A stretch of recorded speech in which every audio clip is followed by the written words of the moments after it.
one of those key issues that we should think about, and that is how do we see the role of industry in general, entertainment industry in general, and maybe films in particular, both in terms of creativity, content, commerce, so on and so forth, at this event, Purbo Bharat Big Picture Summit.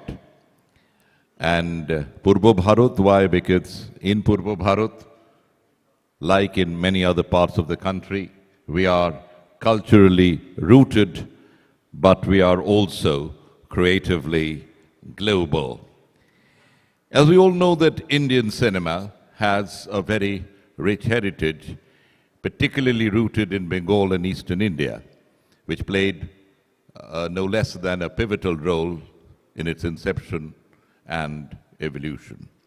This region is set to significantly enhance the future commercial value of Indian cinema. Eastern India's contribution to music, dance and storytelling has also significantly influenced the broader tapestry of Indian cinema, making it a very vital part of the nation's artistic heritage.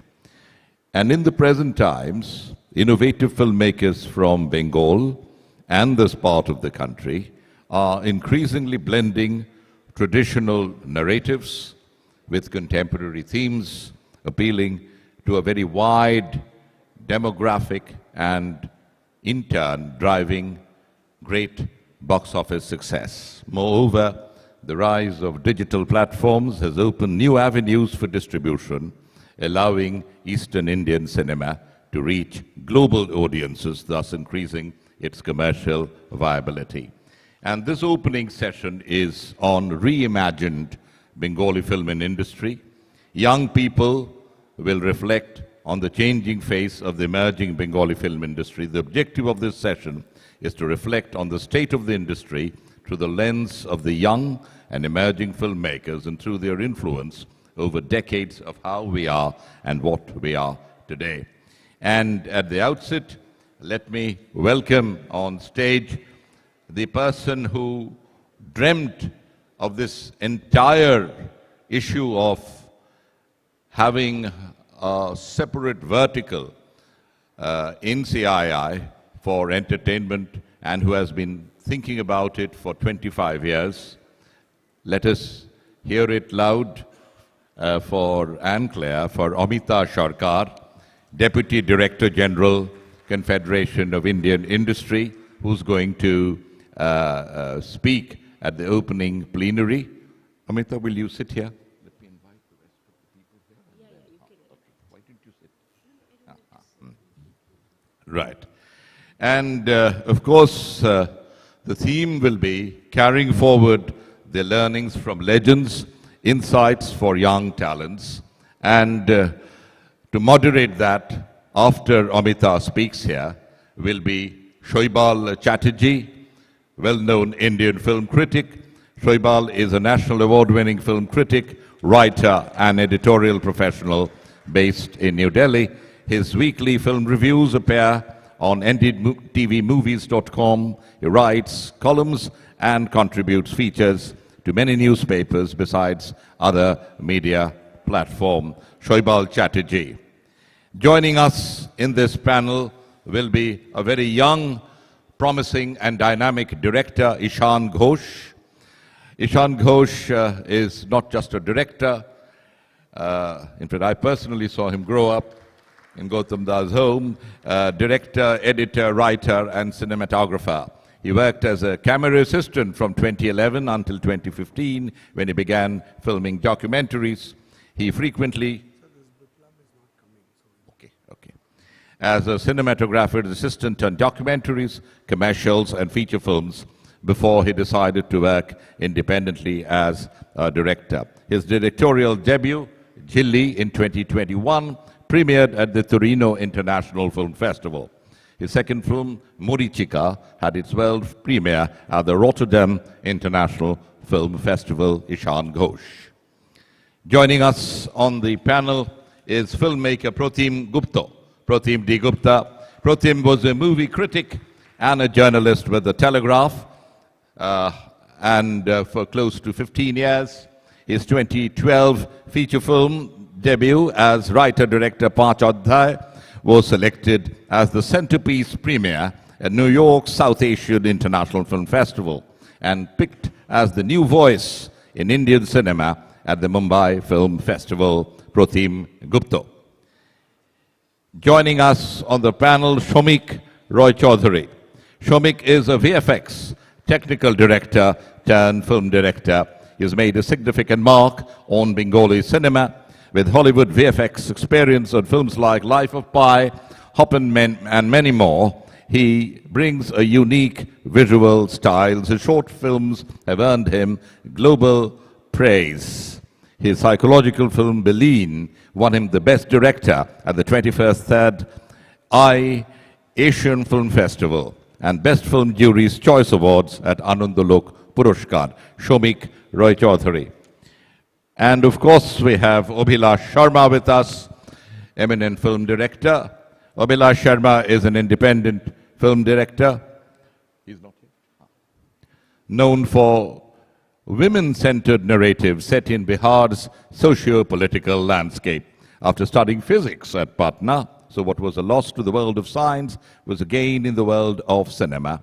He spent 5 years in Delhi's theatre before transitioning to cinema. In Mumbai, he worked as an assistant director, script consultant, and corporate video editor to deepen his understanding of film making. So that seems to be the complete panel for the first session. I'll request Amita Sharkar for her opening remarks. And then we will take you to the discussion on carrying forward the learnings from legends, insights for young talents. Thank you. Yeah. So I wouldn't stand for long between an excellent discussion that promises to be the insights from the filmmakers of yesteryears, things which our new generation is capturing and innovating going further. Just to put this into perspective, CII is, as most of you know, the leading nation-building organization, institution in the country. And as we stand for private initiative and business, the media and entertainment business is a very important focal point, not only because of the soft power and creativity which touches globally, and India holds a promise of really being the powerhouse of the East when people look at higher and softer attributes of life, but also because it is a good contributor to the GDP, to employment that it creates. So as we scan through the entire cultural landscape of film, cinema, television, also the AVGC, the new platforms today, I think we are, I was just reminded coming back to doing this 10 years after. I actually apologize, where were we 10 years, but 10 years back we did organize a Big Picture East, and I do promise that from now on our office here will organize this program on an annual basis so that the voice of the East can reach all across the nation and even globally. We need the support from the industry, and I'm sure that will not be wanting. As we promise great discussion during the day, I would just like to encourage all of you to participate, even if it means making a comment from the floor, so that it's very participatory and we can capture everybody's point of view really well. I would like to keep an element of surprise of what unfolds during the day, and with these words I welcome you most heartily once again, and let's have a big applause for all of us here together. And I would like to say that CII remains committed to the field of media and entertainment, and with your support, we will take it and make it truly a global leader India would become in this field. Thank you very much. Over to you, Sir Balda. Good morning, everyone. You all know that the subject this morning is carrying forward the learnings from legends, insights for young filmmakers. So now there are two elements to this. I mean, one is of course the past. I mean, no art form, no stream of entertainment can be completely divorced from where we are coming from. But as we move into the future, the question that we need to ask is how much of the past do we need? I mean, do we actually as filmmakers depend on what has gone before, or do we create our own path as we go forward? So it's how do we link the past with the present and the present with the future? So my first question to all three of you, and you can start from the left there, is how much of the past do you need as a filmmaker? When you set out to make a film, you've made one film. Pratim, of course, is a veteran now. You've made several. You've made two. So you're probably the youngest in terms of number of films. Yeah. Not in terms of age, but yeah. So how much of the past do you need when you make a film? So first of all, thank you CII and thank you everyone for joining us here early morning. To answer your question, I think the ancestors of Bengali film, they had limited resources. They didn't have all these technological advancements, and then such advanced rigs, cameras, and post-production facilities. So there's a lot to learn from them because within that limited resources, what they have produced has put audiences in awe. So there's a lot to learn from them. But then when we have all these resources, we can take the filmmaking one step ahead and try to create new language of filmmaking, new ways of making audience, entertain audiences. So yes, we have to study from our past filmmakers and take it forward. That's what I feel. He thinks that the past is important for him as a filmmaker. What about you, Pratik? I think Shoaib, I think earlier this was a more pertinent question when I said I would think that growing up, say in Calcutta, you would say you watch films by certain filmmakers who are regional. Like I would grow up watching a Gautam Ghosh film or a Purna Sen film or a Rituda film, and they must have grown up watching a Satyajit Ray film or a Mrinal Sen or Ritik Ghatak film. But in today's time, sitting in 2025, I have access to every filmmaker on this planet. Someone making an obscure film in Philippines, or some great film coming out of Greece. So we are learning from everyone. And it doesn't matter what age you are. If Scorsese is saying that he's still learning, we are all learning. So in such a circumstance, I think only to take learnings from Bengali filmmakers of our past, I think that is being very short-sighted, I think. And I think this is something which is also hugely media built. I've been part of the media for the longest time, and I've seen in the audience today some of the most veteran film journalists are around here from Calcutta. So when Rituda came to the fore, he was instantly said, finally we have found someone after Ray.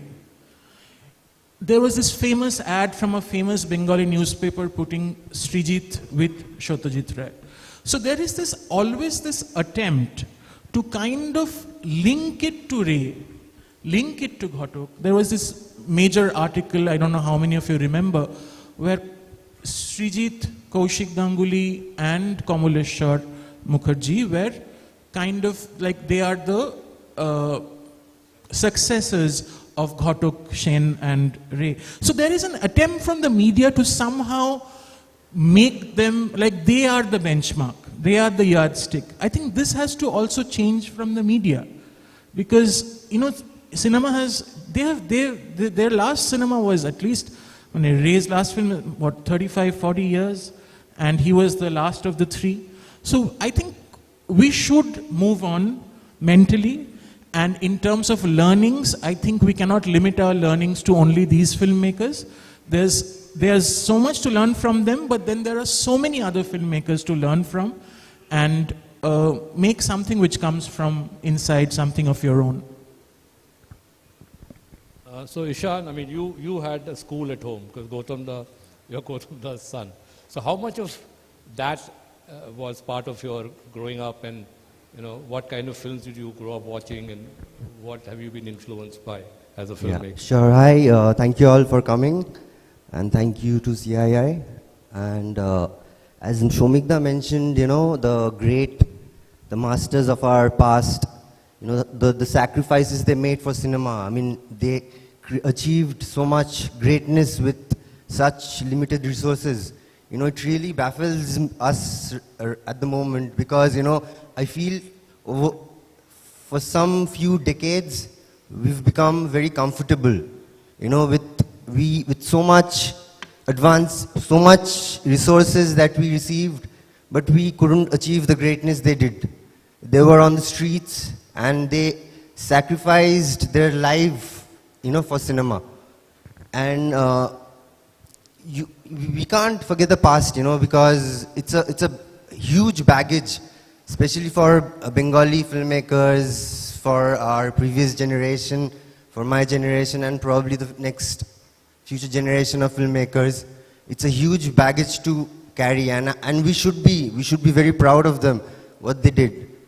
And at the same time, I feel the advancement of technology, we shouldn't, live in the past, and because I feel the world is evolving so much every day, like people are, especially the young generation, they are doing incredible work.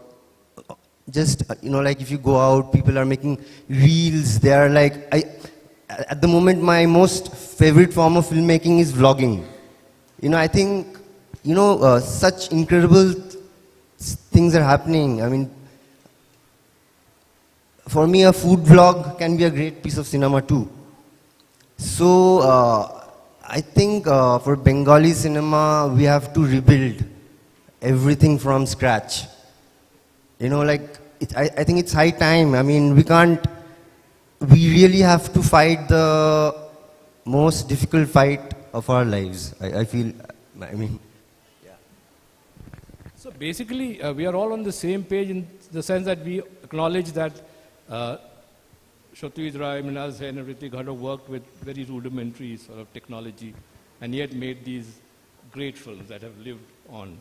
And today we have everything that we require, and technology is evolving every day. So, and you are a VFX guy, so you know how quickly everything moves.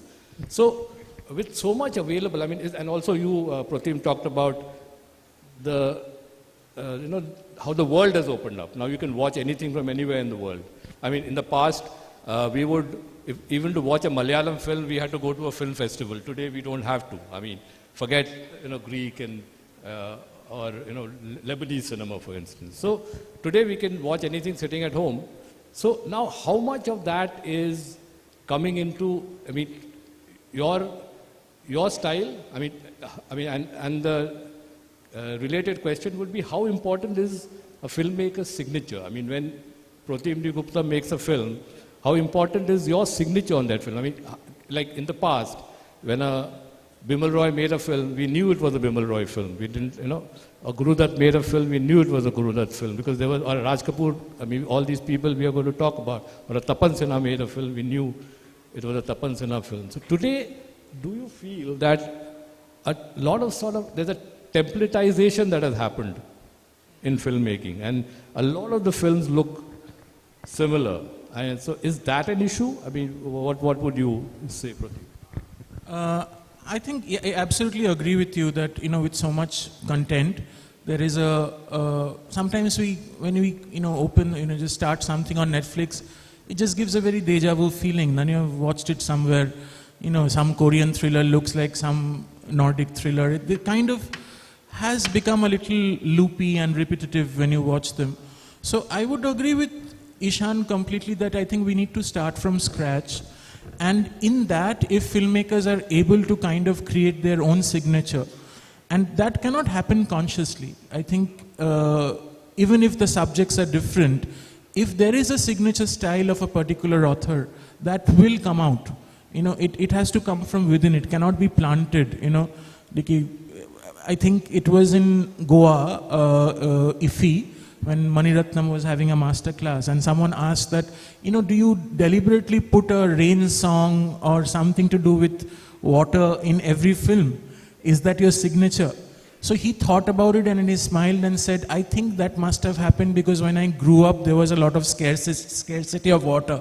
So, where the inspiration comes from and where a signature style develops is, I don't think it's that simple or direct. I think it's a kind of a culmination of growing up as a filmmaker, of kind of adapting to a lot of things. Like Shoibalda, you might not know the exact ground realities now that we have to make full feature films in 12, 13 days. So whenever you are kind of given that kind of a challenge, the style develops from there. The script writing develops from there. Your locations are limited. You know that you can't shoot more than 3 days at a particular place, and you can't repeat a certain actor. You can't, so all these things that you are saddled with kind of also lends to a style, So I think just like some subjects are reflective of the society you are in, films technically and in terms of storytelling style is reflective of the current industry, the budgets, the kind of audience we are dealing with. So Bangla cinema is going through a strange transitory phase where the audience, I think, who have kind of gone away for reasons which are very understandable, now they are again trying to test the water and kind of come back. So yeah, we have to kind of reset and tell new stories in a style which should come very organically rather than plant a style. Somik, what is your take on this? So my take is, certainly every filmmaker needs to find their signature way, not very consciously, but then fundamentally, like our legends also, fundamentally a film is driven by their philosophies, the filmmakers, the directors, or the writers' philosophy. And if the writer and director is different, their philosophies should meet at a point. So that is the basic pathway for a signature of filmmaking. And as Pratimda and Ishan spoke, if we don't follow our previous filmmakers' films and try to copy their signature, that would be better for our industry, because people would always want to watch something new, something that they can enjoy fresh. So apart from philosophy, obviously there would be how a person grew up, how what were their past. Like I worked in VFX industry for 6 years, and then I've been making ad films. So a little signature of VFX, using subtle VFX and quirkiness would be there in my films. I know that. Apart from that, apart from those technicalities, I would suggest, I would say that the basic thing would be philosophy. That is what I feel. Yeah. And Ishan? Yeah. So as Pratimda mentioned, the restrictions we have in Bengal at the moment, I think it's very important to also, to reimagine the way we prepare a film now. I'm pretty sure producers, the investment they are making on their films, they don't even break even. It's the reality. I mean, you can't. I mean, see, the whole thing about fake numbers and all of that won't last for a very long time. We all know, especially the young generation, they are aware of fake numbers, fake likes, and all of that happens in social media. So we need that reality check a bit. So I also feel we need to reimagine the way we budget a film, and I think filmmakers should take responsibility and not leave everything on the executive producers, because you have to be in total control of the whole film. Otherwise, I mean, the cost gets so high because of a DOP. He needs a certain amount of equipment. He needs the best camera and lens available. But we can't afford that. I mean, if a camera rental cost is 30 to 40,000 a day, just imagine the number of tickets you have to sell to get that back. So there are incredible cameras available at the moment you can shoot with and cut down cost and keep it as minimal as possible. And also, as filmmakers, the cinema should be a lot higher than ourselves at the moment, I feel. We can't think about it as a very selfish endeavor anymore. I want to add something sure. to that. Sure. So,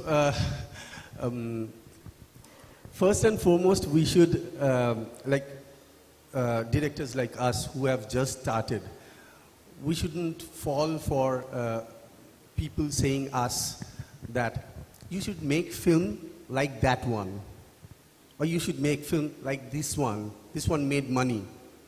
So we shouldn't fall for that. We should stand for our own filmmaking philosophies and own filmmaking styles and the way we want to make our films. That is the best way to make our own film, right? Yeah, but that leads us to the question that today we live in data-driven times, algorithm-driven times, Right. which is also probably one of the reasons why you don't see Bangla cinema on Netflix or Amazon Prime, because apparently there's no demand. Whereas the reverse, is true for Malayalam or Tamil cinema. So, we keep watching those films landing on Netflix, on the big streaming platforms all the time. But, if this is any consolation, I was just reading yesterday that February Malayalam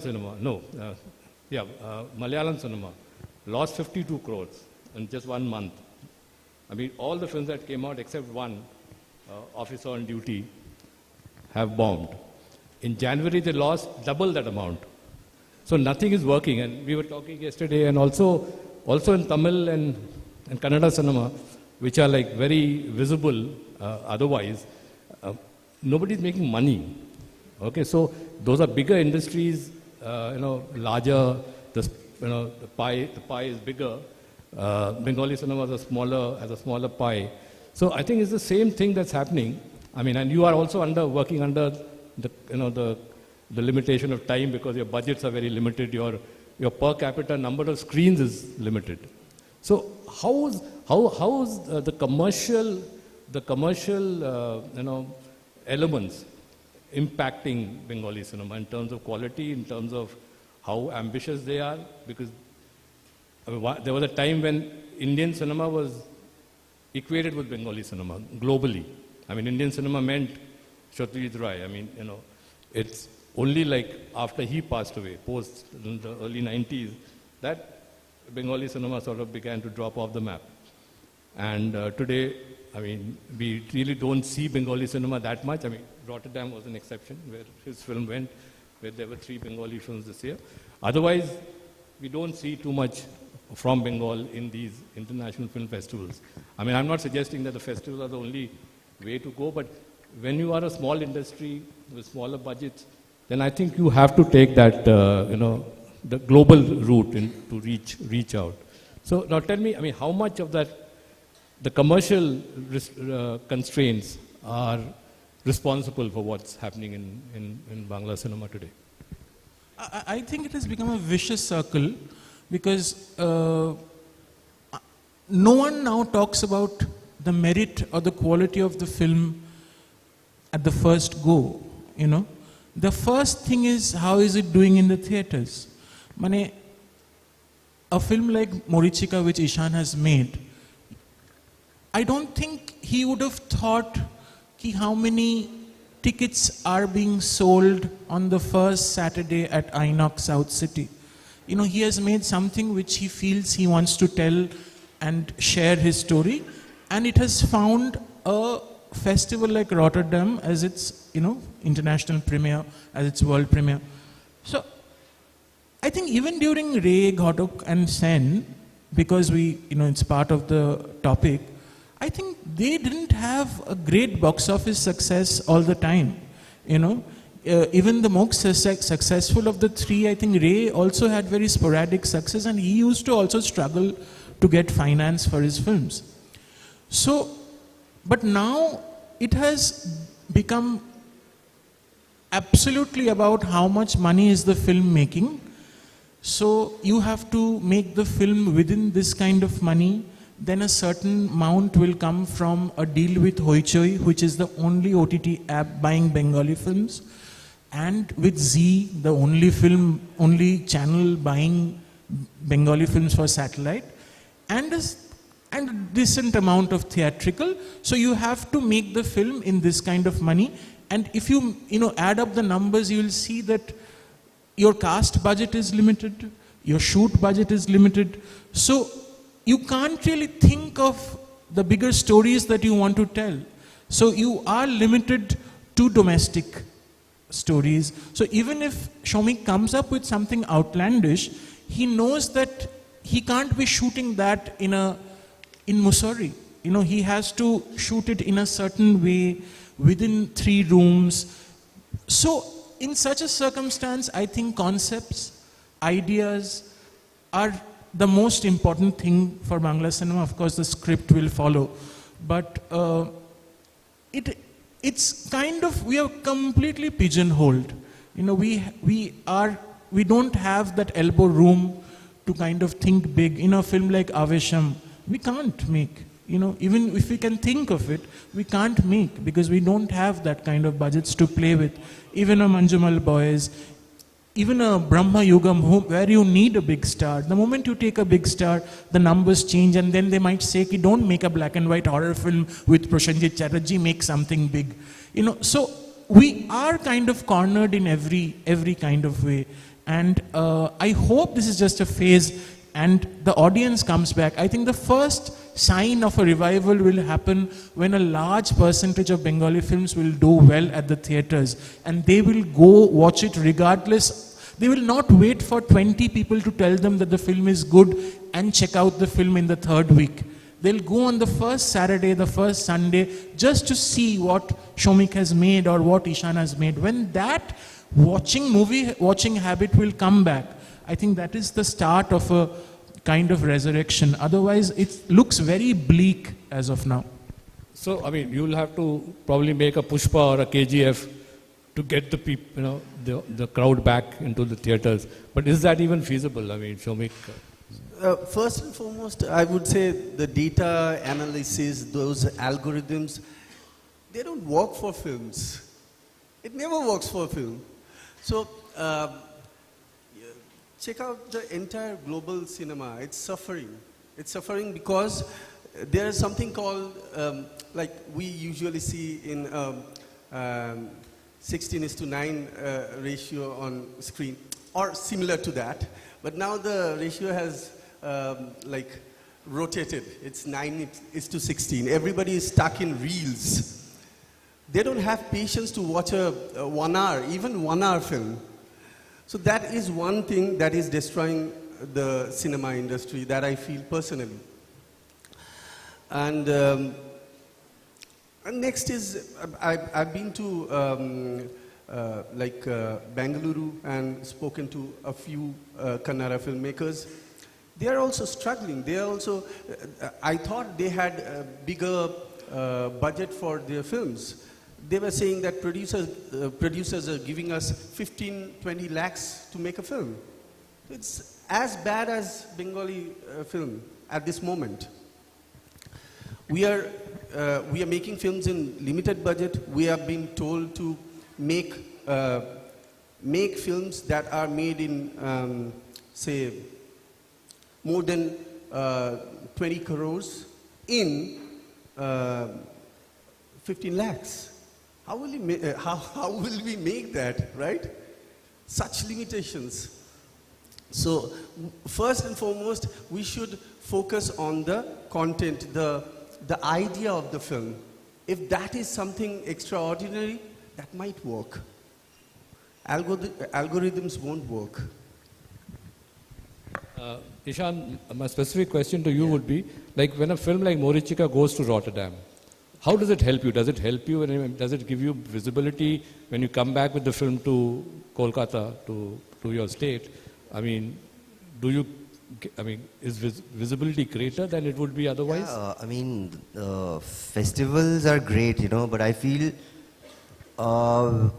getting back to India or Bengal, I don't think there's a lot of support for what you've achieved outside.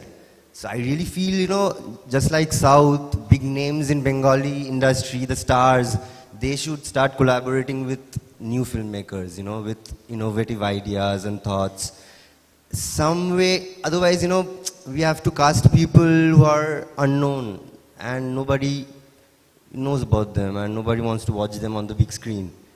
And I think that collaboration should happen now. I mean, with, you know, innovative filmmakers, young filmmakers, big stars should come down from their pedestal and, you know, like start making films the way it used to be, like before. So before I throw it open to the floor, my last question, we've been, you know, sort of harping on the past. How do you see the future? I mean, as you go forward, where do you see Bengali cinema going individually, each of you? Shomik.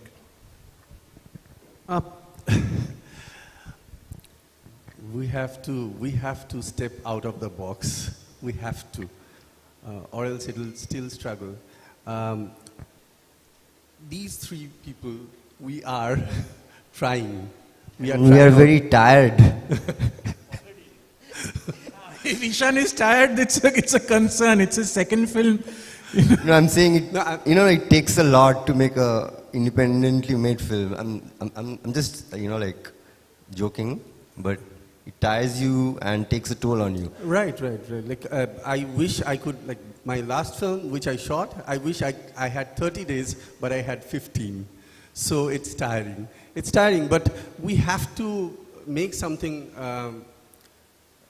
very out of the box and pull the audiences back to the cinema halls, or else the future is very dark. There are two out-of-the-box films now in the market, Dhruvo Rashtrajo Jibon, right, and Karon Greece Amader Deshna. Because both, and also Mayanagar, I feel so. Mayanagar is an older film. Yeah. Mayanagar I reviewed 2 years ago from Venice. Okay. So Mayanagar, I mean the Bengali version has come out now. Right. So what I'm saying is, people are not thronging to the theatres to watch these two films. We are talking about them because they're interesting. They're extremely interesting. They're very like out of the box, as you say. So, is that enough? I mean, you know. Absolutely not. So these films are automatically in the minds of the viewers are Nandone Choluk, Nandone Ge Dekhe Nobo, 30 taka diye. So that and Khadan and Bohurupi are they're not on the same page, and maybe rightfully so in terms of the content may not be for everyone, but every film needs space, and otherwise it's not going to, everyone keeps talking about that the success of Khadan is so important for the film industry. Yes, but at the same time, a big commercial success will never give birth to a lot of original, independent, interesting cinema. You know, films, other films, you know, films like Belain and Morichika and the film Pradipta Da makes and the film Lal Da makes, those films have to also do well. For a lot of young talent, a lot of sporadic investors and film producers to get confidence and to make that kind of cinema. You know, a Dev film doing very well, how many films will he make a year? He'll act in one. This year in Puja he has a release. Mumbada might have 1 or 2 releases. Ajit might. So that's like 3 or 4 films, out of which maybe 1 will do well or 2 will do well. What about the other films which will come every Friday? A sizable amount of Bengali films have to work in the theatres for Bangla cinema to kind of, you know, come back in some form. And before I come to you, Ishan, I mean, Vidya was telling me yesterday that 2022, there were 122, 123 Bangla films. Last year it was around 40. It came down that much. Last year, I heard it. Yeah. Obviously, it's an industry in crisis. I mean, yes, absolutely, it's in crisis. Yeah. So what do we, as a young filmmaker, I mean, what is your experience with Jilli and Morichika? I think we lost the common people going to the theatres, you know, and affordability is a big thing at the moment. I mean, the ticket, it's quite expensive, and mostly the theatre going people are either middle class or the upper middle class. So, and also the lack of single theatres in Bengal, it drastically, you know, vanished literally. So South, they have like a huge number of single theatres at the moment, and just common people, working class, they go to the theatres. So that's a big problem in Bengal, I feel, at the moment. But as Shomik was saying, I mean, in Karnataka, a lot of films lie unreleased, even in Tamil Nadu, which is this really big film producing and consuming state. So it's a crisis everywhere. But in Bengal, it's pronounced because it's a smaller industry, it's a smaller pie. So the pie gets so sort of crunched that there's no pie left. I mean, so you're like, you know, surviving on crumbs. So let me open it to the floor. I mean, yeah, so you can, so there's a question from, you need a mic?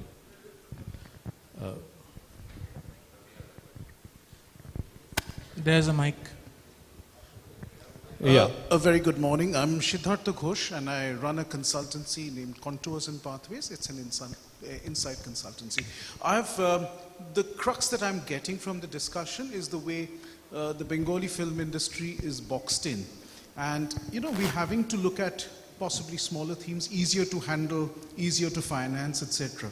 Now, interestingly, 2 of the bigger movies that we had seen in the past few years have been like Chander Pahar and Mishor Rahosyo. What we see is they have borrowed from earlier stories of our childhood, and, you know, they've kind of built it up. Now, in today's time, if you are to make a large film like that, do we have the writing talent available to make something larger than life? We have great filmmakers. I watch films very regularly, but do we have the writing talent? Because once an industry starts getting boxed in and people tend to follow quote-unquote algorithms, eita cholbe na, the writing itself gets constrained and put into a regression line. Are you talking about a story or the screenplay? The story, screenplay will emerge out of the story, and then the screenplay, obviously. But the written word based on which the movie is to be made. No, because you mentioned those 2, they came from famous storybooks. Yes. So are you saying that the filmmakers nowadays, they don't come up with stories? I'm asking you that do we have the people to make these kind of larger than life stories and then screenplays out? Before one of the filmmakers answers, I mean, just a point, it's not so much the writing. See, you can write anything you want. I mean, you are limited only by your imagination. But do we have the budgets? Like, you are a VFX guy. I mean, if you want to do a period film where you want to create a stadium, for instance, with thousands of people watching a football match, do you have the budget to use CGI to create that today? taking one reference from your mentioned films, do you like the VFX of Chader Pahar? Do you like the VFX of Chader Pahar? Do you like the bunip they made? We haven't come across anybody who's liked it. Let's just be honest. So, because the producer believed in the story, he has read when he was a child, he put in money for that. There are writers, there are talents, but at this moment there is so much saturation of content. I don't think people read new writers nowadays. I mean, there are very less people who reads new novels written by new writers. So that's one point. And next is, no, we don't have that budget to make a big film with huge VFX. We don't. Basic VFX budget is around 20 to 30 lakh. We make a film out of that. How can we make such big budget, like such big budget VFX for a movie? Some of our previous filmmakers, they are already established. When they go to the producer and say, we want to make Chader Pahar or something written by Rabindranath Tagore or some other eminent writers from our past. That is a safe game they are playing, because people have already read the story. They'll say, "Dekhi to kemon baniyeche, ami to porechilam choto belay," and they'll hit the theaters. That's what they want to play. That's the business over there. You want to add something? I want to add. I think, sorry, sir, but your question is part of the problem. That Bengali cinema audience is still completely lost in nostalgia and old literature is one of the main reasons we have landed up here. One of the last success stories was Feluda and Bomkesh. Because people used to just go regardless of the quality of the films. Finally, they realized that they are unwatchable and they stopped going, and that they stopped going to anything. But this whole obsession कि उत्तम कुमार निये छवि होलेई जाबो, सत्यजित राय होले छवि होलेई जाबो, मृणाल सेन निये 3টে biopic करबो. Why? There are so many new stories. These stories are not reflective of the society nowadays. Cinema has to mirror the society in some form. I know there are fantasy stories like Chader Pahar, but they can be sculpted from fresh stories. এই যে একটা মানে ছোটবেলায় যেটা পড়েছি কাকা বাবু ফেলুদা, এই যে আঁকড়ে বসে থাকা, এইটা has মানে absolutely spelled doomsday for Bangla cinema. No other industry does that. No other industry does that. No other film industry does that. One beyond and then. Yeah. Well, my name is Nehashishur. I would like to have the panelists to react on how does the OTT affect their making as a release platform and towards the making as such. Ishan, you want to take that? Sorry, what was the question? That your film will finally come on OTT, does it play a part? I haven't really dived into it yet, so I have no idea. No, I don't think it has had an effect on the way we make films. Yes, at the back of the mind, you sometimes think that you're taking an extremely wide shot where the character is this small, walking across a huge field, but finally someone will watch it on his phone screen. But if you start thinking like that, you will never be able to tell the story the way you want to. So, even the best of filmmakers, even a Tarantino film or a Scorsese film, people might watch it on their phone screens. But if Tarantino starts thinking that I will only think of close-ups so that people enjoying on OTT will get to, be closer to the characters, or I don't think that is the way to go about. OTT is a very important part of our lives now. We have grown the habit, especially since COVID, to watch something on our phones and laptop screens and on TVs. But that shouldn't in any way dictate the way we are telling our stories. Also, can I add one more thing? Also, the distribution of talent in our industry is not fair at all, recently Sean Baker mentioned, right? We can't afford to cast people based on their social media followers. We can't really follow that trend anymore. I mean, there are incredible talents, I know people, youngsters, young people who are so talented and they have so much potential, but giving up on their dreams and, getting a job.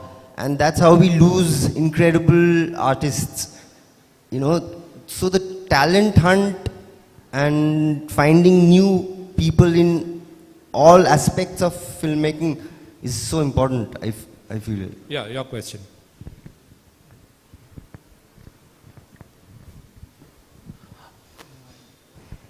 Hello.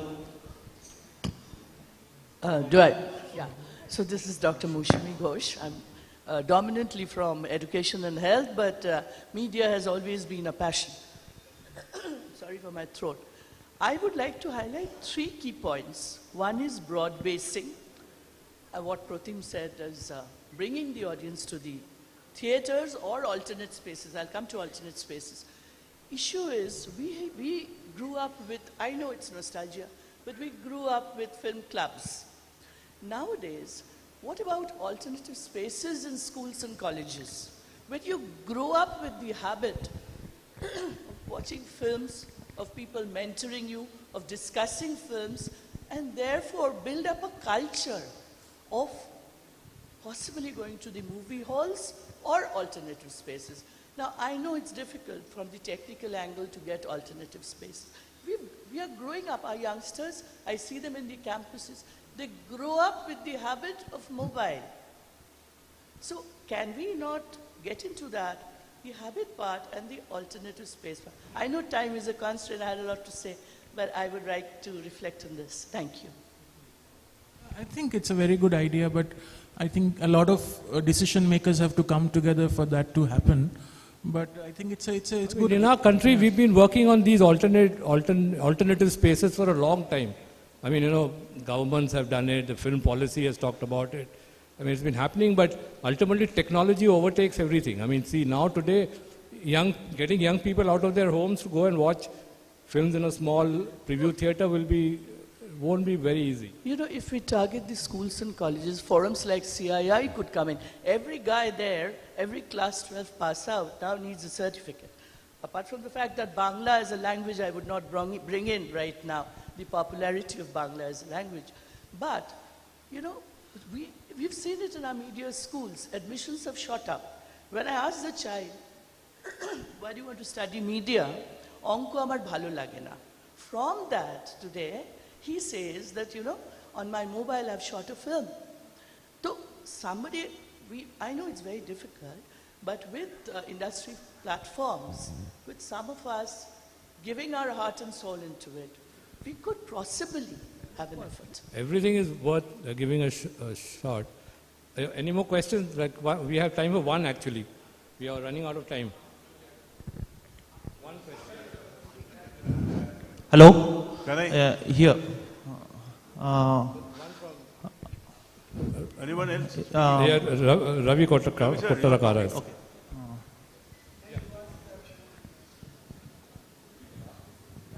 Sir.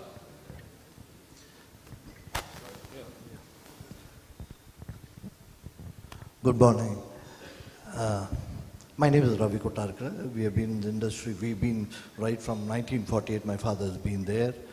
And we have I've interacted with all the doyens from West Bengal. Most 90% of the doyens. So I just want to tell you, I may contradict what you said about the southern film industry. A lot of contradictions, but kindly remember one thing. We all grew up together. We all grew up together. Hindi, Tamil, Telugu, Kannada, Malayalam, Bengali, all of us. At the time, there was one simple principle which none of us now follow. I'll rather stand. I don't. It's a simple principle. Is educating ourselves and educating others and educating our team. When there were times when all the top directors from Bengal had come to Bangalore, Chennai, Bombay, and they used to, share and make contents there also.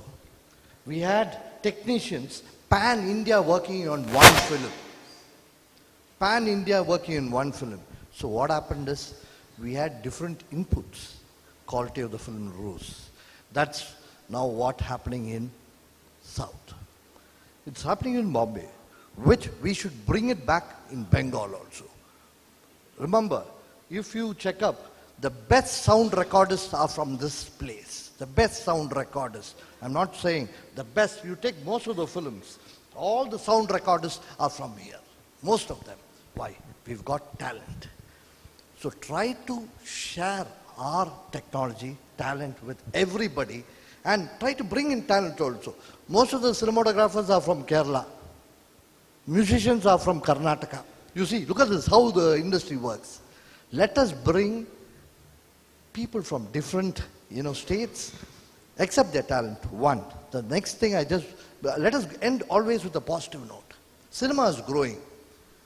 Kindly let us not bring the word language. It is content and the means of communicating. Communication is not the language alone. It is the content there. How come a small South Indian, a few films from South India started traveling throughout the world, throughout India? They concentrated on content which can entertain people. And now what we are doing? We are dubbing it into Tamil, Telugu, Kannada, Malayalam, Hindi, Bengali, Bhojpuri, everything.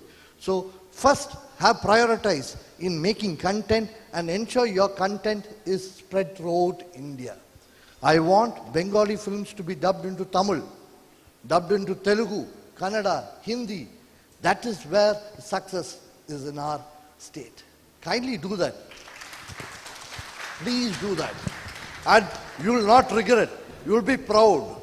Please do that. That's nothing else. Let us not say that we are a small state. We are a big state. You made wonderful films. Make wonderful films, but start spreading yourself. That's all. I just want to say that. Please grow ahead. Go not only nationally, go internationally also. Thank you. Thank you.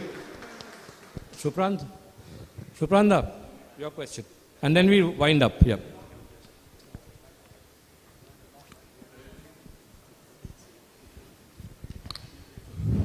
My name is Supran Sen. I have been associated with this industry for the last 50 years. Now, Shoival, you are one of the very important film critics and very well known internationally, nationally, whatever it is. Now, the entire discussion, what I understand, was boiling down to how to bring back the audience. I think that's a very, very impossible question. You know, when Sholay was made by Mr. Ramesh Sippy, was all-time blockbuster. And the next time when he made Shan, it was a super flop. So nobody can guarantee that. How can you say that bringing back the audience, this you do, this you do, how can you guarantee? Even big writers, they flop. So that is the whole thing is that I don't think it is possible. It is the content which is very important. But how will you know the content beforehand? So that was my question. How will you solve that issue? Can Ishan solve this problem? Yes, so as I mentioned before, I feel well-known figures of Bengali cinema should start doing more experimental work, and I feel we need to think about the future now, what's going to happen in the next 10 years, 20 years, and there should be investors who are willing to take that risk, to invest in few films and experiment. So we really don't know what's going to work. So if a well-known actor like Prasenjit Chatterjee works in a very experimental film, and that's how we change the perception of the audience and show them what's happening all over the world. And I feel we have to experiment now. I mean, we can't really stick to a formula and think this is going to work out. To be able to experiment, you have to self-produce or find like really enlightened investors Absolutely, who value art and the medium. But that is going to be the challenge, I think. Very. So shall we wind up? We are out of time, Amitabh. Okay, thank you very much. I mean, sorry. There's some more questions, Amitabh. Do we have time? Can we have one more question? Or Because he's been trying to ask us from... Yeah. I'm from Cinema. We are basically the largest independent film distributor of USA. Okay, so since you are talking about independent distributors, I would like to say that we basically distribute a hell lot of independent movies in USA. And from that perspective, I would like to say a few things that I have seen from the discussion. We used to have a kind of a group back in 1960s called as Agrodut. I think many of us have heard about it. And the same kind of scenario we see right now in Bollywood also, that they have got something called as TVF. So the question that actually comes to my mind is that where is the TVF of Bengal? I mean, there should be a group of people who are actually dedicated in doing something that is totally out of the box. I mean, TVF got success and many of the Bollywood industries didn't get success because they forgot the main fact of the thing is that they are making movies for the people and not for some elite class. And the problem lies there also. Like you are asking why. I'm from a village also, so I also know that why I'm not watching a movie that has been made solely for some high-class Bengali ultra-worth people, and I'm not going to watch it. I mean, I don't have that kind of a time to actually watch and think about it. Rather, I want to see something that relates to me, like the daily things that is happening. Like TVF actually showed many of those things. That's one part of the question I would like to ask the independent movie directors also. The other part of the story is we are saying that, especially Shomik actually told, that data don't work. But what we are seeing globally is that from Stranger Things, from House of Cards, from Patalok, most of them have been driven by the fact that they have been data driven. But you're only talking about OTT series. No, I'm just taking the question is totally different. So they have done it on their own. My question is, we are saying that it will not work. There's a thing. Well, I think you can do it on the sidelines, because we are late for the next session already. Okay, yeah, because thanks. the governor will come very soon. So it was such an engaging discussion, I must say, and this 1 hour seemed passed away in a whiff. So I will request the convener of the enclave, Amita Sarkar, Deputy Director General, Confederation of Indian Industry, to kindly honor and greet the participants of this very engaging discussion. Please, Ishan Ghosh.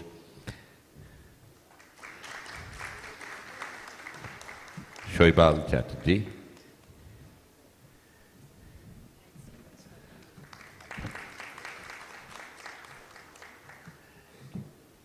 Pratim De Gupta.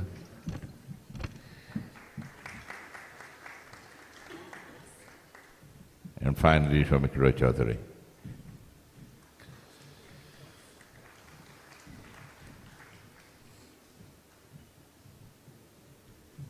Sorry for cutting you short, sir, but all good things need to come to an end. We are into in the next session, and this is going to be very interesting, as good as this has been. There will be two, okay, this is one for, this golden frame is for posterity.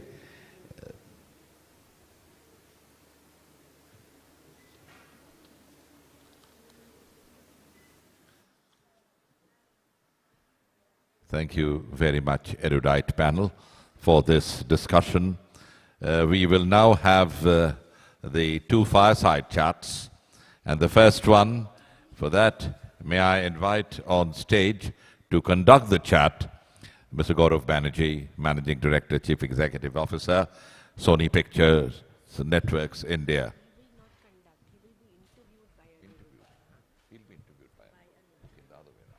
It's going to be a fireside chat between two. So Gaurav really requires no formal introduction. He's a distinguished leader with over 2 decades of experience in media and entertainment. As Managing Director and Chief Executive Officer of Sony Pictures Networks India, SPNI, Gaurav is responsible for steering the company's strategic direction, ensuring operational excellence, and maintaining its leadership in the market. Gaurav has a proven track record of translating content strategies into sustained business growth. And of course, in conversation with Gaurav will be Kolkata's very own and India's pride, Aniruddha Roy Chaudhary, eminent director and producer. Aniruddha has done multiple films in Bengali and Hindi. He directed the highly successful Pink, which received accolades from film critics and movie lovers alike across the world. He started making films nearly 20 years ago with the very successful Onur Onun in 2006. He's won 3 national awards. So, with that, may I have the pleasure of welcoming on stage Aniruddha Roy Chaudhary in conversation with Gaurav Banerjee.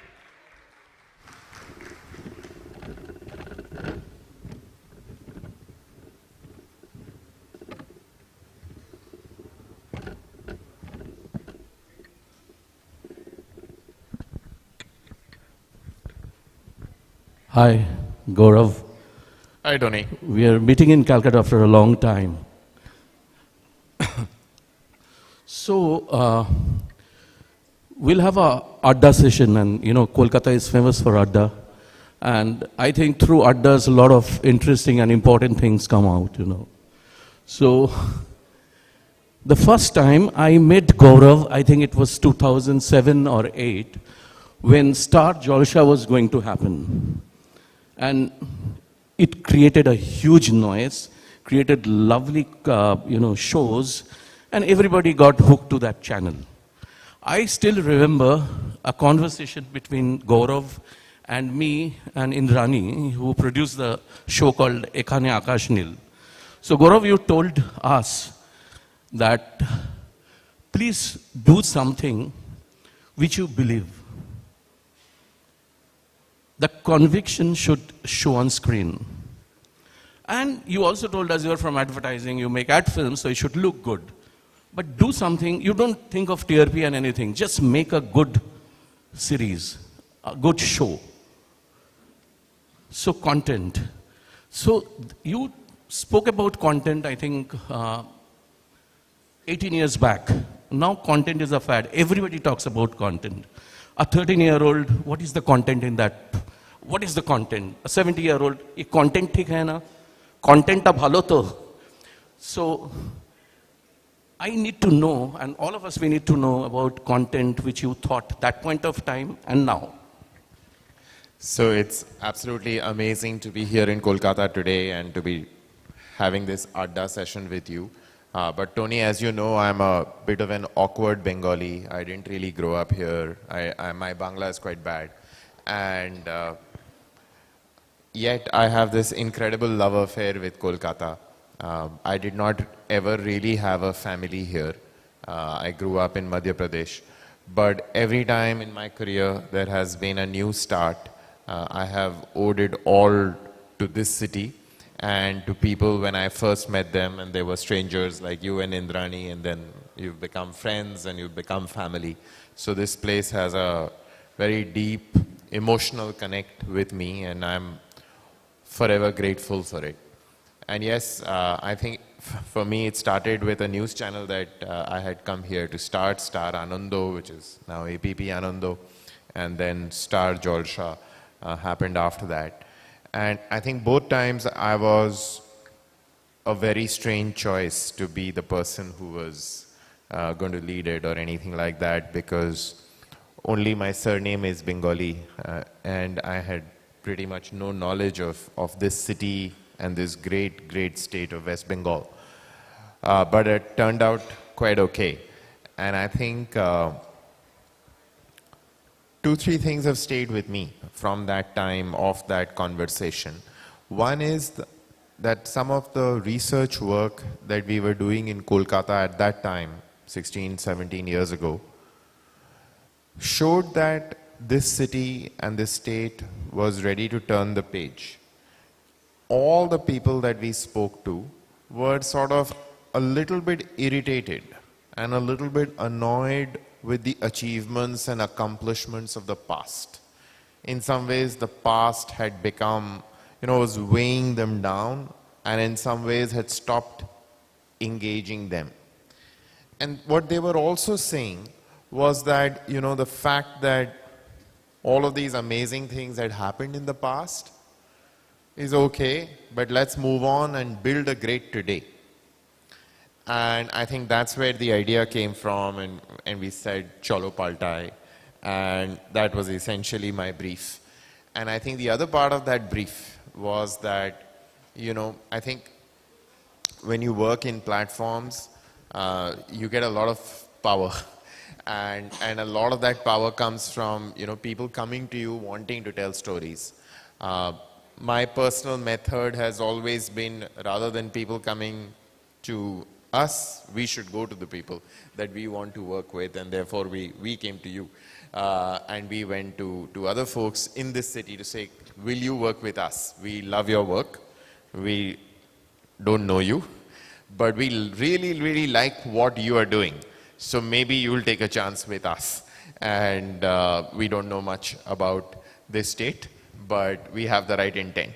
So I think that was the sort of foundational step, that we wanted to change the chapter. And we wanted to move forward and tell stories that sort of mattered to a new Bengal today. So I think I feel all these years later, that's still a great brief. And I think a lot more on those lines, hopefully, should still be done. Awesome. So I still remember Chalo Paltai, which is a very important phrase. And all of us, we want change, We know film industry is going through a low, Hindi films are not working. Bengali films have started working. And Sony, as a platform, has a national canvas. We are watching a lot of good content, films, in Malayalam, in Tamil, in other languages, in Sony. I saw Hawa in Sony, a Bangladeshi film. So, is local the new global? I mean, can local become national and global? What do you think? No, absolutely. I think that all over the world, there is a great and deep belief for more personal storytelling. And therefore, what is true for one person and the way that one person is seeing that world in a unique, distinct, interesting way, that seems to appeal. If there is honesty and truth in that, that seems to appeal right across. So I think what people in general are looking for is a lot more sincerity and honesty, and with that you develop a deep connection. And today, I think more than ever before, people can figure out fake very easily. And therefore the market for fakes is a crashing market. So I completely agree with you. I think, in the early days, a lot of research companies, and you have a past in advertising, right? So a lot of research companies would go trying to figure out insights, and big themes that work across many people. Today, I think most good consumer insights people believe that if it is true for one person, if it speaks honestly and sincerely to one person, it will cut across in a very, very big way, right? So you have to only speak honestly and sincerely and have something new to say to one person, right? So I think absolutely, and it's become a lot more singular. It's become, I think, a lot more easier in some ways. Absolutely, Gaurav. I think intent and conviction shows on screen. আরেকটা কথা জিজ্ঞেস করবো, you have created some great shows, Anupama, Arya, Night Manager. I want to talk about Night Manager. As a filmmaker, I don't believe in remakes, sorry. Because I think when you remake a film or a show or something, so how can you explore? How can you discover? And a filmmaking is like exploring a life. It's like a life to me, a new life. Every film is a new life. You explore, you rediscover, you discover. I watched Night Manager, the original one. I loved it. But when I saw Night Manager in Hindi, it was better than the original one. I'm sorry. And the kind of nuance, and Bani J, they are also my friends, we had a chat also. The milieu, the nuance, the emotion, the Indian emotion, I was always with the characters. What happened to the little girl? I got totally agitated. It can't happen. I will not take this. So how it happened? There must be a story. We want to know how it happened. Yeah, it's a great show, terrific show, amazing memories of making it during COVID. But I think that was one of the most important decisions because we had all loved the original show and we had spent a lot of money buying those rights. And now the director that we had got on board and the writer wanted to change it. So I was like, both of you must be mad. And you're going to change something that John Le Carre has written and it's a massive hit. And what's wrong with you? Why the hell do you want to change this? And they both believed, right? So this is Sandeep Modi and Sridhar Raghavan. So they deserve all the credit in the world. So they made the show, not me for sure. But they convinced me with the logic that what they were saying was actually better than what was there in the original. So their logic was simple, it was lucid, it was very clear. And they were hugely convinced of it and they convinced me. And so I let them do it. And I think one of the most amazing compliments to me was that, when we did the deal, John Le Carre was there, but he died before the series got made. So he died in 2020, so he couldn't see the series. But his son was involved in the production with us. So John Le Carre's son told me that, this adaptation that you have done is better than the original that my father wrote. So I think that was a great compliment. And I think that's what comes with great adaptation, right? That you take that material and you truly do digest it and you interpret it in a way that sort of, it works for your audiences and it works for a different point in time. And I think that's what Sandeep Modi and Sridhar Raghavan and my entire team did on that show. And for that, they deserve all the credit in the world.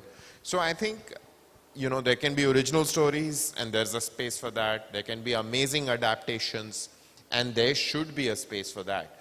You mentioned Anupama. I think that's a story that started in this city, right? The great and admirable Leena Di created Shri Moi.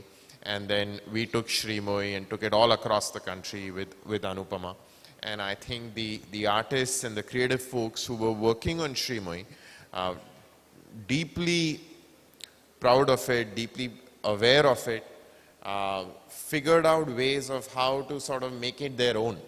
And therefore, I love Shri Moi, and there would have been no Anupama without Shri Moi. But I feel Anupama is just at least the first year was a completely outstanding show, And I think how do we measure success, right? I personally feel that for all artists, artists who are in the commercial space, which we are, the measure has to finally be about audience love, right? Because if there is audience love, there will be some amount of money that gets made and which will let the next level of storytelling happen. If there is no audience love, then the cycle breaks, right? So, and then there is no business. And I think that then, then you have to rely on patronage, and that's not so great. So I think, yes, deeply proud of both the adaptations, Night Manager and Anupama. But yeah, I think it came from a lot of conviction and belief that the adaptation will be very true to the spirit of the original, but in its own way, also its own thing. Excellent. Now, I have not a question. I want to know, I live in Bombay, and most of the time, for the last few years, I'm working in Bombay. I can't say I'm unhappy there. I'm happy. I'm doing my jobs. I'm making films. But I have Calcutta deficiency in my blood. So whenever that deficiency happens, instead of taking a medicine, I come here. See, Calcutta is a place where a lot of adda happens. mindless addas, mindful addas, cacophony, politics, football, sitar, sarod, natok, I mean plays, a lot of things happen. And I think art happens from there. You're a Bengali. Now you have Sony, which is huge. Your plan about Calcutta and for us filmmakers, and there are so many filmmakers here, so many great actors, you know, so many, we are waiting for something to happen in a big way. Any plan? That's too much pressure. No, I think, look, we're always looking for stories, but I think more than stories, you know me well, so always what I'm looking for are storytellers, and I can see Boombada in front of me. So Boombada is one of the first storytellers and creative people that I worked with, and both of us together worked with the incomparable Ritu Varno. So I think the fact that, you know, Rituda was here and, you know, we wanted to work with him was I think the most important thing. So I genuinely believe that, you know, the thing with art is that it really talks across all kinds of boundaries. And I think that potential is there enormously in this city. I think once Anupama worked, I remember there is a writer in Bombay who's a great friend of mine who wrote a full blog saying that, you know, we have taken Star Plus and made it Star Jalsha. And I called him and laughed and I said, you know, you might mean it as an insult. It doesn't feel like that to me. I am as proud of Star Jalsha as I am of Star Plus. So if that's all that we have done, that's fine by me. It's great, right? Audiences all over the Hindi heartland are loving these stories, right? And you mentioned some of them, Gum Hai, Imli, Anupama. All of those stories were written here. So, you know, I think this city and the artists here have enormous potential. I think there's a lot of media conversation that has happened about, you know, filmmakers from Malayalam, filmmakers from Telugu, whose work has sort of, you know, gone pan-India. I believe the artists and the talent from Kolkata who have gone pan-India in the world of television and OTT has not got enough recognition. And I speak for them to all of you. I think you should talk about it and feel like really, really proud about it, right? It's amazing. It's fantastic. Today, there is a show that I'm happy I commissioned. It's on a rival channel and makes life in Sony very hard, which comes on Star Plus, which is being produced in Kolkata city, right? So Snehashida is making that show every day in Kolkata, and it's going out in Hindi and talking to the entire country. So, you know, artists here, producers, directors, actors are working in Kolkata for India, right? And yeah, Sony's also commissioned its, well, my first show at Sony is going to be also shot in Kolkata. That's a show called Dakini that we're doing. So I think I'm a big believer, and why should I not be, right? Nobody has gained more from believing in the power of creativity in Kolkata than I have. So I have all that belief, but I also am throwing a challenge, right? That I feel that the potential that we have has to be, you know, it's much, much more than what we are seeing today. So I would, you know, the one thing that I wouldn't want is any sense of complacence, right? Like none. We should always have a sense of divine discontent, is a great belief of mine. You know, always be somewhat unhappy. And I'm like, people who work with me know that. I can see Shogoto grinning, saying, yeah. So, you know, I am in a state of perpetually being like kind of unhappy and worried and wondering like what can we do next which would be much bigger, much better than where we are, because we've got like so many places to go and so many worlds to win that I think there is a huge leap ahead that we need to take. Aru addamatte ichche koche, but I think time is up. But I have one question, which is very important right now. Somebody showed me a film day before yesterday, a 10-minute film, which was done in AI. It's very scary. Dialogues, acting, characters, music, you know, rock, then suddenly it's becoming jazz. They are writing the songs also. What is your take? My last question, I think this is very important for us. What is your take on AI and cinema? I have to answer about a fundamental civilizational question for all of humankind under the pressure of the time gun. Okay, I'll go at this as quickly as I can.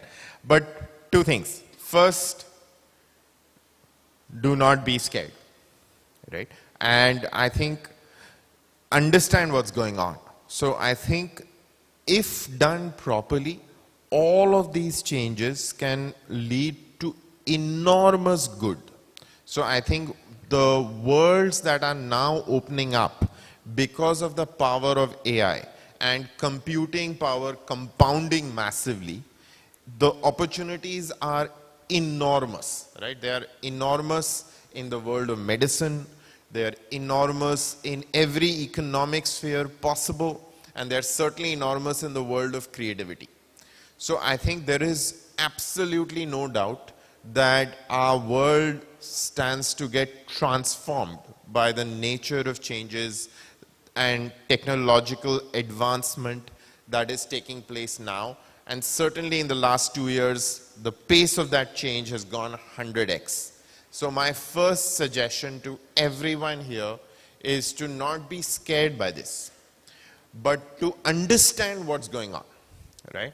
And therefore deeply read about it, deeply engage with the new things and the new products that are getting made.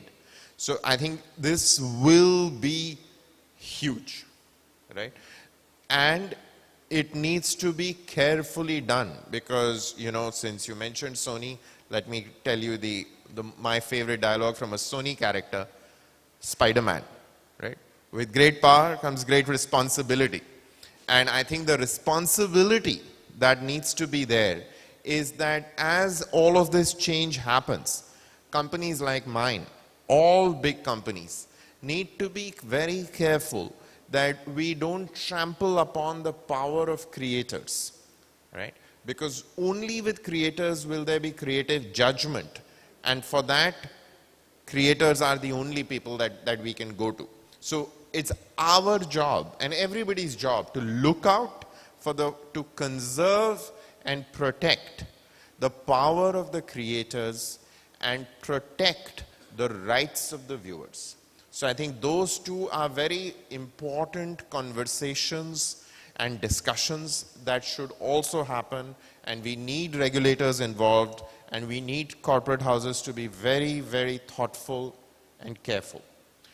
But for creative people, the opportunities are enormous if the attitude is open, and the attitude is to go out there and learn aggressively. Now, in all our phones, there is the power of a supercomputer which is better than anything that NASA had 20 years ago. So nobody has any, problem with access to amazing knowledge. So, go there and aggressively learn. That would be my advice. Awesome. Thanks very much. Thank you, Gaurav. Thank you for this session. It's been a wonderful big thank you to Tony. I pulled him out of that previous panel because I just, have this great comfort with him. So thank you, Tony. Thank you for doing this. Thanks very much, Tony. Thanks very much, Gaurav. It has been a wonderful fireside chat. And I would request Amita Sarkar, the Deputy Director General of CII and the convener of this summit, as you see that she's greeting the two eminent people here in that fireside chat. And of course, Aniruddha Roy Chaudhary, our very own Tony.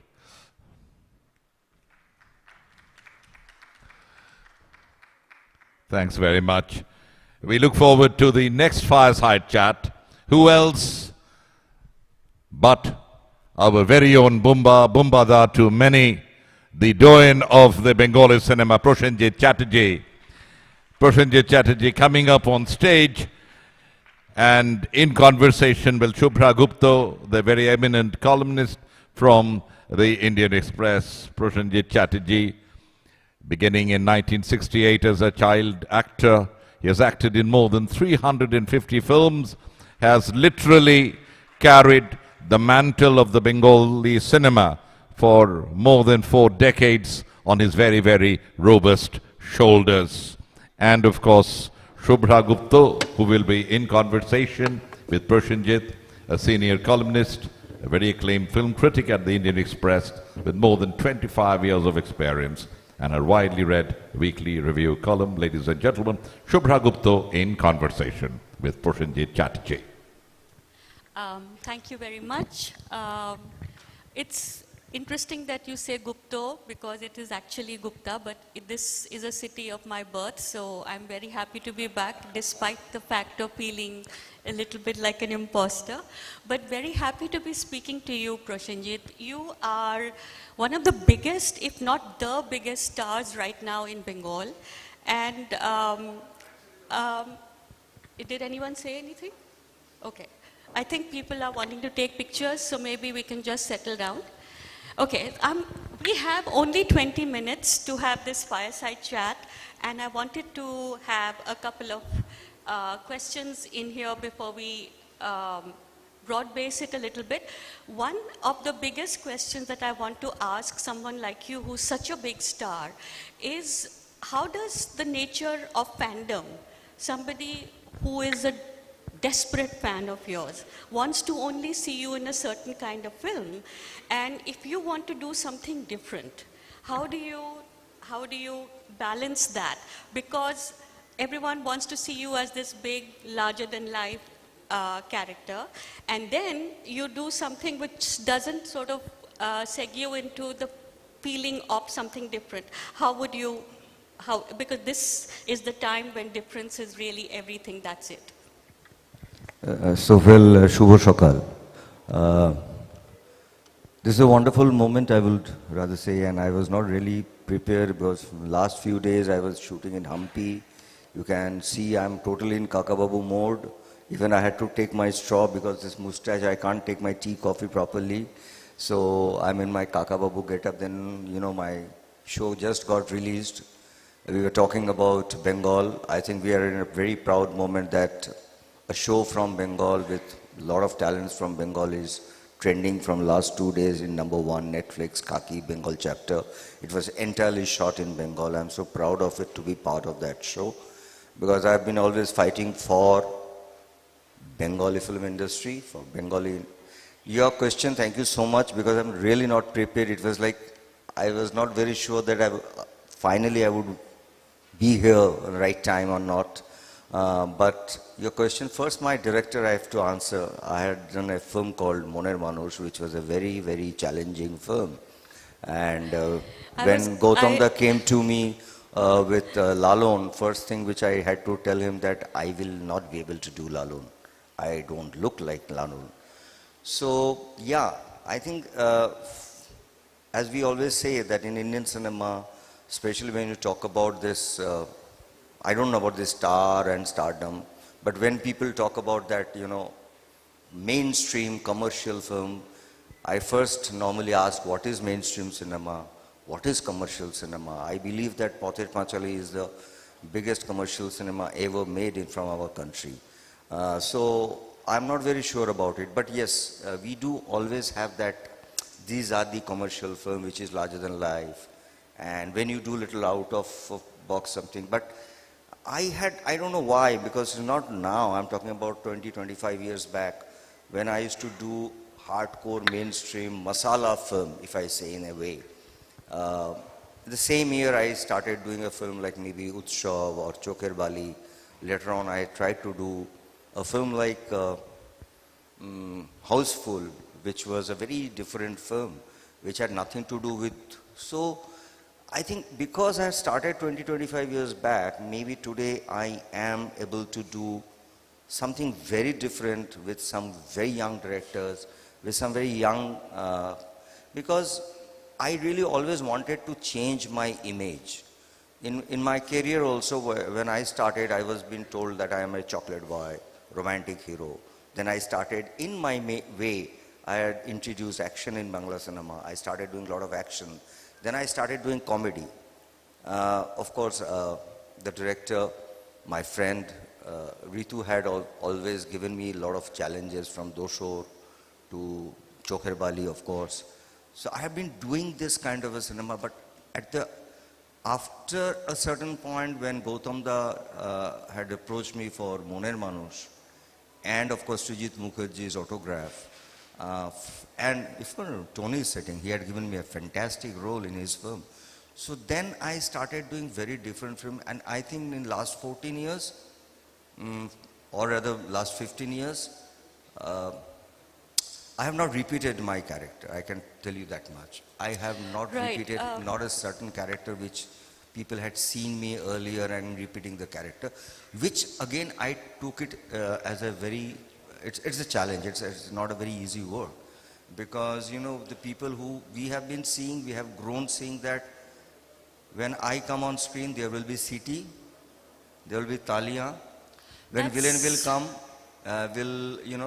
even he starts talking to the heroine, they know the hero will come, so the clapping starts from that point of time. That is exactly... So when I started doing Sheshpata or a Moner Manush, first thing with myself I had to fight, this I'm not going to get. Right. This is not This is exactly what I'm talking this is about. The Citi and the Talis, is this literally what the template of a star is, whether you do Hindi cinema or you do Bengali cinema? And in 2024, people like here who are sitting in the front row, or people who are actually involved with the business of filmmaking, they also know that the stars, the biggest stars in Bollywood, haven't managed to get the audience in.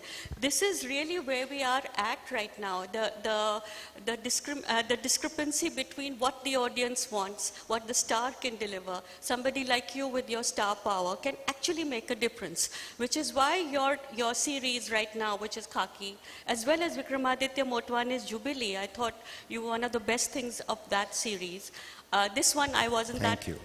This one didn't impress me this much, the Khaki second chapter, because of the fact that I thought there was not enough Bengal in it. There were lots of Bengali fantastic actors, but this is my opinion. So my question to you is, how does a star, someone like you with the star power that you have, how can you make a difference to get people back into theaters? Well, I think with time things have changed, because of course star has a power, I believe, and star has a responsibility also. But if you see 30, 40 years back, the things was different, but with the time, with the new technology, with the exposure to the audience, because 40 years back it was only cinema hall was the only entertainment. Later we got VHS, then it was home theater, then it was cable TV, so then it became television, then serial, then it's OTT. So finally it always comes to the cinema, and I've been hearing it from last 40 years that now cinema is going to die. Cinema will never die. Cinema is a challenge which will always go. But yeah, audience have a lot of other options. Now we don't have one screen, we have a lot of other screens. So entertainment has come to a very different level. So I think now with the stardom, or with you have to also have a content. You can make a masala film also. You also do have an animal, which people will love to come to theater and watch that kind of a. But there are also different cinema which can also be a hit. Like I'm talking about Vidhu Vinodji's film called 12 Fail. 12 Fail. That was not animal, but people had also gone to theater to watch that kind of a cinema, and this cinema is also getting released in a lot of OTT platform where it's reaching out to a lot of people. So finally, I think for an actor or for a maker, the most important thing, how many people are watching it. So I think now there are a lot of tracks. One film can be super hit in a theater, maybe another kind of a cinema which is not doing so big in box office in theater. But once it comes to other platform like OTT or somewhere, it's reaching out to a lot of people. People are talking about film. That film is getting viral. So even you make a short film today. So my point is, yes, they will have their power, but it is just not star. I think today we should always talk about the content also, which is playing a huge, big role. Today we are sitting and watching a Iranian show, a Malayali show. We do watch. Initially we used to get VHS and watch a good Malayali film or Turkey film or Iranian film, but now we do have that exposure. So I think people are now, this generation is also really looking for something very different. Content is becoming very important. So either a star has to be part of that content, or I don't know. I mean, that's the way I think. Yeah, I think we are also struggling against deficit in attention spans. I think a lot of people here have are sucked into just reel making and also getting into the one reels. thing, I must tell you one thing very clearly. There are a lot of senior people sitting here in front of me. Nobody in this earth can say this film is going to work and this film is not going to work. I was just no power can do that. It's the only cinema which works. No, I was just So going I to think, come to that. we don't have that power. Nobody. No, nobody has that power, which is otherwise every film would be a hit, right? It's just like an economy. अच्छा ये hero है तो मतलब इतना box office हो जाएगा. But that's kind of a thing. You take Prosenjit, इतना box office तो दे देगा. Prosenjit इतना box Nobody can office. give the guarantee कि ये film चलेगी या नहीं चलेगी. That guarantee nobody can. Prosenjit इतना box office दे देगा is the thing that that all your films actually sort of have some actors calculated you can on. say But there is MG, मतलब minimum guarantee. Achha. So we can say that we can give a minimum guarantee, nothing more than that. But how many people here would actually say, okay, we are ready to fund a film which is not a Prosenjit film, which actually gives you a character which is very different from what you played before? How many people here will take that risk? Because filmmaking now is such an activity of de-risking. This is a platform for the industry, which is why I'm asking these questions. The value chain, which used to be a very clear, from the production and the distribution and the exhibition, everybody is looking for star power, or they are looking for something which is completely out of the box, and between that falls the audience, which doesn't really find anything to go to. So how do you overcome that challenge? Where do you get the money from, or where do you get the funding from if you really want to do something out of the box? Well, if you ask me as an actor, I always believe that... You're a producer too, which is why... I am also a producer, of course. My production house always wanted to produce work. We have done work mostly with the newcomers, with the first-time director or with the first-time actors. That's mostly I had done. I had done one production with Gautam Dauli, Vijay Shankochil, again a very different kind of a cinema. You see, if I would have thought to do my production 40 years back, where my film was, very sorry to say, a minimum run is to be 25 weeks. I don't know today whether I would have done a Moner Manush, or because I completely gave myself more into art than my commerce. I'm still an actor. I try to sign my film. Till I get a signing amount, I think my value has come down. So that's kind of a mentality I am. I'm not into a producer sit till now. Till now, I am mostly an actor where I need to have a good role. My producer should talk to me as an actor. They should sign me. So then I feel I am an actor. I have my value in the market. That's one. And number two, yes, it was risky, because I still remember when I did Moner Manush, especially, people had started telling, after this, nobody will going to cast you because you are playing a 102 years old person with the pox in your face. Nobody is going to cast you. But I still remember there was a commercial big release on the same day, and the distributor was the Common, SVF. So they had a huge release, and Moner Manush in the suburbs was given, Gautam Das film, serious film. But I told them that after Friday, after Sunday, you have to change the show timing. So with Moner Manush, it happened. All the Bengalis, they started watching the film, and all the theaters, even they had to cut down the commercial film show and give it to the Moner Manush because it was loved by the audience.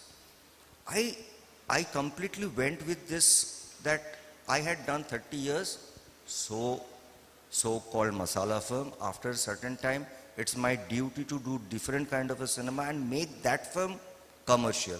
I think my journey started with Autograph or my Vaishya Sravon to make those, or Prakton, to make those films big mainstream cinema, which is called Kaka No, Babu. I think I remember So- Autograph is coming to us, people like us who don't that watch had- Bangla you see, I cinema took on a that regular because- basis as something that we should be looking out for because it was completely different and you had a very different role in it. My point is that every 10, 12 years, I wanted to reinvent myself, honestly speaking. Till I'll be alive, I'll always try to reinvent in every 10 years. Whatever the way, I'm talking about an actor. And I don't believe today, if you see, we had seen films like Heat and all, the big stars like Robert De Niro, Al Pacino. It's not the screen space, if you even have a 30-minute screen and if you do your role, I still remember when I did Shanghai, everyone from national level was talking about that. Because that character, I always believe that I should be justifying with my directors and writers' help, I should be doing my character proper. So I think things have changed. So I am very different. I'm saying, of course, I'm a star, I'm doing my film, people are putting money on, but it doesn't mean that I do have to have that. Right. So basically from what I'm hearing you say is that you have been trying to balance your stardom with doing something completely different. How much power do you give to your writer? Because I believe that good acting and good film, good cinema comes from great writing. Story and script is the main thing. Story, script, and the director, of course. I mean, I'm totally director's actor. All my directors knows about it, and writing is the main thing. Right. So going forward, where do you think, not just Bengali cinema, but Indian cinema, which is right now in such a state of flux, because people are looking for movies to go to, and there are sometimes you think that maybe your second screen and your third screen, this is becoming the most difficult thing to actually, go past. How do you get out of your Instagrams and your reels and get into the big theater? That is really the challenge that all of us are talking about. And I've just come from a market event in Chandigarh, which is all about marrying new projects to people who are looking for good films to invest in. So I'm wondering whether something like that can also happen in this ecosystem in Bengali cinema, which has some of the best talent and the best, the arts here are so vibrant. What is it that is required to bring it back to what it used to be? No, I think Bengali cinema and Bengali industry, which I personally believe we have the best talents in terms of technicians, actors, directors, and the biggest thing that we have a huge bank of our, literature. That's a huge strength. Yes, I think this is the right time for us to, explore that, because cinema is one thing, but I think things have changed with OTT and a lot of other platforms, especially I'm talking about OTT. So I think this is a very good timing for all the talents who wants to tell a story in a very different way. Cinema has their own, again, mathematics, I believe. There are mathematically, you have to be right to go into this, that. But for this kind of a platform, if a maker wants to do something which is different and he wants to tell and he wants to cater to a larger audience, I think here OTT plays a huge role. And I think for anybody, not only from Bengal I'm talking about, it's from Bengal, Assam, Odia, Malayali, Tamil, Telugu, anywhere, it's giving us a huge exposure. I think that is a very, and for the future, the people who are only cinema is getting more tougher, it's going to be more tougher in future. But for young people, I think this OTT will be a great opportunity if they can, explore that with fantastic story. Right. So we are being told to wrap up. So thank you very much for your time. But on that very, very cheerful note about how there are platforms, but storytelling will always go on. So thank you very much. Thank you so much. Thank you so much. Thank you very much, Shobha Gupta and Prashanjit Chatterjee, for this very, very enlivening fireside chat. I will request Amita Sarkar, the convener of the summit and the Deputy Director General of CII, to do the honors for us, please.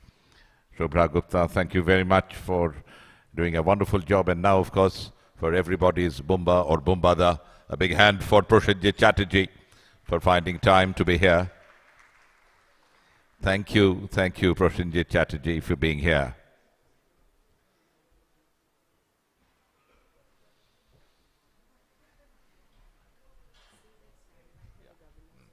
So, ladies and gentlemen, I will request you to stand by for the Honorable Governor's session.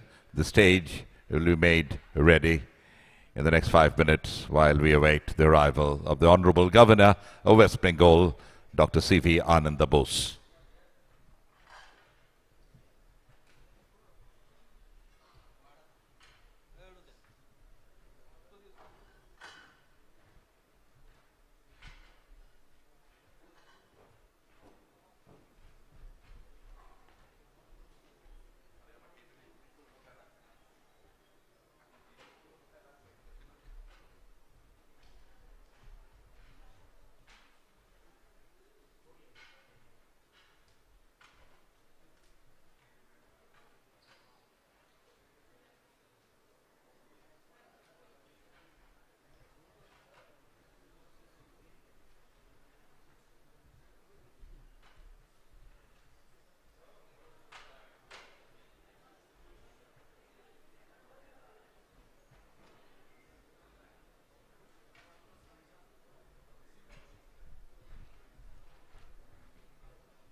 Friends, may I have all of your attention, please? In a little while, the Honorable Governor will enter the premises. Please listen carefully. This is an instruction from the Raj Bhavan that when he enters and I say, the Honorable Governor of West Bengal, just these few words, would you kindly rise in respect and be arisen as he takes the stage along with the other dignitaries who are already present. He turns around, faces you, does a namaste, and we have the national anthem of India. So that will happen without any announcement. So you, when you see him entering, would you kindly rise after I announce and be arisen? And when he comes on stage, he will straight away walk onto the stage with the other dignitaries who are present on the stage, and we shall have the national anthem. This is for আমাদের যে বন্ধুরা ওখানে আছেন, governor সাহেব এখানে এসে দাঁড়াবেন, যে ঘুরবেন, নমস্কার করবেন, দাঁড়িয়ে থাকবেন, আপনি সঙ্গে সঙ্গে ন্যাশনাল অ্যান্থেম বাজিয়ে দেবেন। ধন্যবাদ।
So this is another announcement for our other dignitaries who would be on stage to kindly come and take your positions.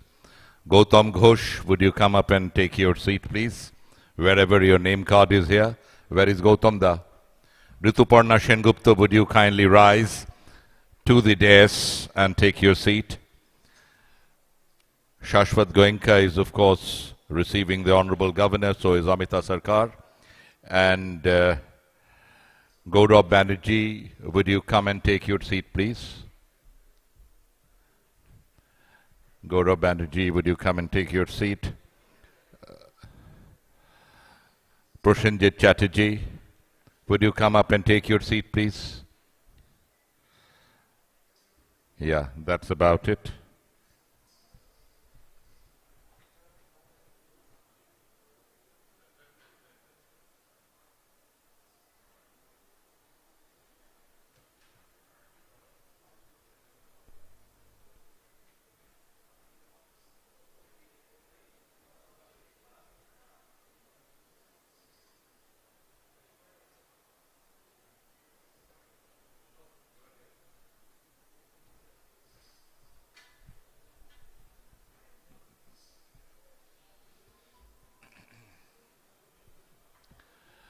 Ladies and gentlemen, by now you know that in a little while the 5 legends, doyens of the Indian films will be honored, but they have all crossed the golden threshold and have found their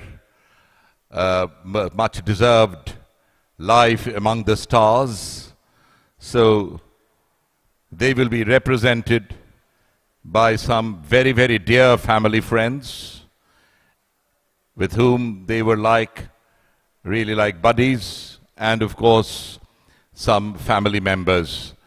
All these 5 legends have stepped into their centenary year, and it will be a pleasure for CII to honor them on this occasion.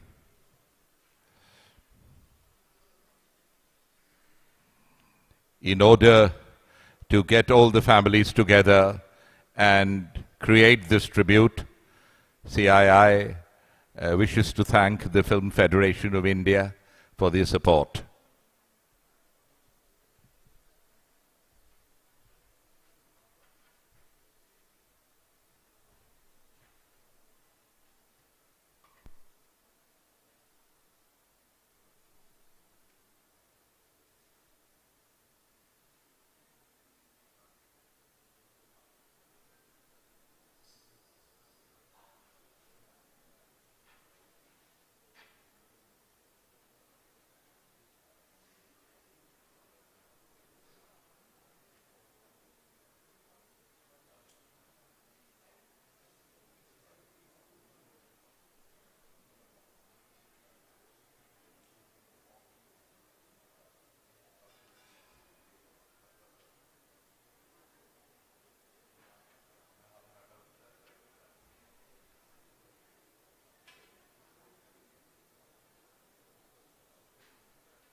Ladies and gentlemen, the Honorable Governor of West Bengal, Dr. Cii Purbo Bharat, a very warm welcome to him.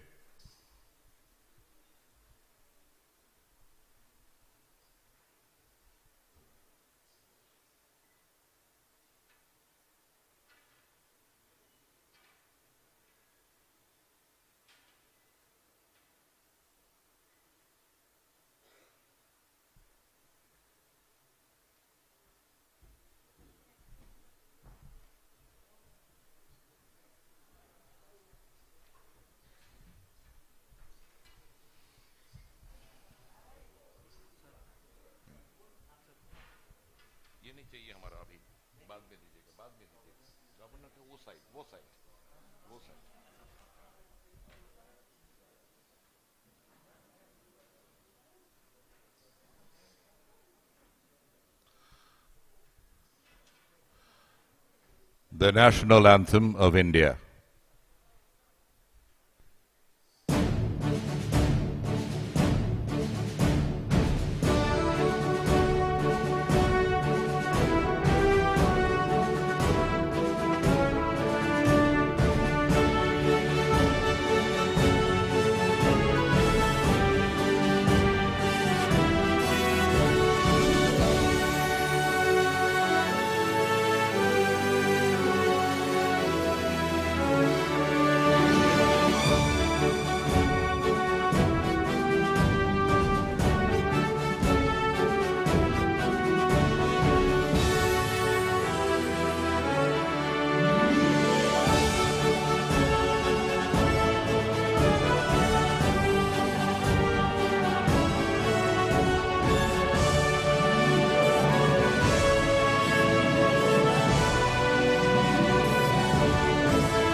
Kindly be seated, ladies and gentlemen. Honorable Governor of West Bengal, Dr. Cii Purbo Bharat, with your permission, may I begin this special plenary, Timeless Treasures, celebrating the centenary of the legends of Indian cinema at the Cii Purbo Bharat Big Picture Summit, culturally rooted, creatively global. A very warm welcome to our Honorable Governor and the rest of the dignitaries on stage to this day-long summit on shaping the creative economy of Bengal and Eastern India. Today we gather to explore innovative pathways that can elevate our region's rich artistic heritage and vibrant cultural landscape onto the global stage. As we discuss the unique strengths of our creative industries, from music and film to literature and visual arts, we will identify collaborative strategies to enhance visibility, foster talent, and drive sustainable growth. Together, we will envision a future where Bengal and Eastern India are recognized as key players in the global creative economy. Thank you, all of you, for being here in such large numbers. And let's embark on this exciting journey together. At the outset, I will request most eminent filmmaker, Kolkata's very own and India's pride, Gautam Ghosh, on behalf of CII, to felicitate Honorable Dr. Anand Bose.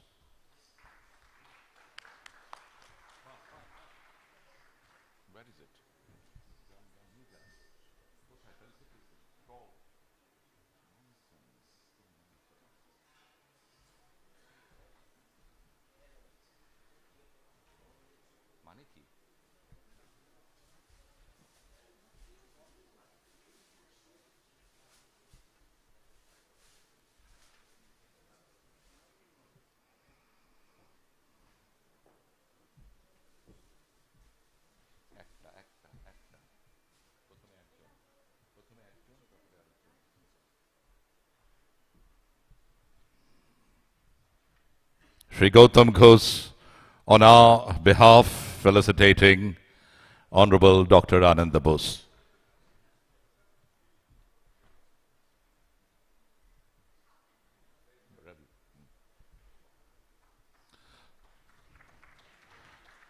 I shall now request Mr. Ravi Kottarakara, on behalf of the Film Federation of India and South Indian Film Chamber of Commerce, to kindly walk up and greet Honorable Governor.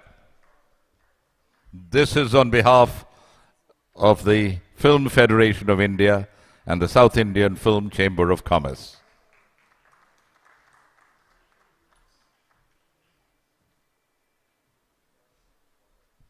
Honorable Governor is a very, very erudite person, a scholar, the first and only Jawaharlal Nehru Fellow of the Lal Bahadur Shastri Academy in Missouri, an author and a great bureaucrat in his heydays.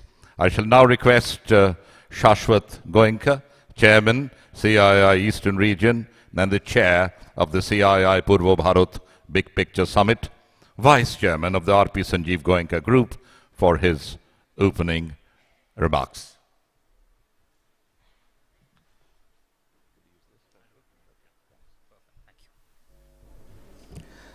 Esteemed dignitaries, respected industry leaders, innovative creative professionals, and valued attendees, a very warm welcome to each and every one of you. It is my privilege to welcome you all to the significant gathering of the Cii Purbo Bharat Big Picture Summit. On behalf of Cii, I extend my heartfelt gratitude to the distinguished personalities from the media and entertainment industry present here today. It is our great honor to welcome the Honorable Governor as the chief guest of the summit. A great visionary, a seasoned bureaucrat, a poet, and an author. Sir, your presence here is a great inspiration to us. As a prolific writer and columnist, you have brought out over 350 publications, including 70 books in English, Malayalam, and Hindi, consisting of novels, short stories, poems, and essays, and many of them have become bestsellers. Ladies and gentlemen, please join me in welcoming the Honorable Governor, Dr. C.V. Anand Ghosh.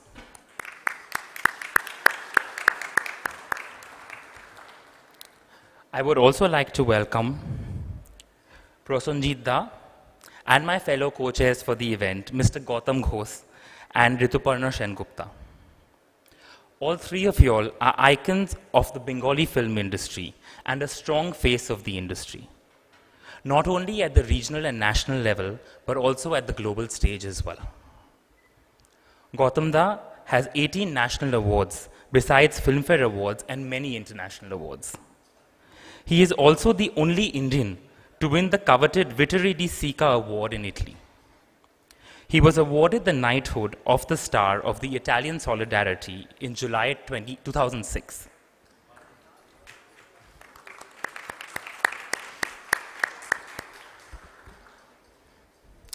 Rituparna is one of the most versatile actors of Bengali cinema, receiving numerous awards, working not only for mainstream media and cinema, but also parallel cinema as well. As one of the most celebrated actors in the Bengali film industry, she has worked in over 200 films across different languages, which include Bengali, Hindi, Oriya, Assamese, and other regional languages. And last but not the least, the illustrious presence of Mr. Prosenjit Chatterjee makes the occasion even more memorable. His versatility is one of his most defining features, allowing him to bring any character to life with authenticity. Having worked in more than 300 films, he is a role model for every aspiring actor. His success story is one of perseverance, passion, and the relentless pursuit of excellence for his craft. And finally, I would also like to welcome Mr. Gaurav Banerjee on this occasion. His presence reflects the support this industry gets from platforms like broadcast and digital in the form of propagating and supporting the content industry. His contribution to the Bangla content economy is immense. And of course, a very warm welcome to Ms. Amita Sarkar, Deputy Director General CII, whose efforts for this summit have taken shape now. Nothing would have been possible without her contribution. Ladies and gentlemen, the creative economy is not just about storytelling and artistic expression. It is a key pillar of economic growth. It generates employment, fosters innovation, and contributes significantly to India's GDP.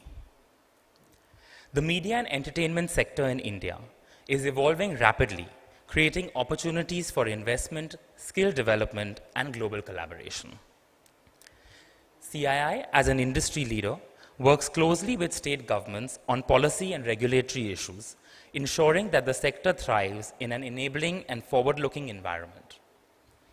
We actively engage with policymakers to streamline regulations, improve infrastructure, and create a more robust ecosystem for media and entertainment enterprises.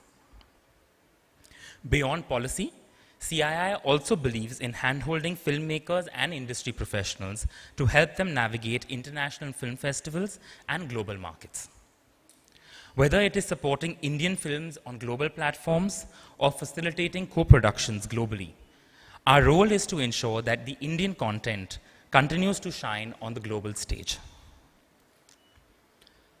When I look at East and Northeast of India, both these geographies have historically played a crucial role in India's cinematic and creative landscape. From Satyajit Ray's storytelling to the music of Salil Chaudhary, this region has always been a powerhouse of cultural richness. With its picturesque landscapes, diverse linguistic heritage, and immense talent pool, the region has the potential to be a major hub for content creation. CII remains committed to fostering the creative ecosystem by supporting policy reforms, infrastructure, and development. As we move forward, I urge you all, let us work together, industry leaders, policy makers, and creative minds, to elevate India's content industry, to ensure sustainable growth, and to position India as a global hub of media and entertainment. India's M&E industry is experiencing unprecedented growth with a strong CAGR of 10 to 12%. Already a sunrise industry, the sector is making significant strides in both domestic and international markets, bolstered by tech advancements and policy support. Let us take a moment to acknowledge Calcutta, a city steeped in heritage, bursting with creativity, and a beacon of innovation. It serves as the perfect setting for the Cii Purbo Bharat Big Picture Summit, a platform poised to redefine perspectives and drive meaningful change. Today, we gather not just for an event, but to embrace an opportunity. Today's summit has the power to reshape the creative economy of the East and Northeast. At this crucial juncture, we must unlock the full potential of the region, paving the way for a vibrant and prosperous future. This summit stands as a powerful platform for collaboration, bringing together policymakers, business leaders, filmmakers, artists, digital innovators, and global investors in a shared mission. Together, we will cultivate new business opportunities, attract investments, and forge strategic partnerships to propel the M&E industry forward. In this summit today, we are also celebrating the centenary of the legends Tapan Sinha, Ritvik Ghatak, Salil Chaudhary, Guru Dutt, and Raj Kapoor. All people who have shaped Indian cinema and have had strong connections with Bengal in their work. We celebrate the centenary of these stalwarts that have shaped Indian cinema and world cinema. The impact that they have had and have left transcends time. As India aspires to build a $100 billion media and entertainment industry by 2030, the East and Northeast stand as critical pillars of this transformation. This summit is a testament to the region's immense potential, and today we will shine light on the key themes that will guide our conversations and inspire our actions. Cinema and storytelling in the region hold a rich legacy.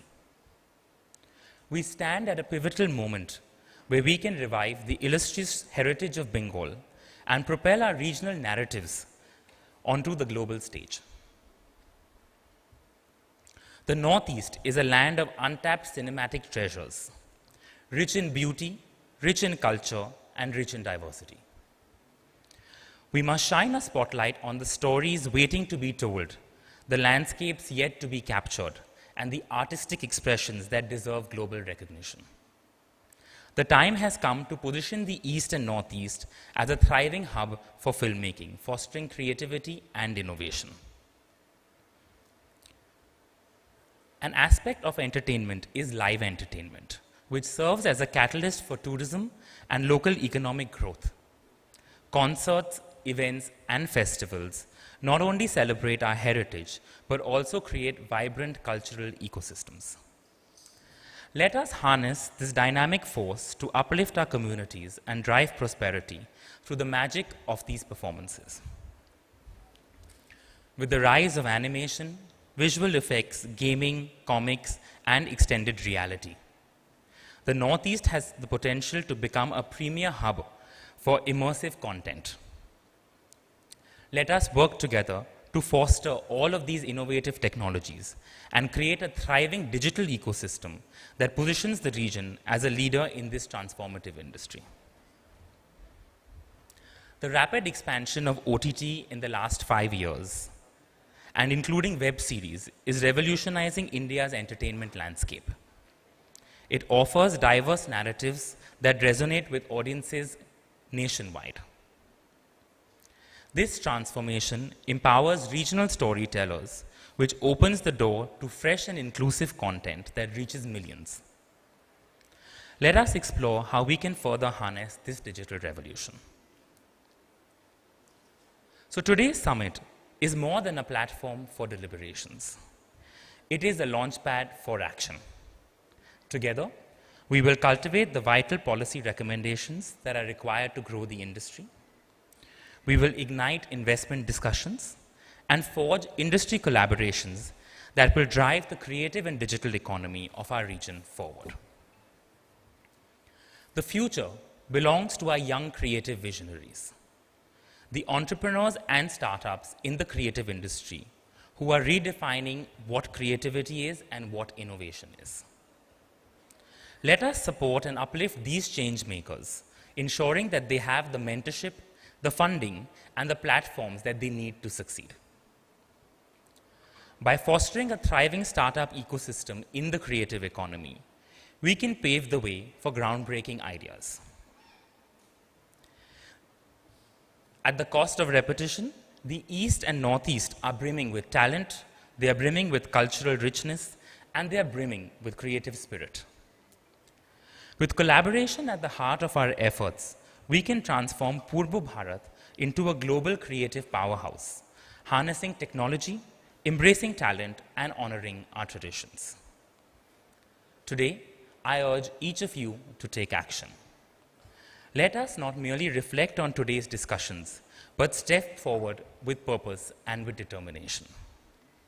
Because the future belongs to those who dare to innovate and build. I'd like to end by saying, let us unite and shape the future we desire, starting today. Thank you.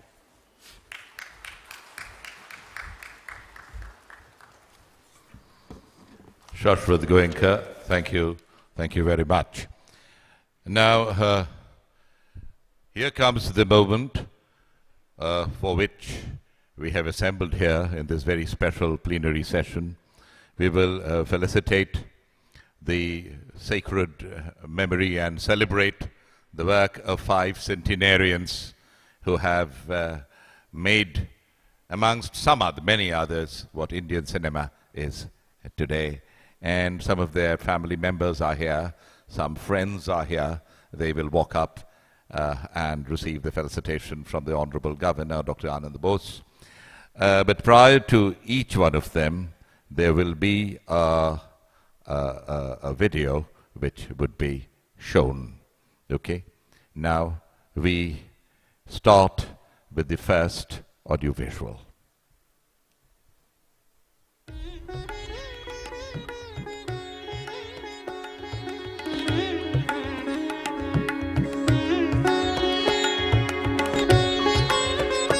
जिया यहाँ मरना यहाँ इसके सिवा जाना कहाँ जिया यहाँ. Some actors perform, some directors tell stories. But Raj Kapoor made India dream. प्यार हुआ इकरार हुआ है प्यार से फिर क्यों डरता है दिल. A city is a place, a city is its people, and a city is a nursery of ideas. But more than anything else, for Raj Kapoor, Kolkata was an emotion that seeped into his heart.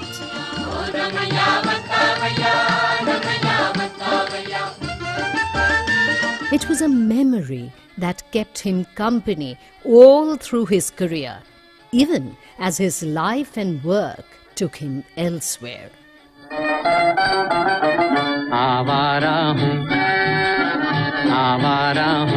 Born into the Kapoor dynasty, he was much more than just a movie maker or a matinee idol. He was a storyteller who captured the hope-suffused spirit of post-independence India. He gave a voice to the common man, a smile to the struggling heart, a song to the hopeful soul. Even today, his songs are sung, his stories are told, his dreams live on in every Indian. In Kolkata's old theatres, in its melodies, in every dreamer who inhabits the city, Raj Kapoor is still a living, breathing entity.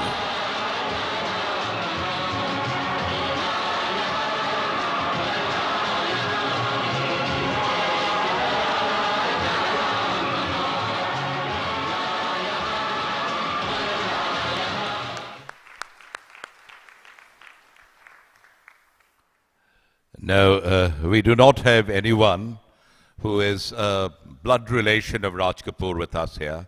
But Raj Kapoor's family extended much beyond his immediate family.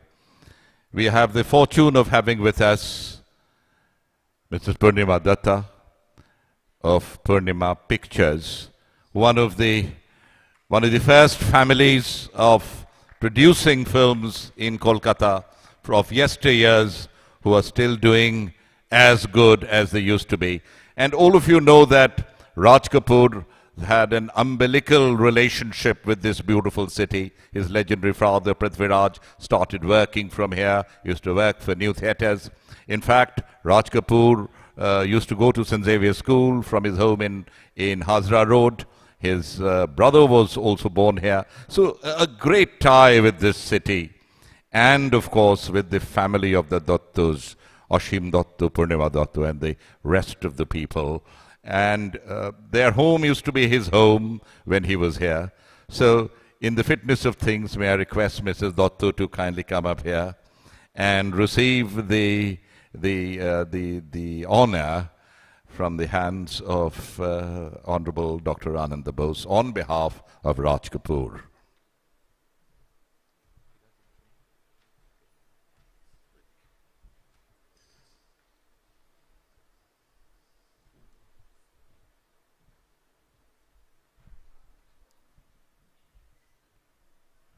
So, in fact, this was the family who gave us Gupigain Bakabain and Orunne Dinratri and some of those biggest landmarks of Bengali cinema. On behalf of the great showman Raj Kapoor, Purnima Datta accepts the memento.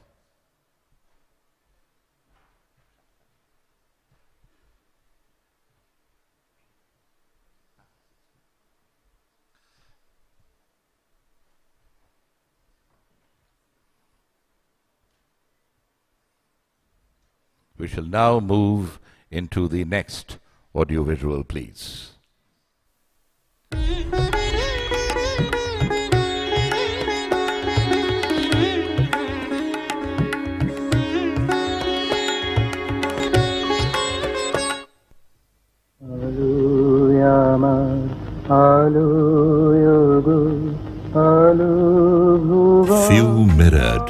the vagaries of life through the prism of cinema as truthfully and as consistently as Tapon Sinha.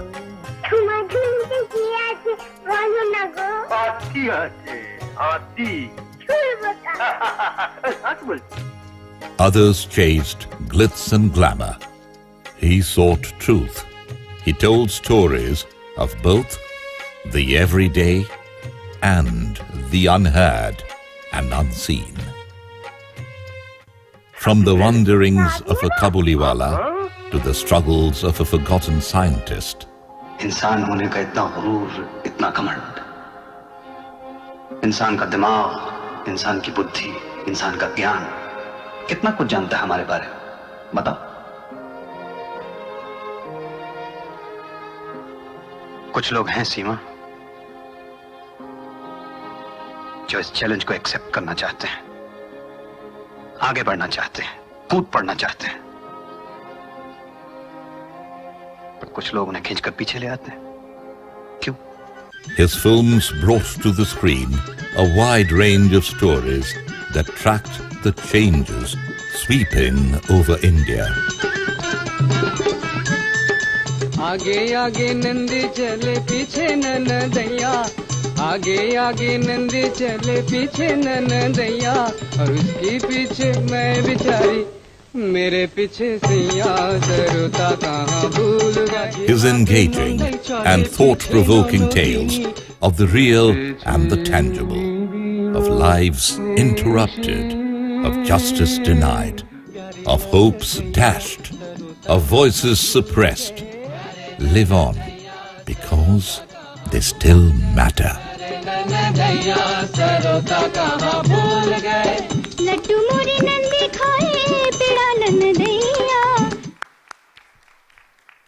That's wonderful.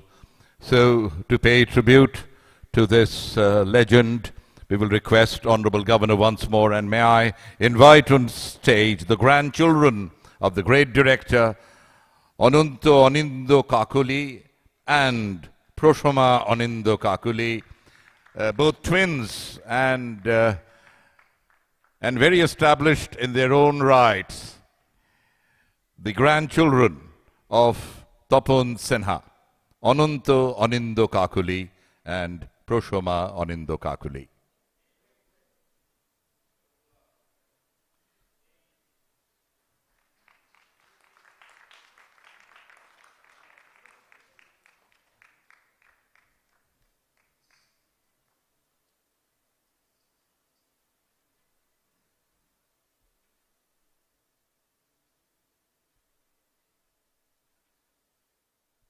Great moment. Well, remember the centenarian Tapon Sinha.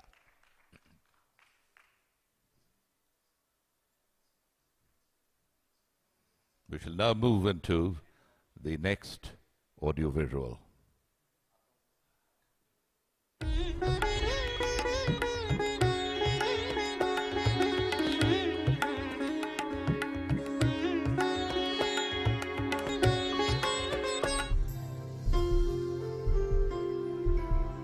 Some filmmakers tell stories that transcend time.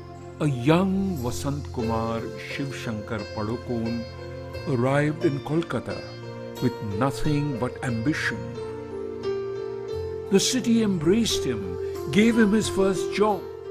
Gurudutt made gentle murmurs of the heart come alive on screen. Some cities live in our memories, some shape our souls. For Gurudutt, Kolkata was both.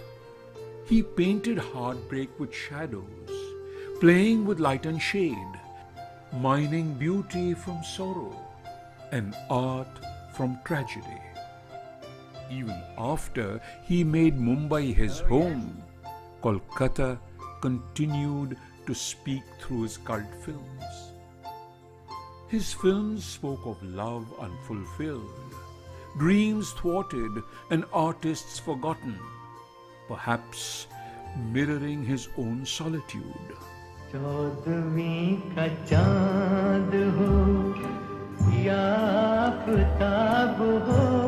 The the idealistic poet of Pyasa. दुनिया अगर मिल भी जाए तो क्या है? The tragic artist of Kagas Ke Phool, the decaying grandeur of Sahib Bibi or Ghulam. The city of poets, revolutionaries and dreamers never forgets one of its own. In every flickering tramlight, in every song of longing, Gurudat still lingers. Gurudat still lingers.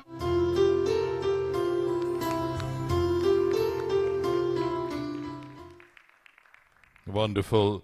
We are indeed very happy to have with us the daughter-in-law and the granddaughter of the great man, Kavita Dutt and Gauri Dutt.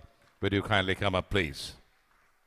And may I request all the dignitaries on stage, as Honorable Governor felicitates, would you move forward, please, because it will be a good organized photograph. And these are golden moments. All the dignitaries, please, would you move forward so that you are all visible? That's better. Okay. Daughter-in-law and granddaughter of Guru Dutt, Kavita Dutt and Gauri Dutt.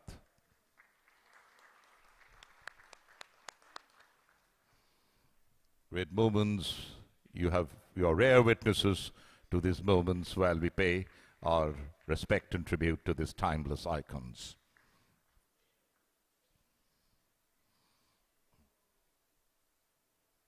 Thank you. Thank you very much.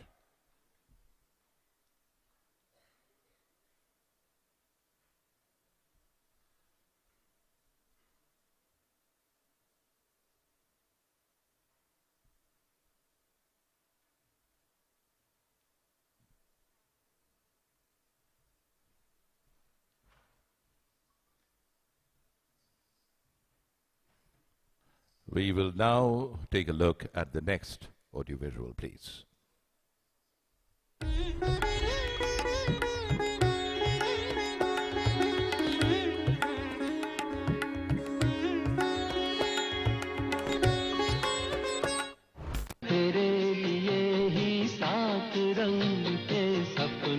In his music, Sholil Chaudhary sets sound free.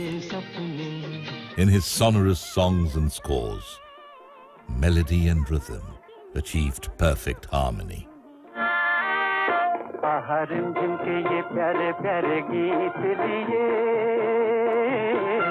In the 1940s, as Kolkata rose in revolution, a young man with a harmonium turned the city's struggle into music.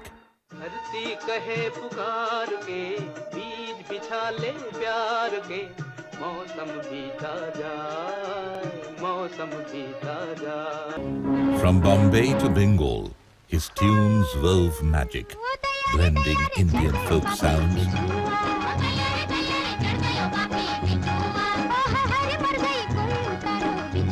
with Western symphonies, jazz and opera. His songs were battle cries, rooted in melody and rhythm.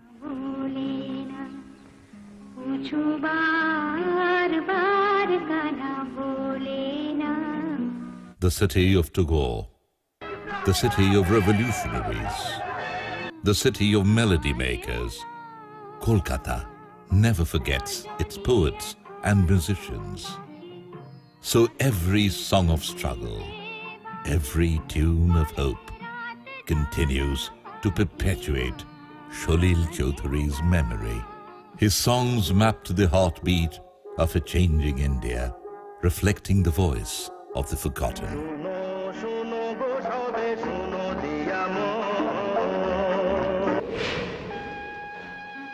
His music still sings of love, of struggle, of a nation's soul.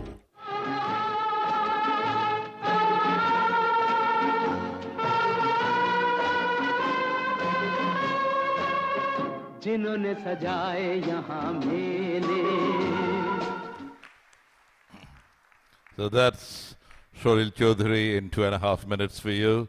And we are indeed very happy that we have with us his brilliant daughter, a great singer, Antura Chaudhary, coming up to receive the honor from her illustrious father. Like last time, all of you dignitaries, would you move up, please, for this golden frame? I request Proshenjit to move up, Amita to move up, please.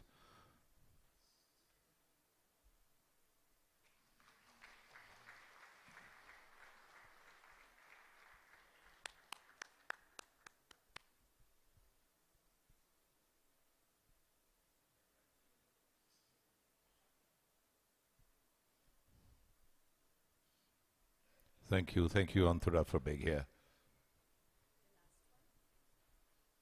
And finally, the last audiovisual on these 5 legends.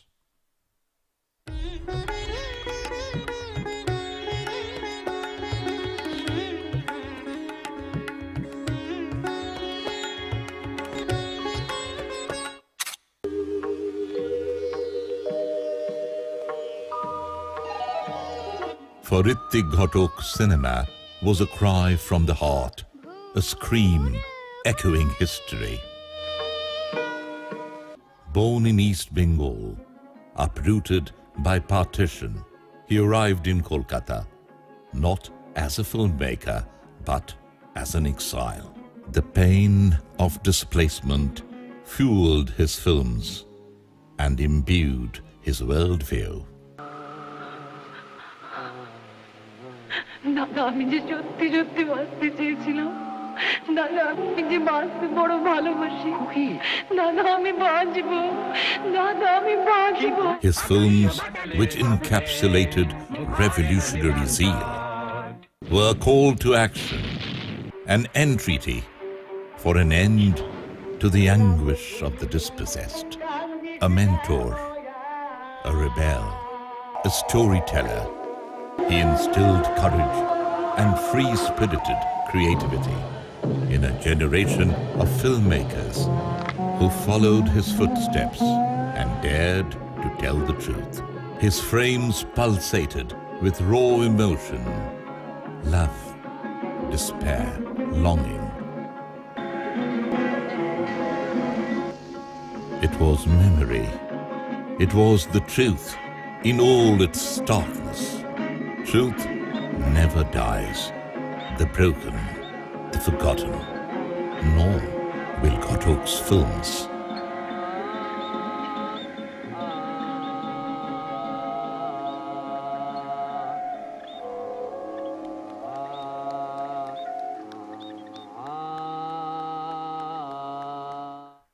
So that was Ritwik Ghatok in a very short while. All these legends need about an hour on their lives, but whatever we could do it for you in 2 minutes. We are joined by Ritwik Babu's son, Ritoban Ghatok, and his grandnephew, Atreya Mukhopadhyay. Ritoban Babu, would you come up on stage, please? It's such a pleasure to see you here. Son of the legendary Ritwik Ghatok. And of course, there is his grandnephew, Atreya Mukhopadhyay.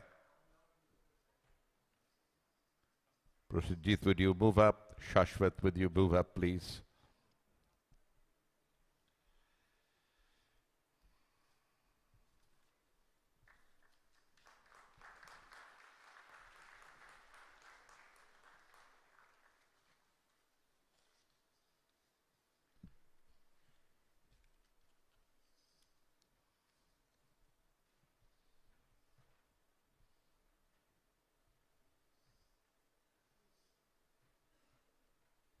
Well, friends, that brings us to the close of the felicitation ceremony of these 5 legends. We shall now release the CII report on a new vision for creative economy. And we'll request the Honorable Governor to do the honors for us. And while the other dignitaries will have a copy, and they will also unveil along with the Honorable Governor. Can we have the reports here, please? The CII report on a new vision for creative economy.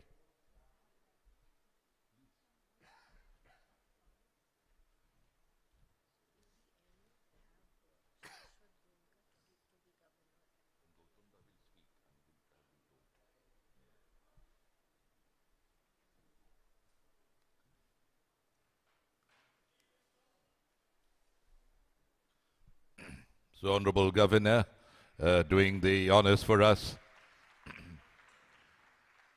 The CII report on a new vision for creative economy.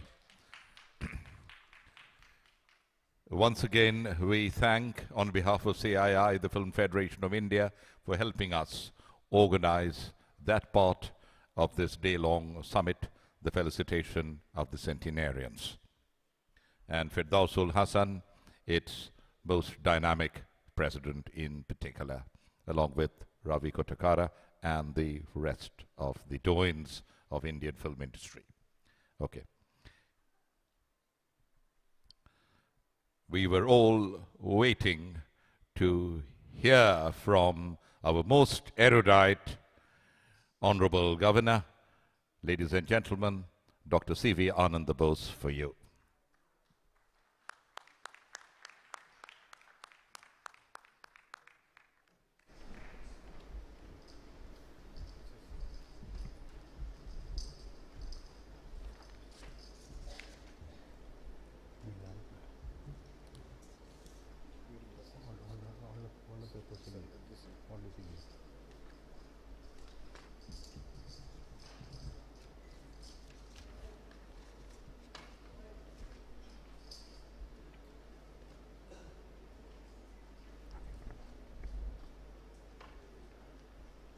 Dignitaries on the dais, Ms. Amita Sarkar, Sri Prasenjit Chatterjee, Sri Shashwat Goenga, Sri Gautam Ghosh, Srimati Rituparna Sengupta, Sri Gaurav Banerjee, doyens of the film industry, and my personal friend Sri Ravi Kotarakara, who has come all the way from Chennai. I'm delighted to be here to share this platform with the doyens of the creative industry in this country. The first thoughts which come to my mind as I stand up here before you is what Dryden said about the characters of Chaucer. Here is God's plenty. Here is God's plenty.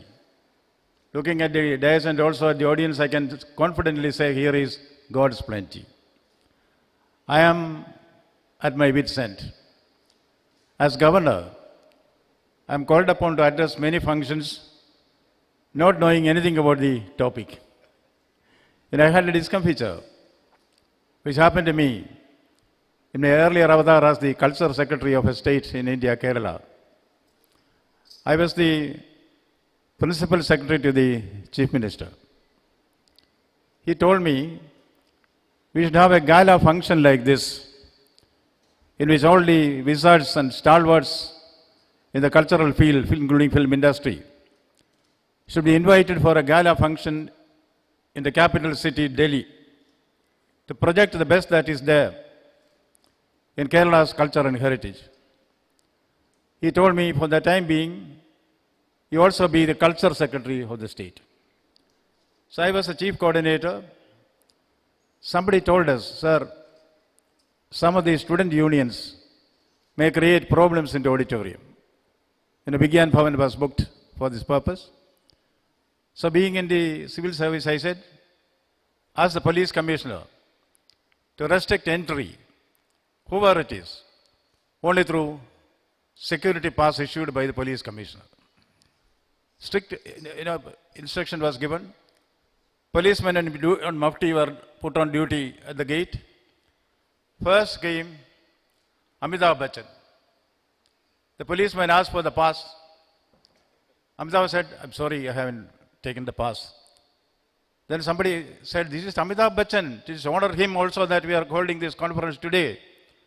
But the police are police everywhere. They said, I don't doubt it is Amitabh Bachchan, but I want proof that it is Amitabh Bachchan. So Amitabh ji said reeled out some dialogue from Diwar. Proof enough, he was admitted. Then comes Amjad Ali Khan. Police asked for a pass, no pass. Proof that you are Amjad Ali Khan. He played on the sitar and he was also let in, proof enough. Then comes K.J. Yesudas, my countryman, Kerala, the great singer. He was asked for a pass. He said, no, sorry, no pass. Proof. He sang 2 lines. Proof enough, he was also admitted. I didn't know these things. I came there in a white ambassador car with a red beacon light. In those days, anybody could use the red beacon light. I straight away went inside the auditorium. The policeman stopped me. He said, sir, pass. The typical IAS arrogance, I said, pass for me? He said, sir, Amitabh Bachchan came here. Amjad Ali Khan came here. Yesudas came here. They had no pass, but they showed proof. So you please show at least proof that you are the cultural secretary. I said, what proof is required? Who are these people? Amitabh Bachchan, Amjad Ali Khan, Yesudas, who are these guys? Policeman said, sir, you don't know him? I don't know them. Why should I know them? Then he said, no more proof is required. You are the cultural secretary.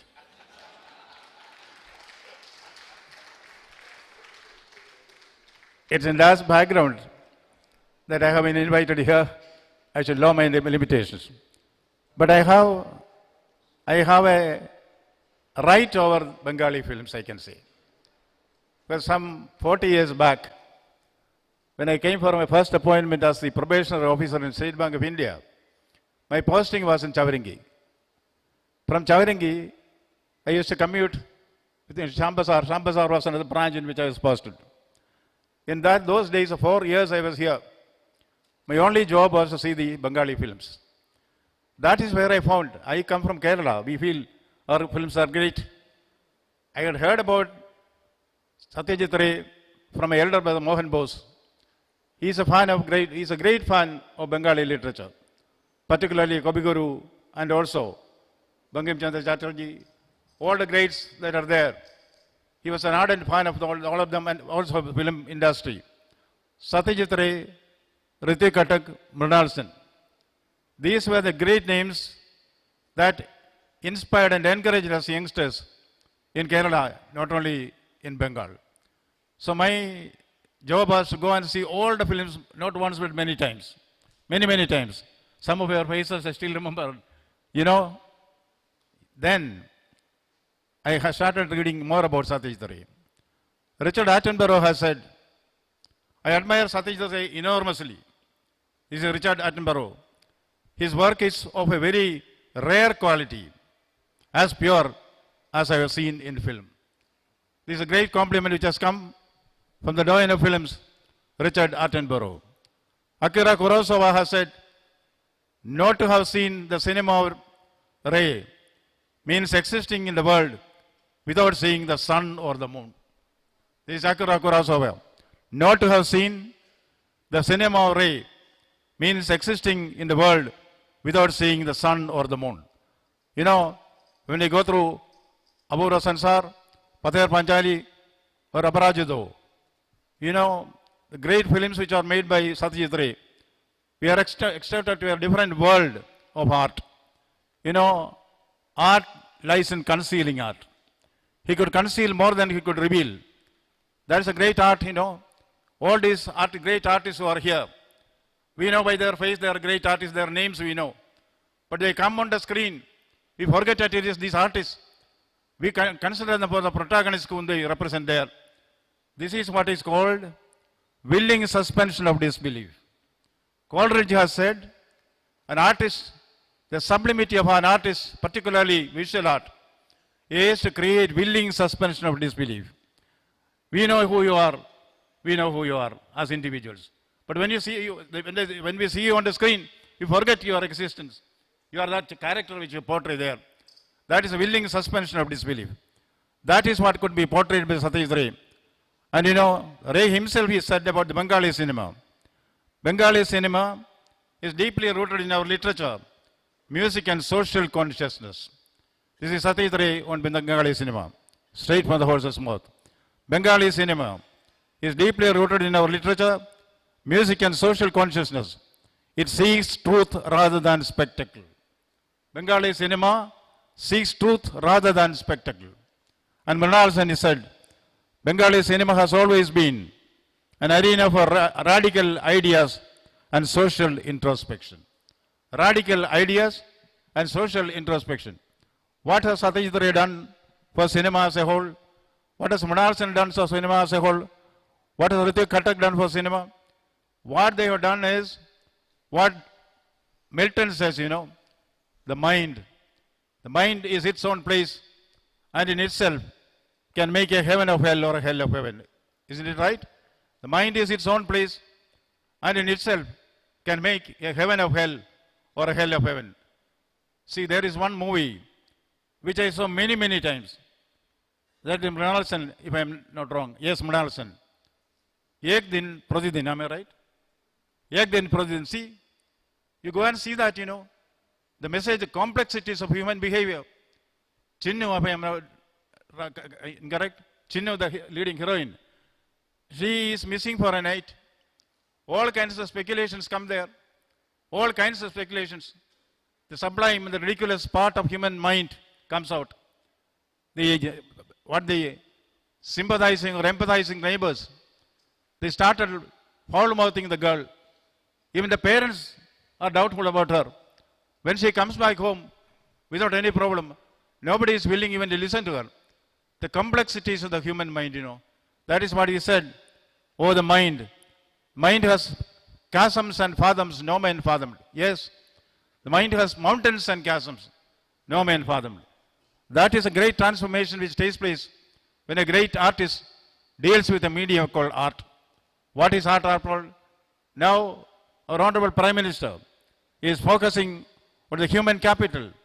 You know, India is strong. India has started asserting India is strong. India is great. We should assert we are great. Now India is focusing on the soft power. What is soft power? I think I heard the word being used by the CIA chief here. Soft power. Hard power, you know, is military power. To an extent, economic power. Hard power does not achieve anything. Right from the days of the Mahabharata War or the Greek Trojan War, war has not achieved anything, including the recent wars which are fought around us. Soft power is art, culture, and heritage. Soft power is what is going to move the nations of the world. You know, the Harvard professor Joseph Nye, he came out with the astounding idea. World leadership will go to those who can harness their soft power. India has one of the greatest soft powers, art, culture, and heritage in the world. But we are not even in the first 30 in the world in projecting or utilizing our soft power. So the task is on you, artists. You project India's soft power, great soft power.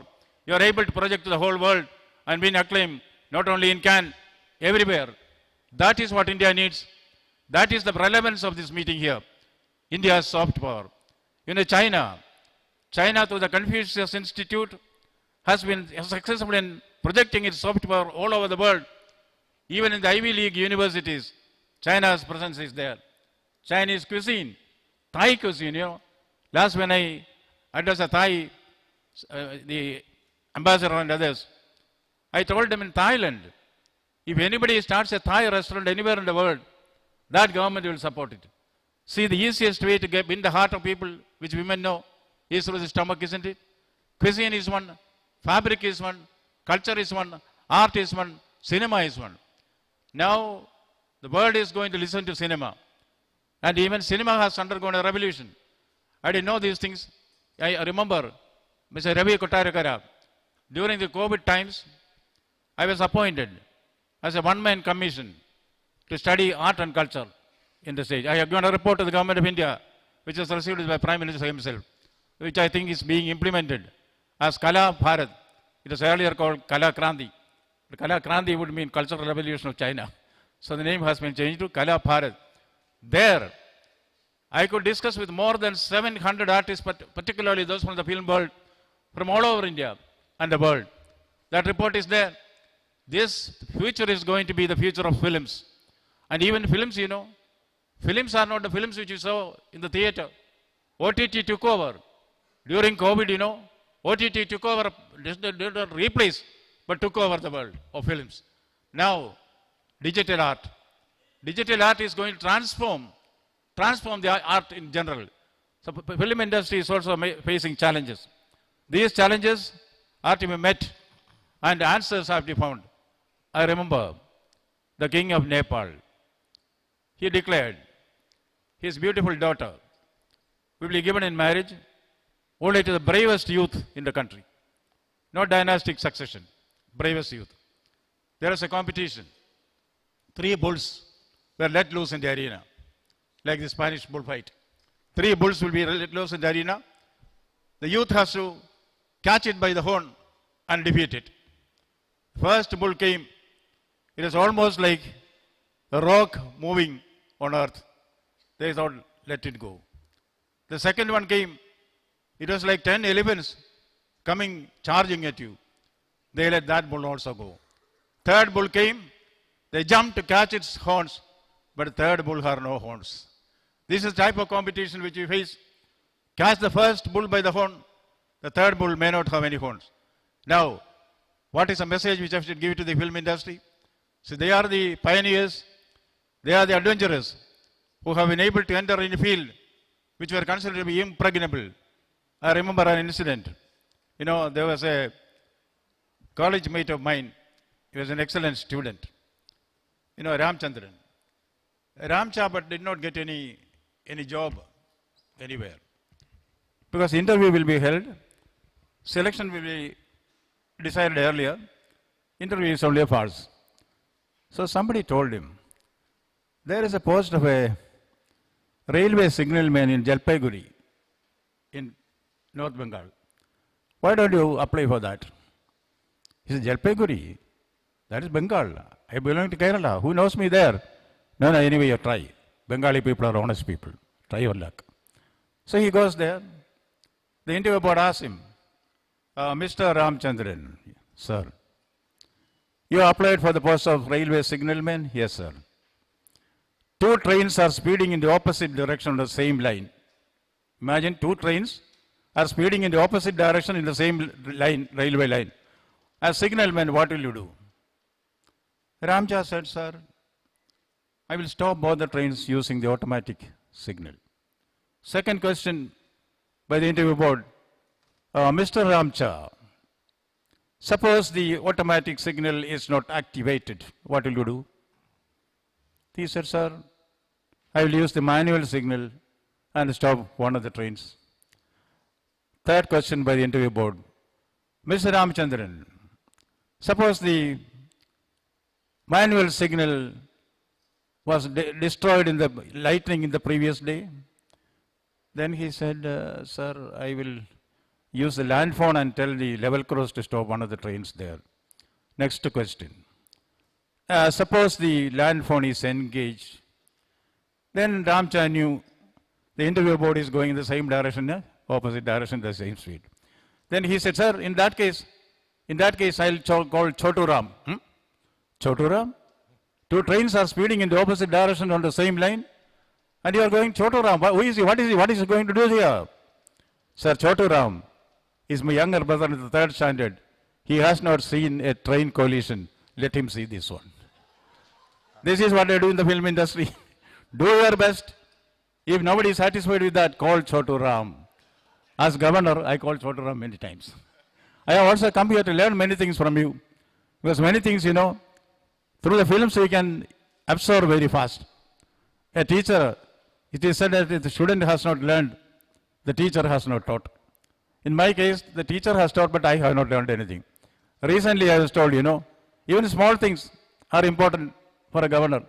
Can you please teach me how to act like a good governor? I come to say that acting, you know, how to act like a good governor.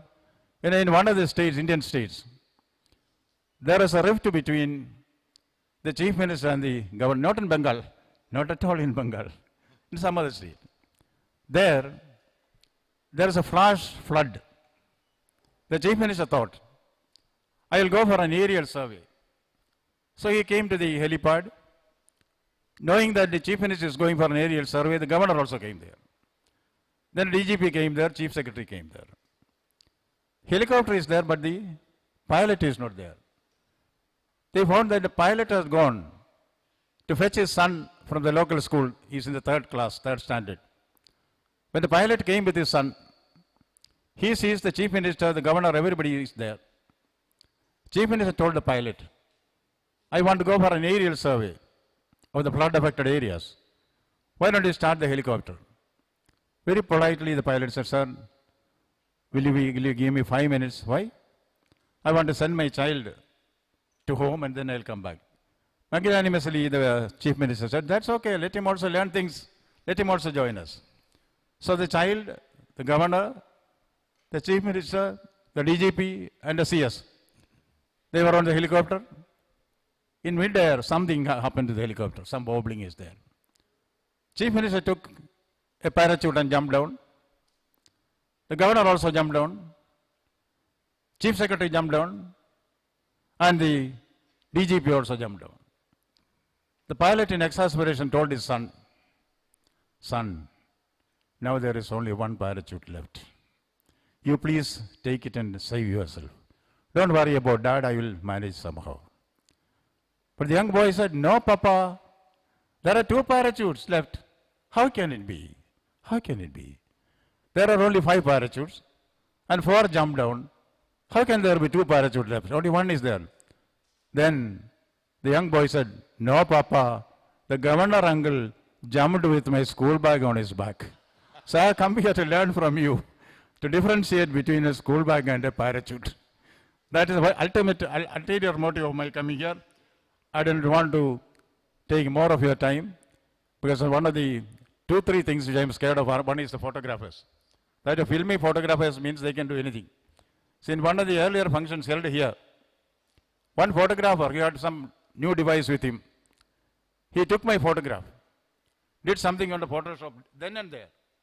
Then gave me my photograph which looked like an amalgam of Amitabh Bachchan and Shah Rukh Khan. Proudly I showed my photograph to my wife. She looked at the photograph and told me, better than the original. So I don't want that to happen here again.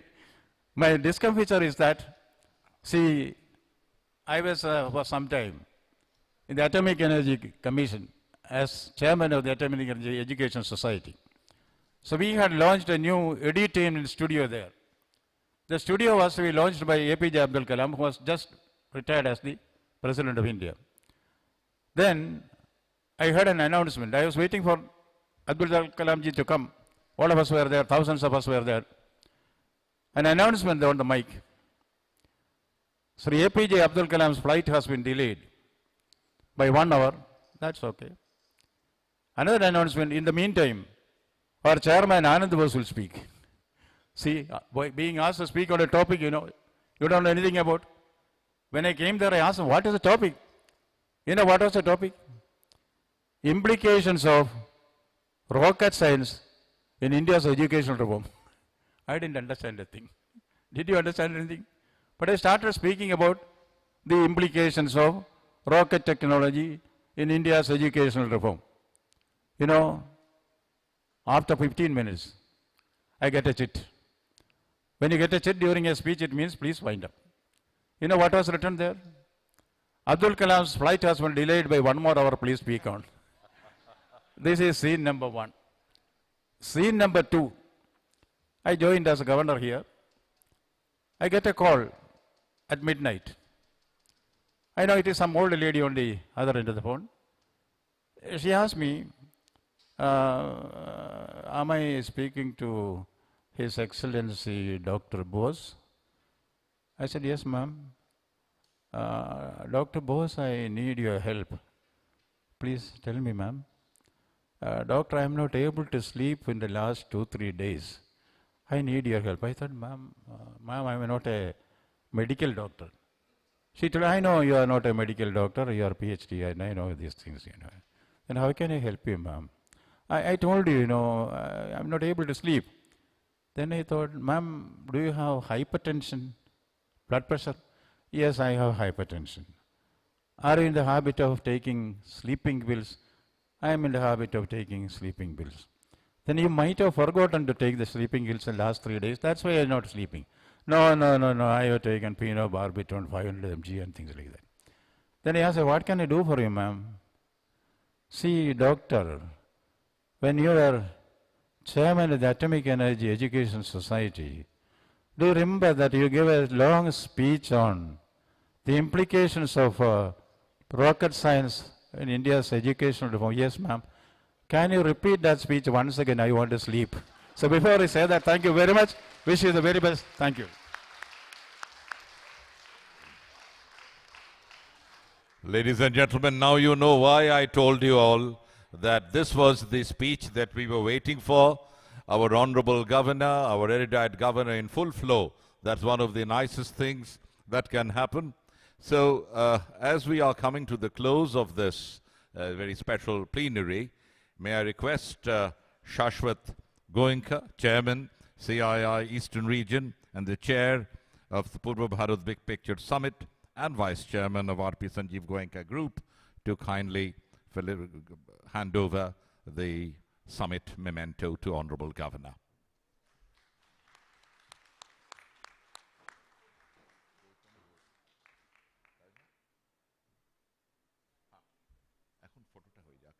May I request all the dignitaries with Honorable Governor to kindly move forward for a group photograph, please.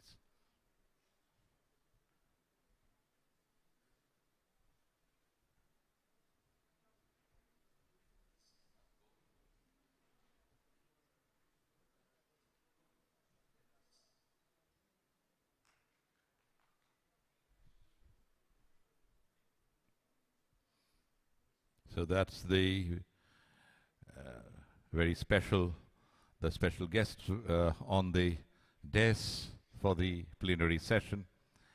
May I now request Gautam Ghosh, on behalf of CII, for his closing remarks, please.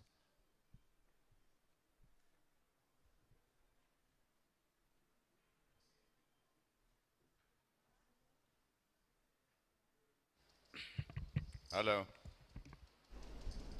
Your Excellency, the Governor of West Bengal, distinguished guests, ladies and gentlemen. After this wonderful and humorous speech of the Governor and the comprehensive presentation of Shashwat Goenka about CII, I have nothing much to say. Only thing, in creative economy, it's a very complex area. Because how you gauge it, we know how many kilometers of railway track, that's fine. How many tons of minerals are mined, fine. But how you gauge creative economy, that's the most difficult thing. But of course, there's a great possibilities. It's written here, culturally rooted, creatively global. Actually, we have to look for the ecology of culture, which is very important, and I hope with that, how really we can promote creative economy and sustain it, make it sustainable. That's the challenge of this summit, and I'm sure that after this summit, so many things will come up for the next report. Thank you very much.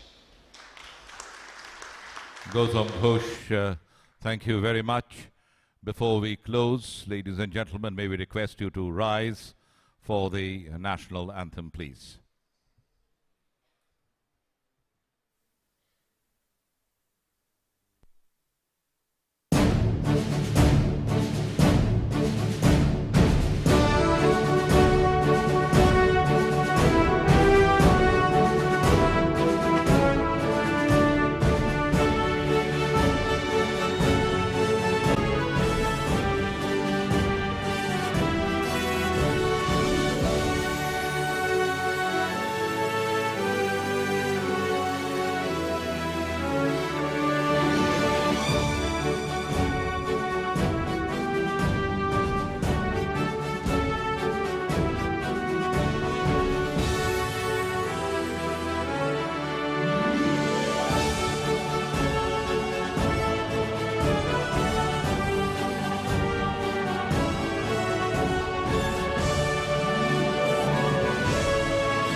We thank Honorable Governor for his very kind and gracious presence.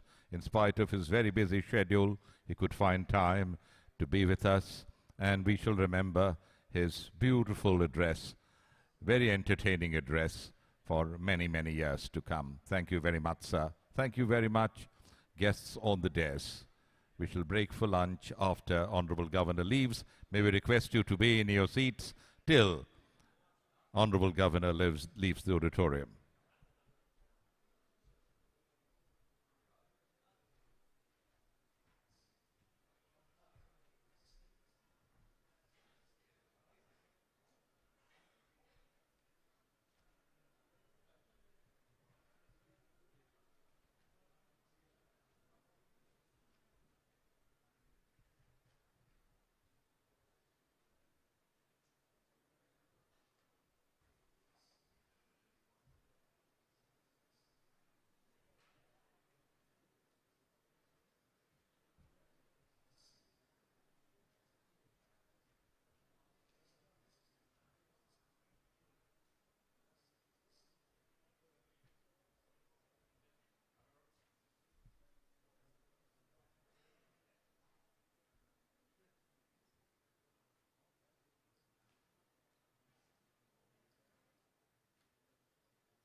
I like it.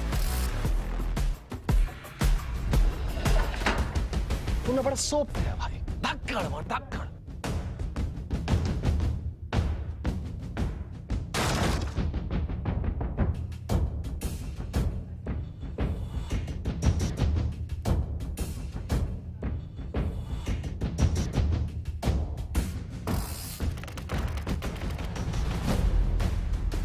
It's sensational.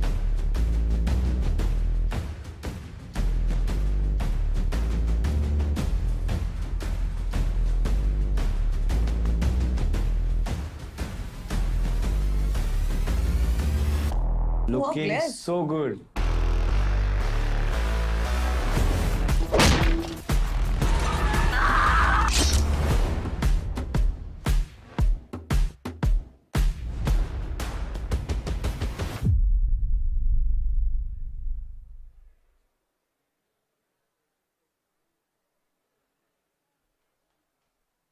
এদিকে আসুন 500 bottle দাও তো আচ্ছা কত দাদা 100 টাকা sir দাঁড়ান পাশের দোকান যে 80 টাকা বললো 20 টাকার জন্য দরদাম করছো অপু দরাদরি করলে তরকারির টেস্ট বাড়ে আপনার তো দেখছি অনেক কিছু শেখার বাকি বিয়ের পর সব শিখিয়ে দেবো সরি আঙ্কেল সরি দিদি সরি আঙ্কেল সরি দিদি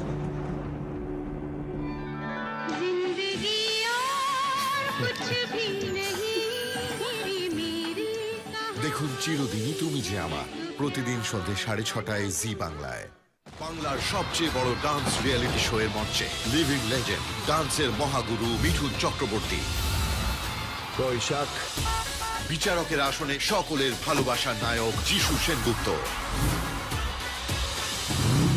সঙ্গে বাংলা সুপারস্টার নায়ক অঙ্কুশ সুপারহিট নায়িকা শুভশ্রী এবং জনপ্রিয় অভিনেত্রী কৌশানী শনি ও রবিবার রাত 9:30 জি বাংলায় অনলি চাইল্ড থেকে রাতারাতি জয়েন্ট ফ্যামিলি জয়েন করা সব কাজিনসদের নাম মনে রাখাটাই তো চল চল সবাই এসে গেছে এত বড় স্টার্টআপের ফাউন্ডারের সাথে বিয়ে হলে অর্ধেক সময় তো ওই ভিডিও কলেই কেটে যাবে নতুন ঘরবাড়ি নতুন ফ্যামিলি নতুন নিয়ম কানুন বিয়ের পর অনেক কিছু পাল্টে যায় কিন্তু শুধু আমার জন্য কেন অনুরাধা বিজয় শুভ্র আর ডাকনা এই যে নিজের স্টার্টআপ নিয়ে এত বিজি থাকে বিয়ের পরে কতটা টাইম বার করতে পারবে জানি না ভাগ্য ভালো বিয়ের জন্য টাইম বার করতে পেরেছে করতে হয়েছে নতুন জীবন শুরু করার দায়িত্ব কিছুটা আমার কিছুটা আমাদের ঐতিহ্যকে ধরে চলি নতুন গল্প লিখে চলি আমরা রিভার কোণে আমরা বাংলার ঐশানী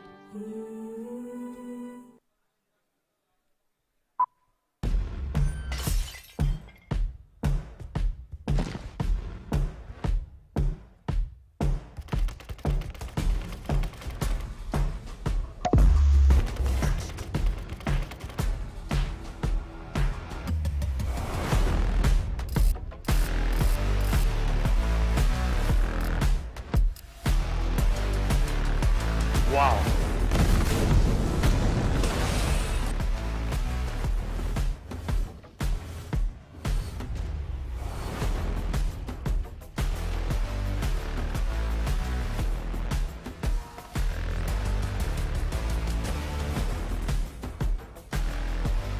I like it. तूने बड़ा सोप है भाई धक्कड़ मार धक्कड़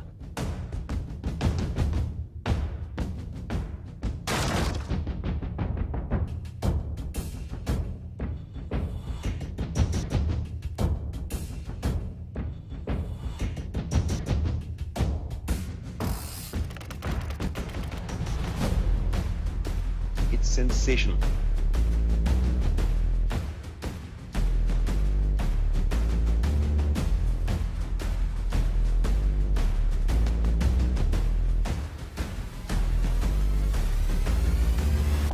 Looking so good.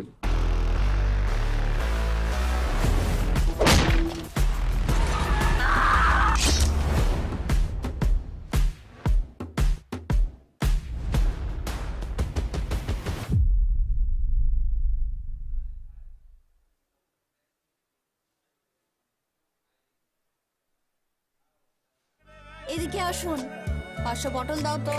কত দাদা? 100 টাকা স্যার। দাঁড়ান, পাশের দোকান যে 80 টাকা বললো। 20 টাকার জন্য দরদাম করছো অপু? দরাদরি করলে তরকারির টেস্ট বাড়ে। আপনার তো দেখছি অনেক কিছু শেখার বাকি, বিয়ের পর সব শিখিয়ে দেবো। সরি আঙ্কেল, সরি দিদি, সরি আঙ্কেল, সরি দিদি।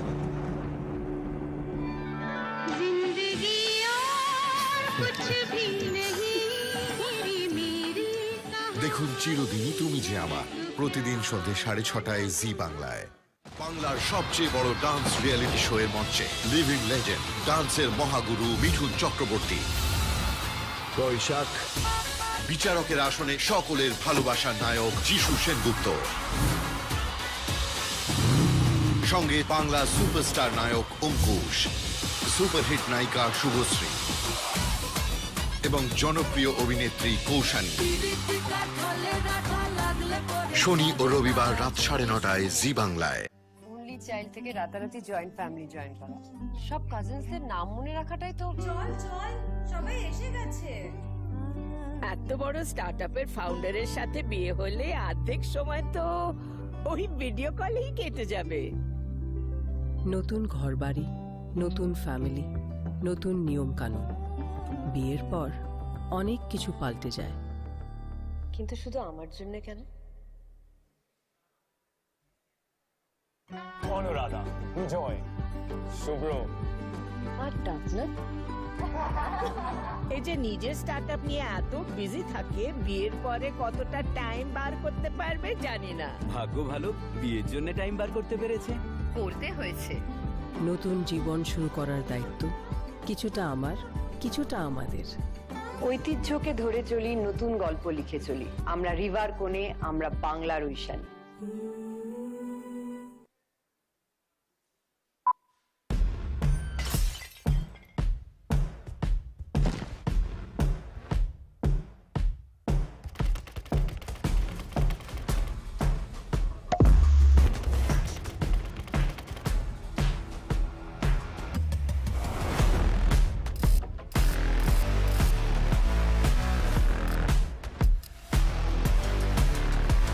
Wow.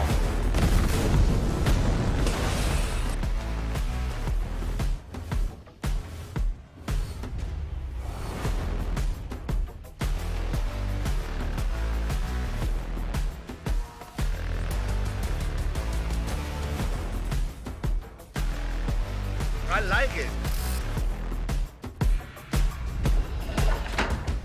तूने बड़ा सोप है भाई, धक्कड़ मार धक्कड़।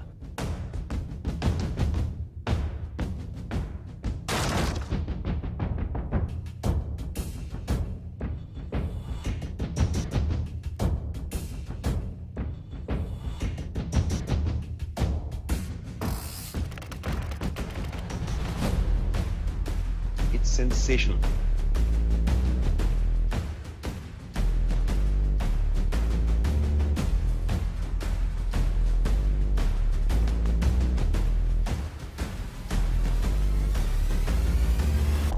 Looking so good.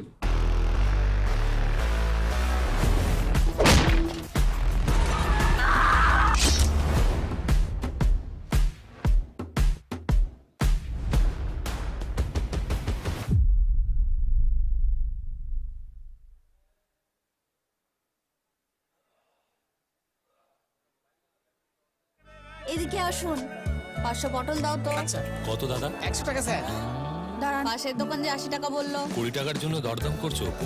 দরাদরি করলে তরকারির টেস্ট বাড়ে। আপনার তো দেখছি অনেক কিছু শেখার বাকি, বিয়ের পর সব শিখিয়ে দেবো। সরি আঙ্কেল, সরি দিদি, সরি আঙ্কেল, সরি দিদি।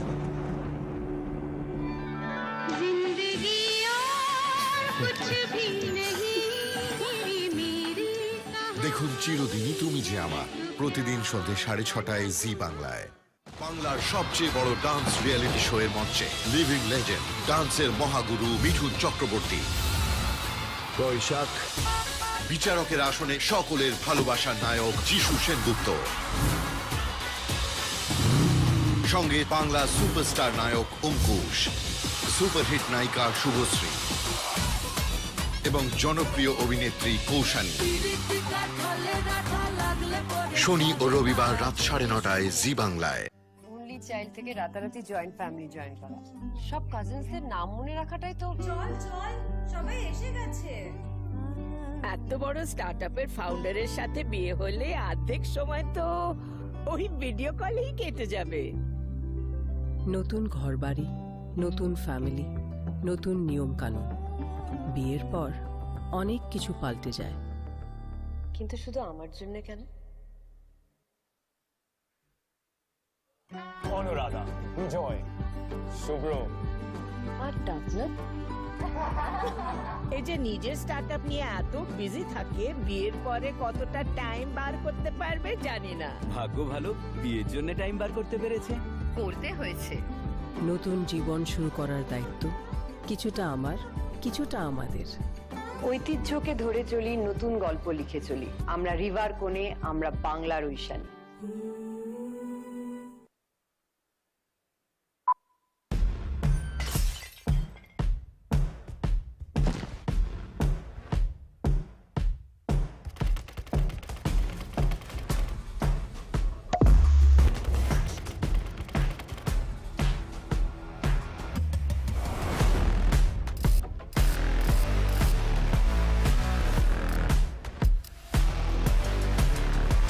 Wow.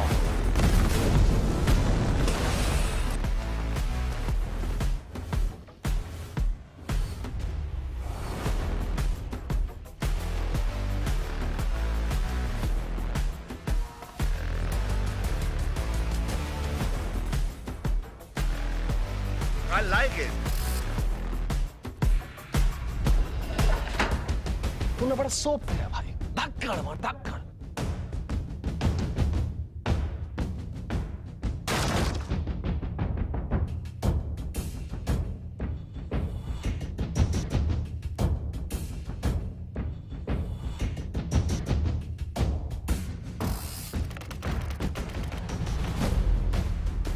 It's sensational.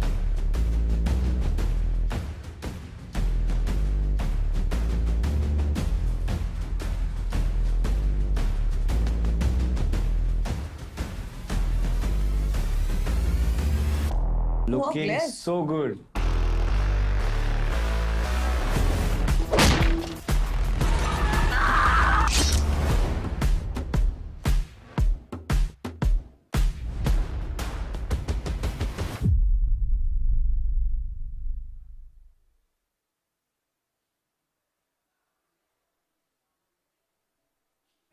এদিকে আসুন, 500 বটল দাও তো। কত দাদা? 100 টাকা স্যার। দাঁড়ান, পাশের দোকান যে 80 টাকা বললো। 20 টাকার জন্য দরদাম করছো? দরাদরি করলে তরকারির টেস্ট বাড়ে। আপনার তো দেখছি অনেক কিছু শেখার বাকি, বিয়ের পর সব শিখিয়ে দেবো। সরি আঙ্কেল, সরি দিদি, সরি আঙ্কেল, সরি দিদি।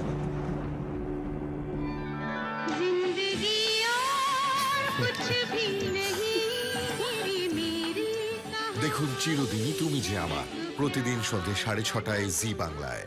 বাংলার সবচেয়ে বড় ডান্স রিয়েলিটি শো এর মঞ্চে লিভিং লেজেন্ড, ডান্সের মহাগুরু মিঠুন চক্রবর্তী। বৈশাখ বিচারকের আসনে সকলের ভালোবাসার নায়ক যিশু সেনগুপ্ত, সঙ্গে বাংলা সুপারস্টার নায়ক অঙ্কুশ, সুপারহিট নায়িকা শুভশ্রী এবং জনপ্রিয় অভিনেত্রী কৌশানী। শনি ও রবিবার রাত 9:30 জি বাংলায়। অনলি চাইল্ড থেকে রাতারাতি জয়েন্ট ফ্যামিলি জয়েন করা, সব কাজিনসদের নাম মনে রাখাটাই তো। চল চল সবাই এসে গেছে। এত বড় স্টার্টআপের ফাউন্ডারের সাথে বিয়ে হলে অর্ধেক সময় তো ওই ভিডিও কলেই কেটে যাবে। নতুন ঘরবাড়ি, নতুন ফ্যামিলি, নতুন নিয়ম কানুন। বিয়ের পর অনেক কিছু পাল্টে যায়। কিন্তু শুধু আমার জন্য কেন? অনুরাধা, জয়, শুভ্র আর ডাকনাথ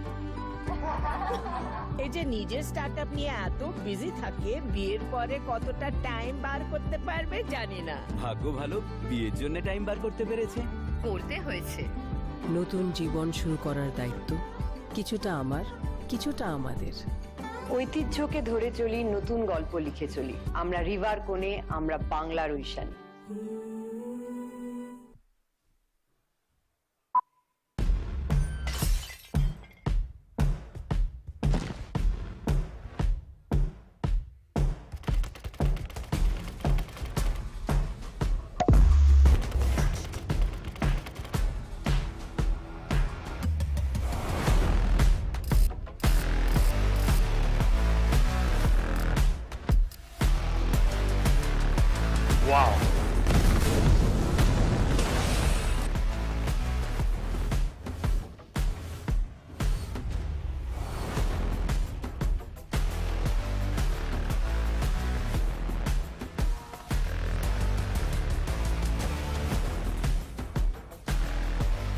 I like it. तूने बड़ा सोप है भाई धक्कड़ मार धक्कड़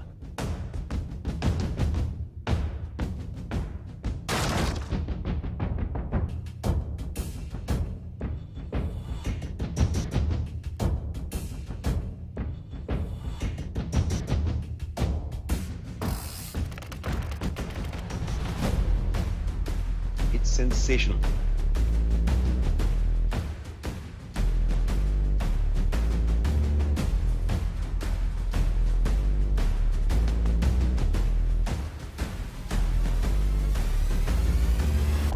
Looking so good.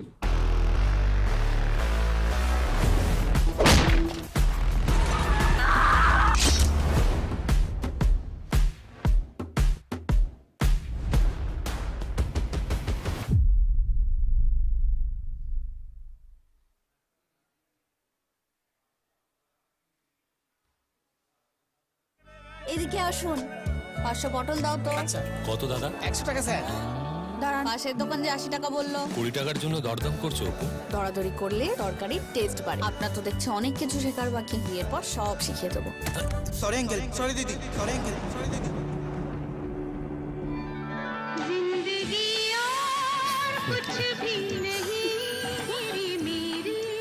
দেখুন চিরদিনই তুমি যে আমার, প্রতিদিন সন্ধ্যে 6:30 জি বাংলায়।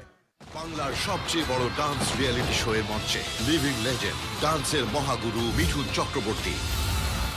বৈশাখ বিচারকের আসনে সকলের ভালোবাসার নায়ক যিশু সেনগুপ্ত, সঙ্গে বাংলা সুপারস্টার নায়ক অঙ্কুশ, সুপারহিট নায়িকা শুভশ্রী এবং জনপ্রিয় অভিনেত্রী কৌশানী। শনি ও রবিবার রাত 9:30 জি বাংলায়। অনলি চাইল্ড থেকে রাতারাতি জয়েন্ট ফ্যামিলি জয়েন করা, সব কাজিনসদের নাম মনে রাখাটাই তো। চল চল সবাই এসে গেছে। এত বড় স্টার্টআপের ফাউন্ডারের সাথে বিয়ে হলে অর্ধেক সময় তো ওই ভিডিও কলেই কেটে যাবে। নতুন ঘরবাড়ি, নতুন ফ্যামিলি, নতুন নিয়ম কানুন। বিয়ের পর অনেক কিছু পাল্টে যায়। কিন্তু শুধু আমার জন্য কেন?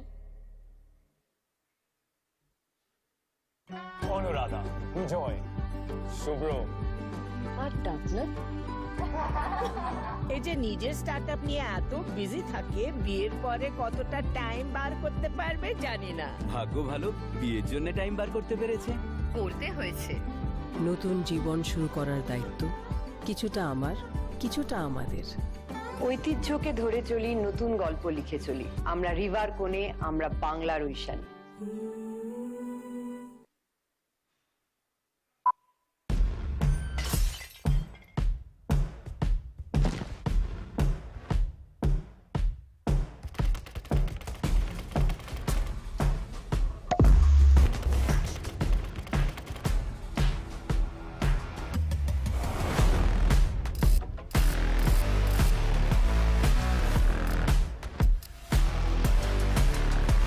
Wow.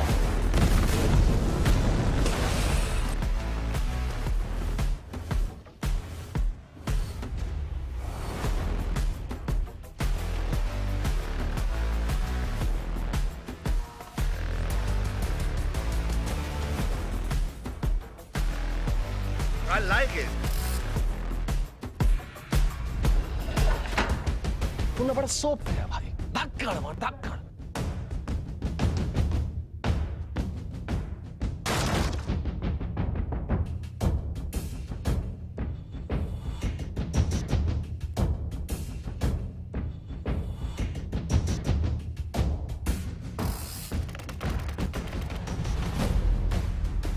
It's sensational.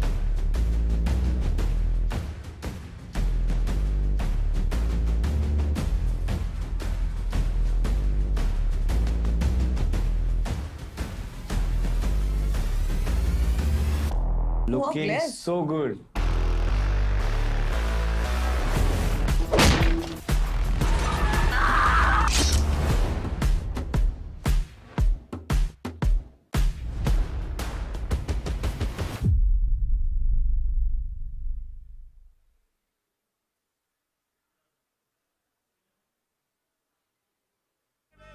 এদিকে আসুন, 500 পটল দাও তো।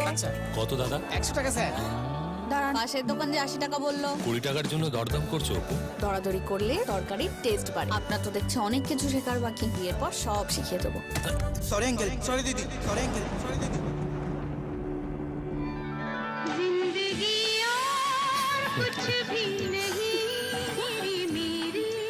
দেখুন চিরদিনই তুমি যে আমার, প্রতিদিন সন্ধ্যে 6:30 জি বাংলায়। বাংলার সবচেয়ে বড় ডান্স রিয়েলিটি শো এর মঞ্চে লিভিং লেজেন্ড ডান্সের মহাগুরু মিঠুন চক্রবর্তী। বৈশাখ বিচারকের আসনে সকলের ভালোবাসার নায়ক যিশু সেনগুপ্ত, সঙ্গে বাংলা সুপারস্টার নায়ক অঙ্কুশ, সুপারহিট নায়িকা শুভশ্রী এবং জনপ্রিয় অভিনেত্রী কৌশানী। শনি ও রবিবার রাত 9:30 জি বাংলায়। অনলি চাইল্ড থেকে রাতারাতি জয়েন্ট ফ্যামিলি জয়েন করা, সব কাজিনসদের নাম মনে রাখাটাই তো। চল চল, সবাই এসে গেছে। এত বড় স্টার্টআপের ফাউন্ডারের সাথে বিয়ে হলে অর্ধেক সময় তো ওই ভিডিও কলেই কেটে যাবে। নতুন ঘরবাড়ি, নতুন ফ্যামিলি, নতুন নিয়ম কানুন। বিয়ের পর অনেক কিছু পাল্টে যায়। কিন্তু শুধু আমার জন্য কেন? অনুরাধা, জয়, শুভ্র আর ডাকলেন এই যে নিজের স্টার্টআপ নিয়ে এত বিজি থাকে, বিয়ের পরে কতটা টাইম বার করতে পারবে জানি না। ভাগ্য ভালো, বিয়ের জন্য টাইম বার করতে পেরেছে। করতে হয়েছে। নতুন জীবন শুরু করার দায়িত্ব কিছুটা আমার, কিছুটা আমাদের। ঐতিহ্যকে ধরে চলি, নতুন গল্প লিখে চলি। আমরা রিভার কোণে, আমরা বাংলার ঐশানী।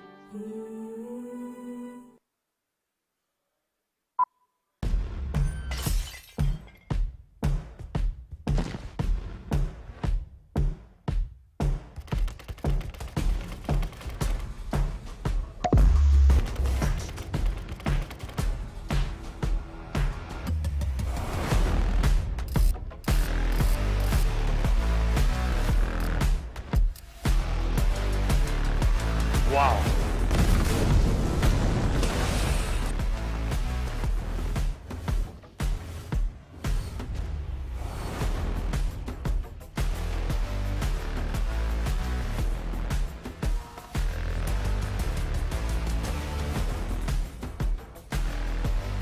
I like it. तूने बड़ा सोप है भाई, धक्कड़ मार धक्कड़।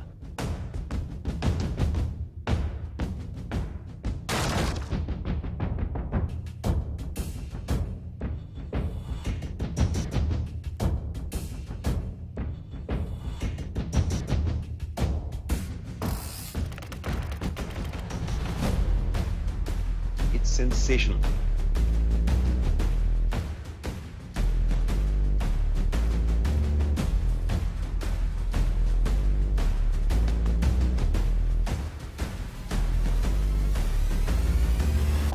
Looking so good.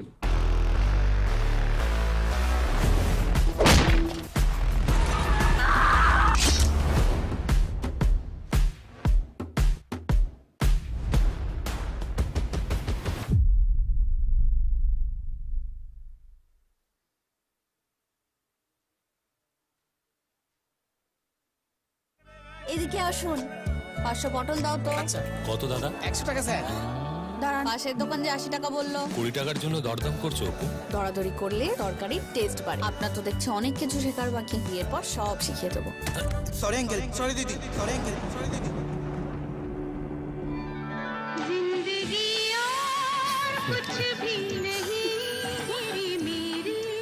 দেখুন চিরদিনই তুমি যে আমার, প্রতিদিন সন্ধ্যে 6:30 জি বাংলায়। বাংলার সবচেয়ে বড় ডান্স রিয়েলিটি শো এর মঞ্চে লিভিং লেজেন্ড ডান্সের মহাগুরু মিঠুন চক্রবর্তী। বৈশাখ বিচারকের আসনে সকলের ভালোবাসার নায়ক যিশু সেনগুপ্ত, সঙ্গে বাংলা সুপারস্টার নায়ক অঙ্কুশ, সুপারহিট নায়িকা শুভশ্রী এবং জনপ্রিয় অভিনেত্রী কৌশানী। শনি ও রবিবার রাত 9:30 জি বাংলায়। অনলি চাইল্ড থেকে রাতারাতি জয়েন্ট ফ্যামিলি জয়েন করা, সব কাজিনসদের নাম মনে রাখাটাই তো। চল চল সবাই এসে গেছে। এত বড় স্টার্টআপের ফাউন্ডারের সাথে বিয়ে হলে অর্ধেক সময় তো ওই ভিডিও কলেই কেটে যাবে। নতুন ঘরবাড়ি, নতুন ফ্যামিলি, নতুন নিয়ম কানুন। বিয়ের পর অনেক কিছু পাল্টে যায়। কিন্তু শুধু আমার জন্য কেন? অনুরাধা, জয়, শুভ্র আর ডাকনা এই যে নিজের স্টার্টআপ নিয়ে এত বিজি থাকে, বিয়ের পরে কতটা টাইম বার করতে পারবে জানি না। ভাগ্য ভালো, বিয়ের জন্য টাইম বার করতে পেরেছে। করতে হয়েছে। নতুন জীবন শুরু করার দায়িত্ব কিছুটা আমার, কিছুটা আমাদের। ঐতিহ্যকে ধরে চলি, নতুন গল্প লিখে চলি। আমরা রিভার কোণে, আমরা বাংলার ঐশান।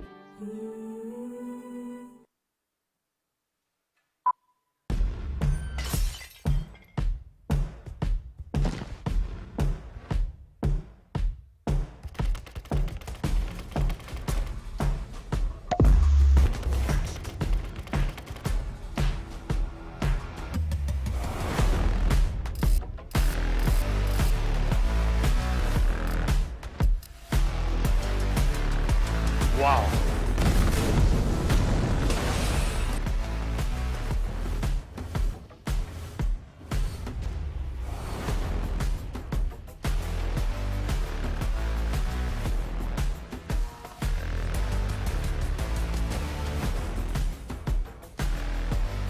I like it.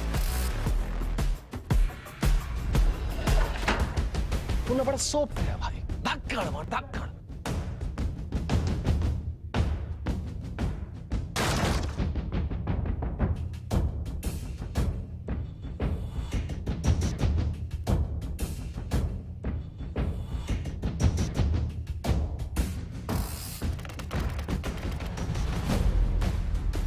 It's sensational.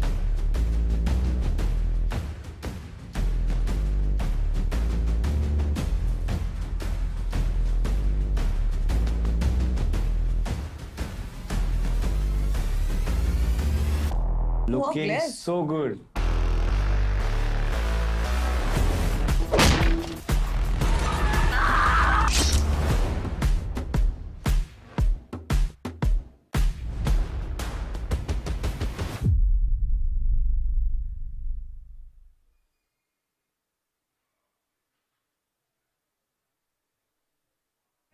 এদিকে আসুন, 500 পটল দাও তো। কত দাদা? 100 টাকা স্যার। দাঁড়ান, পাশের দোকান যে 80 টাকা বললো। 20 টাকার জন্য দরদাম করছো অপু? দরাদরি করলে তরকারির টেস্ট বাড়ে। আপনার তো দেখছি অনেক কিছু শেখার বাকি, বিয়ের পর সব শিখিয়ে দেবো। সরি আঙ্কেল, সরি দিদি, সরি আঙ্কেল, সরি দিদি।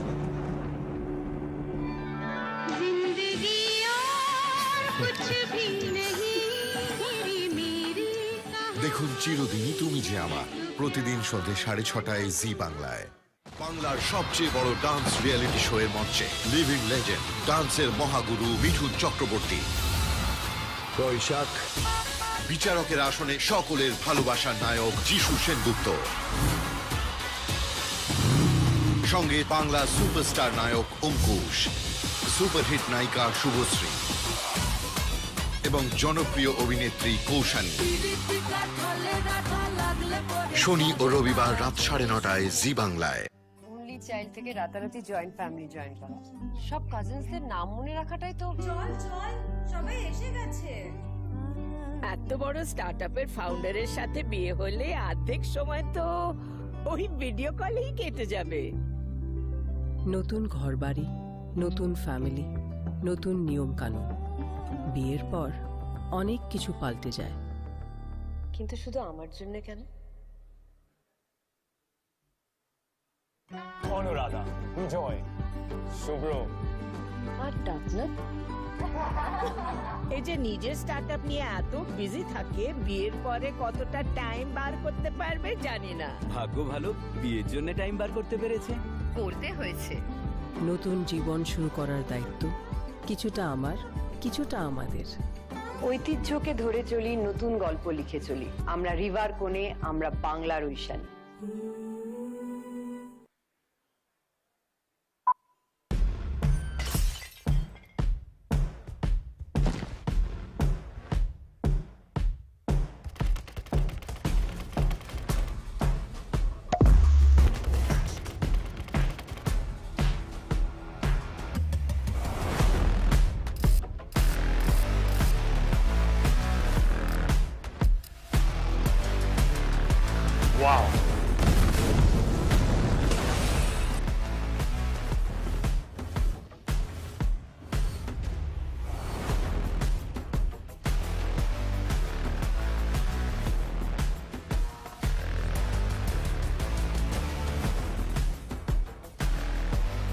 I like it.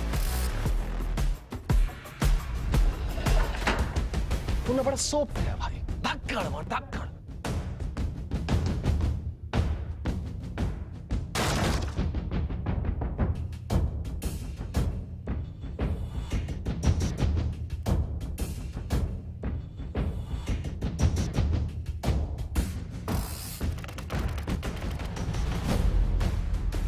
It's sensational.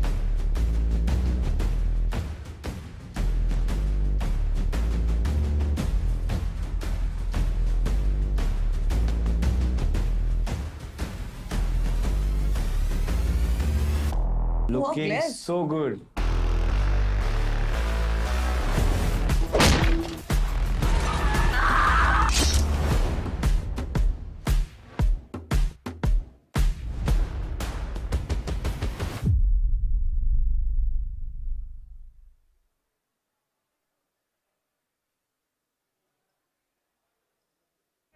এদিকে আসুন 500 পটল দাও তো। কত দাদা? 100 টাকা স্যার। দাঁড়ান, পাশের দোকান যে 80 টাকা বললো। 20 টাকার জন্য দরদাম করছো?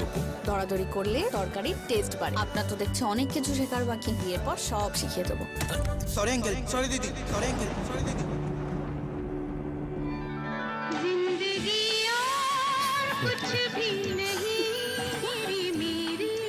দেখুন চিরদিনই তুমি যে আমার, প্রতিদিন সন্ধ্যে 6:30 জি বাংলায়।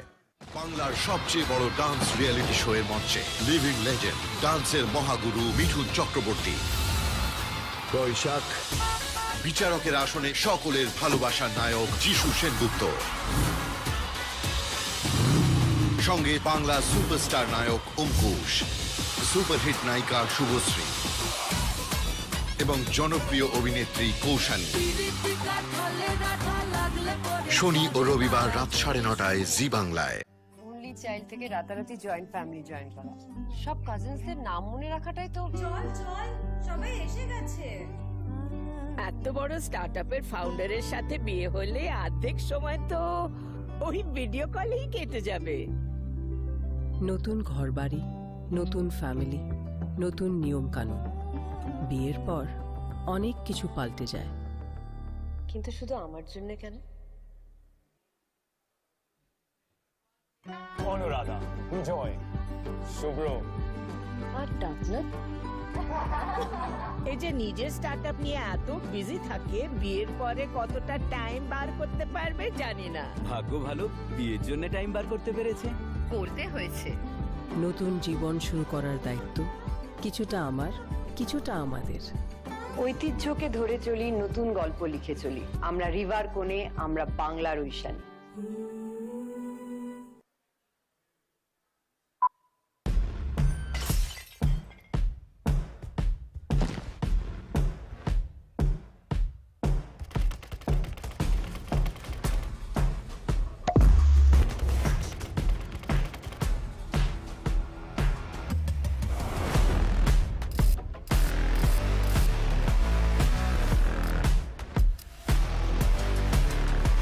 Wow.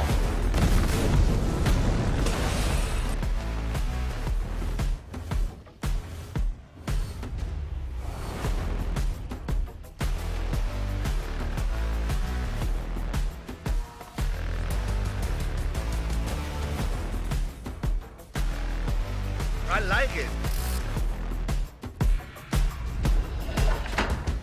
तूने बड़ा सोप है भाई धक्कड़ मार धक्कड़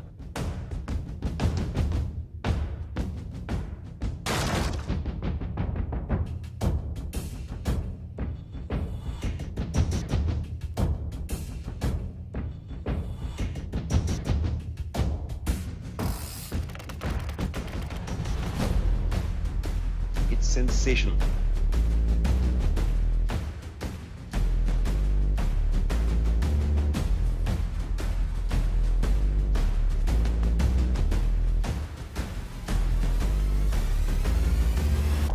Looking so good.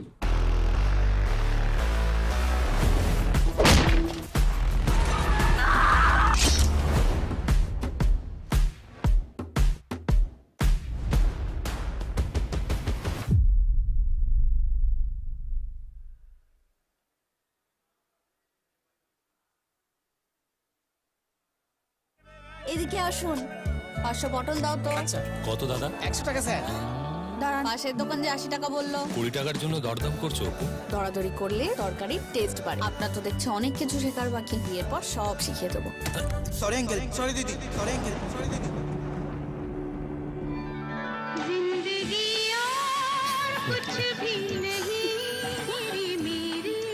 দেখুন চিরদিনই তুমি যে আমার, প্রতিদিন সন্ধ্যে 6:30 জি বাংলায়। বাংলার সবচেয়ে বড় ডান্স রিয়েলিটি শো এর মঞ্চে লিভিং লেজেন্ড ডান্সের মহাগুরু মিঠুন চক্রবর্তী। বৈশাখ বিচারকের আসনে সকলের ভালোবাসার নায়ক যিশু সেনগুপ্ত, সঙ্গে বাংলা সুপারস্টার নায়ক অঙ্কুশ, সুপারহিট নায়িকা শুভশ্রী এবং জনপ্রিয় অভিনেত্রী কৌশানী। শনি ও রবিবার রাত 9:30 জি বাংলায়। অনলি চাইল্ড থেকে রাতারাতি জয়েন্ট ফ্যামিলি জয়েন করা, সব কাজিনসদের নাম মনে রাখাটাই তো। চল চল, সবাই এসে গেছে। এত বড় স্টার্টআপের ফাউন্ডারের সাথে বিয়ে হলে অর্ধেক সময় তো ওই ভিডিও কলেই কেটে যাবে।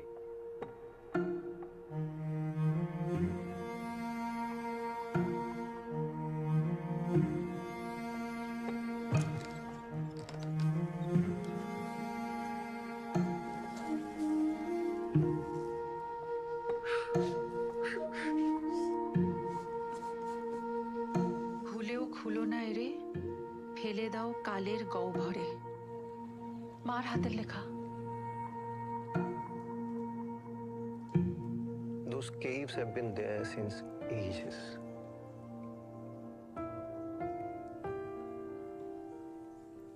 Every rock there tells stories of a long forgotten past.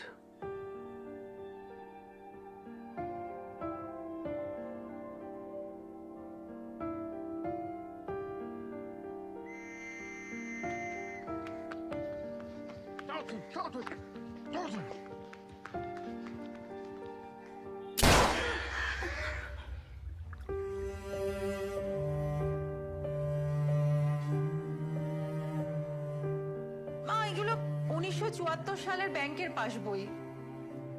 তো তোর বাবার হাতের লেখা, লাগবে। Mystical. না, mythical.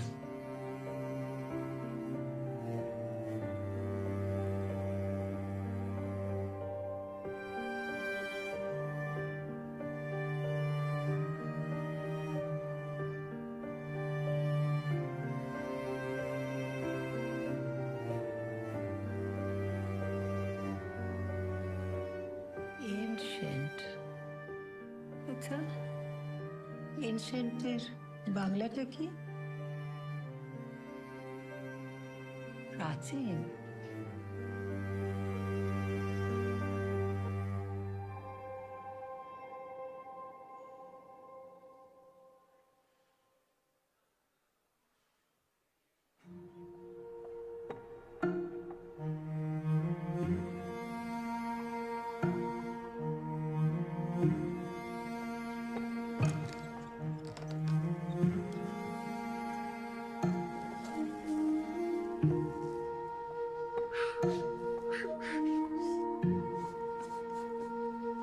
ভুলেও খুলো না এরে, ফেলে দাও কালের গহ্বরে।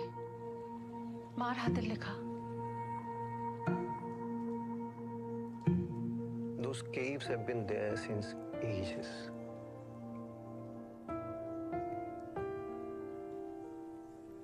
Every rock there tells stories of a long forgotten past.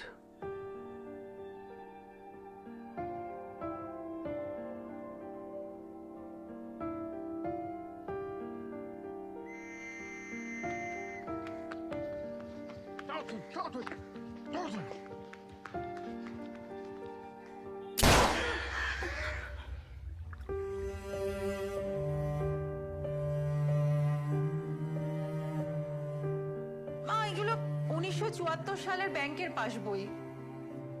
তো তোর বাবার হাতের লেখা, লাগবে। Mystical. না, mythical.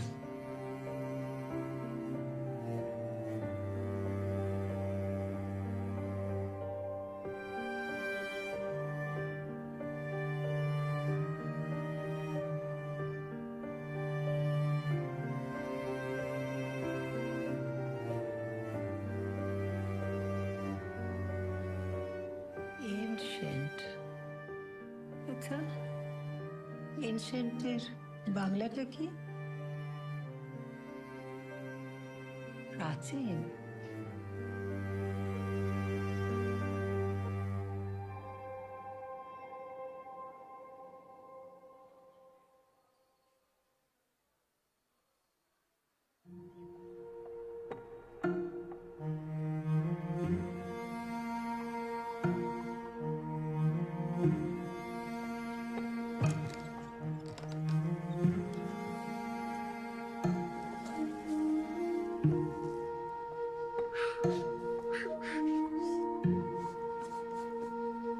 ভুলেও খুলো না এরে, ফেলে দাও কালের গহ্বরে।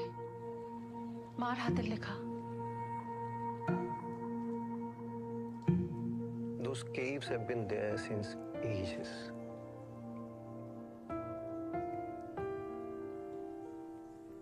Every rock there tells stories of a long forgotten past.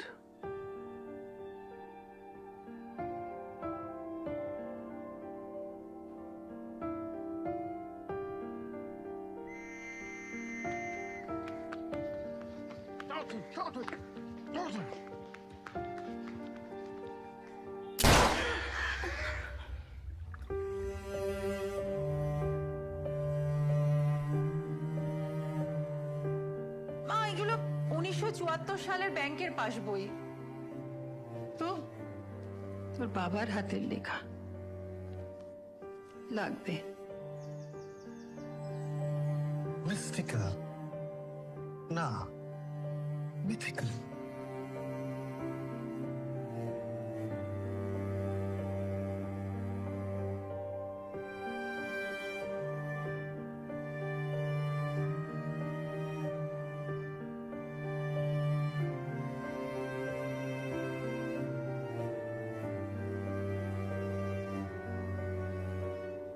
Ancient. আচ্ছা, এনসেন্টের বাংলাটা কি? প্রাচীন।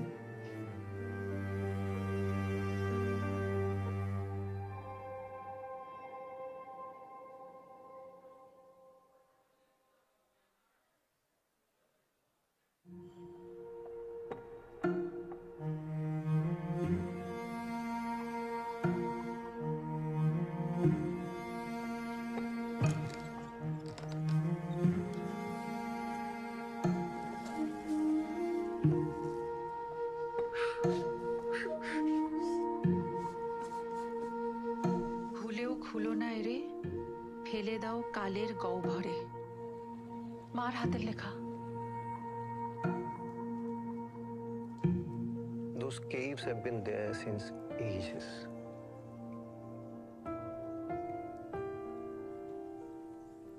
Every rock there tells stories of a long forgotten past.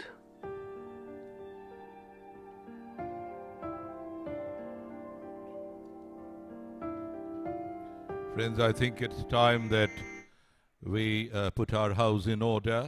We will start the post-lunch session.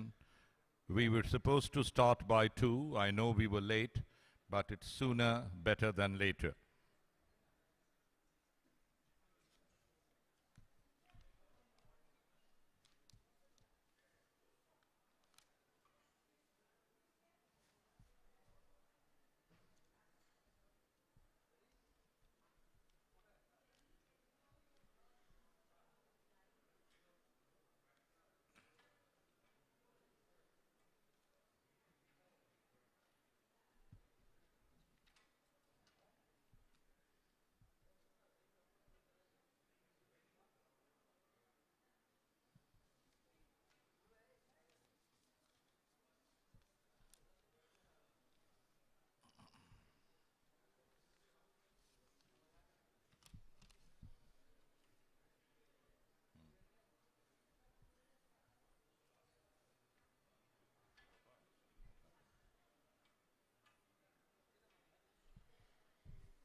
ভুলেও খুলো না এরে, ফেলে দাও কালের গহ্বরে।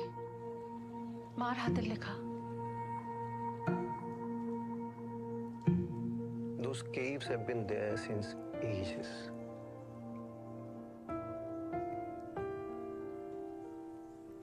Every rock there tells stories of a long forgotten past.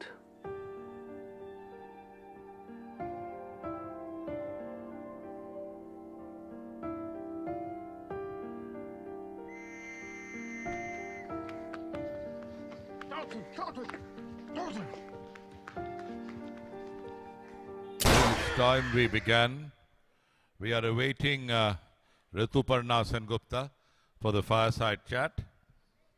And we will now start this fireside chat between a very, very eminent journalist, and of course there she is, so we are all set. So may I invite on stage Rituparna Sengupta, Gautam Ghosh and Shubhra Gupta.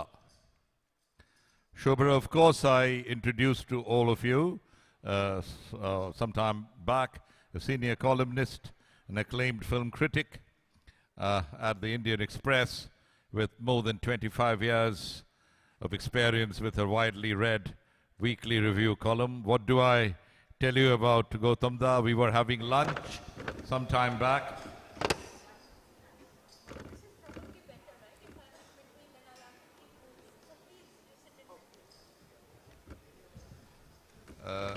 We were having lunch upstairs. Gautam Da tells me that 45 years ago, in 1980, his first feature film, and that's not in Bangla, it's in Telugu, was released today. So a big hand for 45 years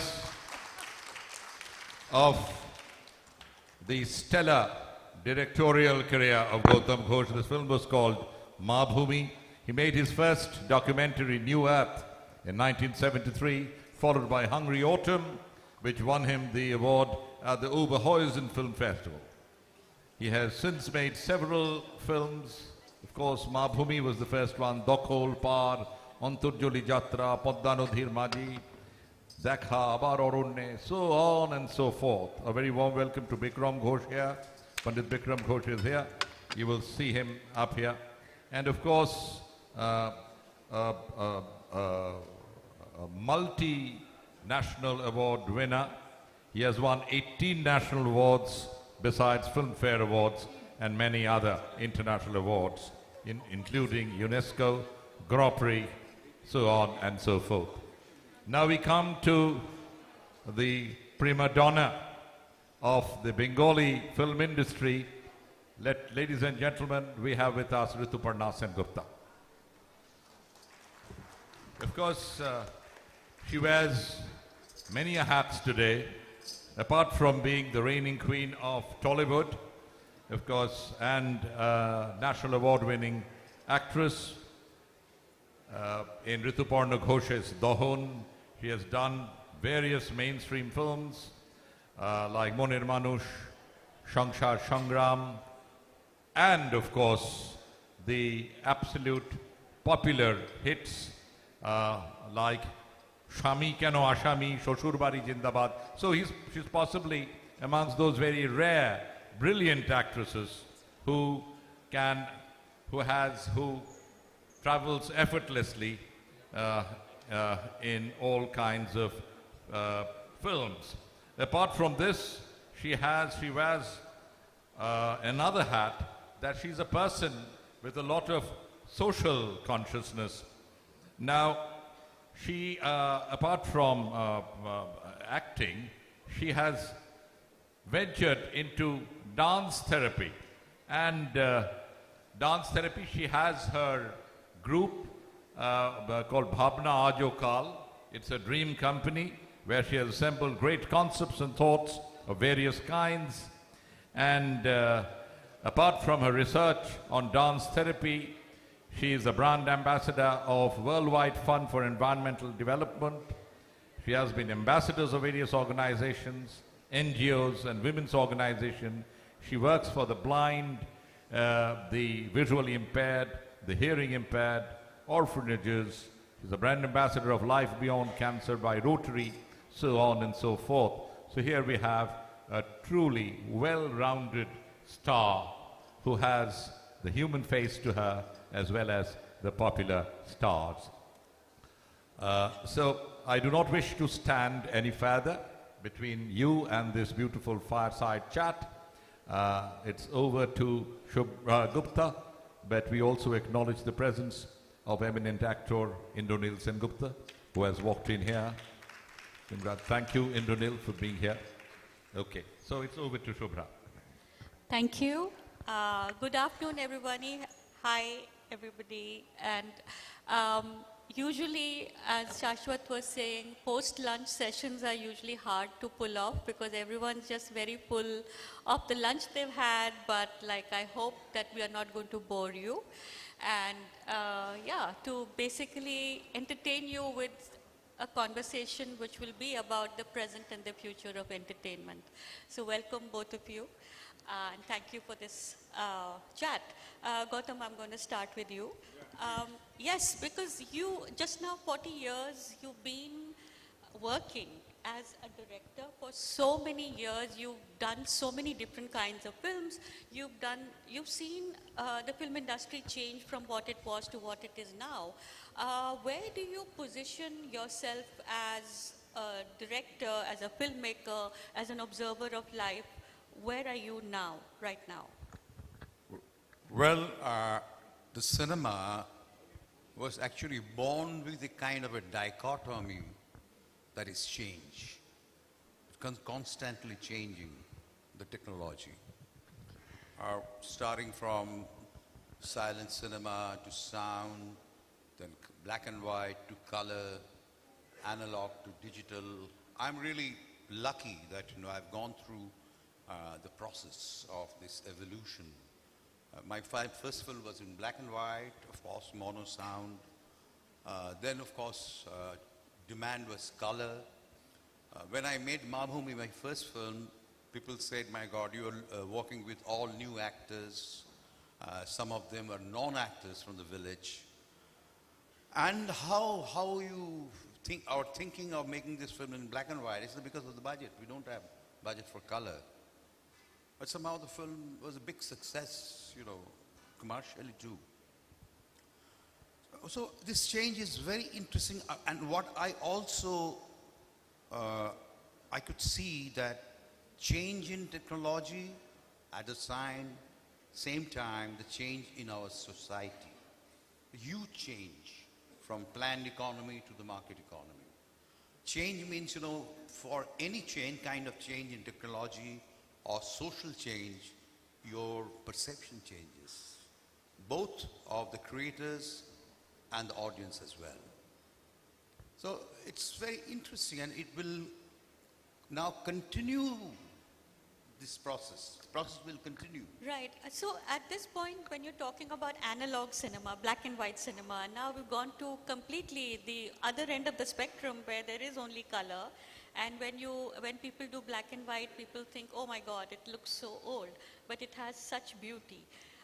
From analog abstraction, to yes, it's very abstract. And analog to digital to now a point where everyone is looking at films on such a small screen.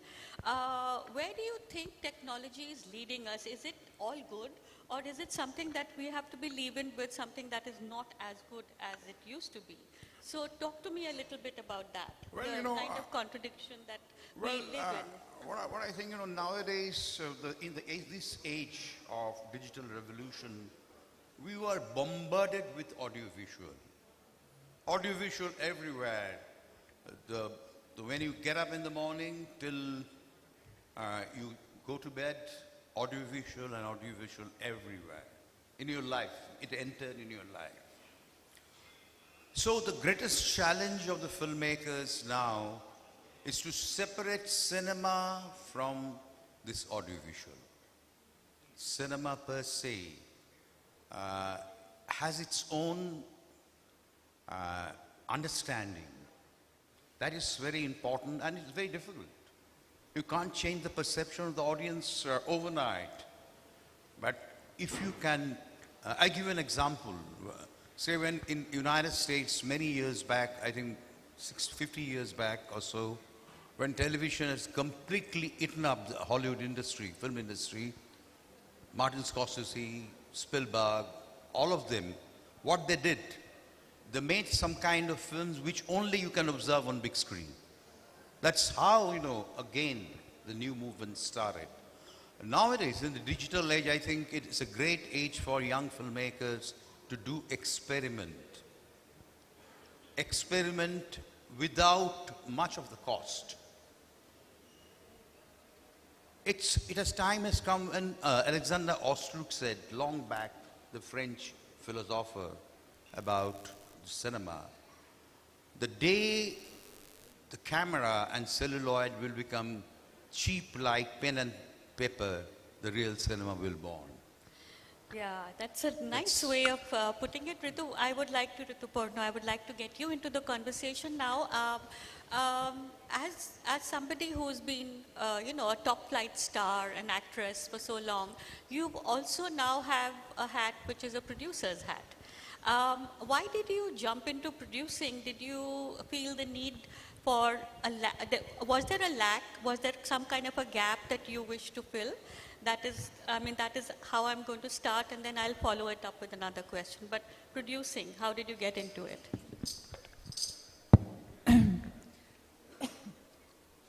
Good afternoon. I think the sound is really bad. Is it echoing it is back like in your ear? It's doing a reverb. Okay. Can we just manage the sound part? Because I can't hear. Okay. To answer your question, the first thing what my observation goes is like, I believe our entrepreneurial objectives now lie parallel to the creative part, because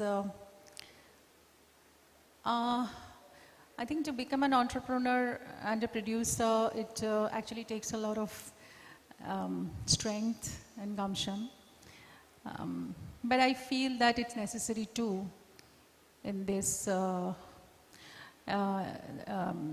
arena. I think this is necessary because as an actor, I have delved into things which are very interesting. I have actually seen an array of things happening as in an actor's life. But with the emergence of inside me as a business lady, I felt that there could be a combination between my creative and entrepreneurial skills. So yes. that way I started believing that there could be some kind of change might happen if I start putting some effort on this part of the play. Right, so the change is in the kind of storytelling or the kind of plots or the kind of subjects, themes. What was the change that you were seeking? It was combined. It was everything. The thoughts came actually. The combined thoughts came into my mind to put a story in place where I can back up the story with my own efforts and also encourage other people to talk about that whose stories were not being told, and maybe I'm a vehicle through where the stories might be told in a better way. Because I think that a lot of people were suffering and staggering, maybe some good storytellers were not getting an opportunity to, make their, get their story out there to the people who, and those kinds of stories really meant hugely to me, because I thought that when I started off, I was new, and I also wanted somebody to sort of show me a vision or make my dreams come true. So maybe I acted as a vehicle to sort of put this thing in play. But I thought that the creative part of me had an aggression to actually push this kind of stories and also make them come to life. Right. So that way I had this initiation. But after that, I think there were many other things which actually came into concern. Right. Of course, a movie making business is not easy, and when you are not a house per se, where you're not a conventional producer. You're a person who is just trying it out and going there and trying to have a new sort of experience. So I think there were a lot of hurdles and hiccups in my ways. Right. But I slowly, maybe I'm a tortoise here. I just had little steps. I still am walking in my baby steps. But I'm not a big player in the market. I'm a very small fry. But at the same time, my visions are not restricted. I want to dream. I want to put my things in place. So I have put a few films in place with my directors. Gautam Da knows, and Gautam Da has been encouraging me a lot. Yes. So, in fact, this is I continue with Ritupan about the storytelling. Well, it's a common thing. Before you, I basically wanted to contextualize this. Is that we are right now in a place where films are finding very difficult to find audiences, and all the audiences basically shifting to streaming platform. So many times I get asked, okay, that's a new film, but we'll wait for it to come onto streaming. These are challenging times for filmmakers, and this is a time where you are still making films. So how do you navigate this very difficult arena? Well, I try to give new experience of time. Why we go to the movie theaters? To learn something, or to get entertained, or spend time? No. Unknowingly, we go there to experience time. Because, this time capsule is such. When we watch the film, we don't really feel that this was scripted, shot, edited, mixed, and finally the new final print we are watching. So I think the experience of time is the most important thing.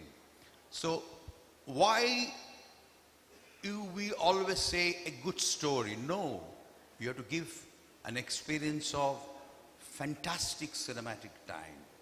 That's the key, in my opinion, because so many things have changed. Silent cinema is no more. Black and white is almost gone. But nowadays, of course, it has become again a fancy. A lot of people are making films. And only thing which has not changed is the cinematic time. That's most very, very exciting thing. Because in cinema, you tell a story of 2,000 years in 2 hours. You can tell a story of 2 hours in 2 hours, like a race Kanchenjunga. You can tell a story of 5 minutes in 3 hours. Right. So that is fantastic. So in cinema, you can combine both linear and cyclic time. Right. But we are also in a time where I think language, we were speaking about We were just speaking about that, yeah. It is for Bengali audiences, it doesn't necessarily have to be only Bangla cinema. It can be now the whole world is available. So the two of you as storytellers and as filmmakers, where do you see this opening up leading to? Is it something that is going to be opening up our world? Or does it have its own challenges? So please, I don't think language has any more bar right now, because people have transcended that part. They just want to see their emotions. They want to see the reckoning emotions in every language. It doesn't actually, because people have started resonating with their life, their reality, their emotions. I don't think language is making any, they don't make any choices on languages anymore, because with the opening up of the OTTs and these platforms, there's so many things they're seeing at the same time.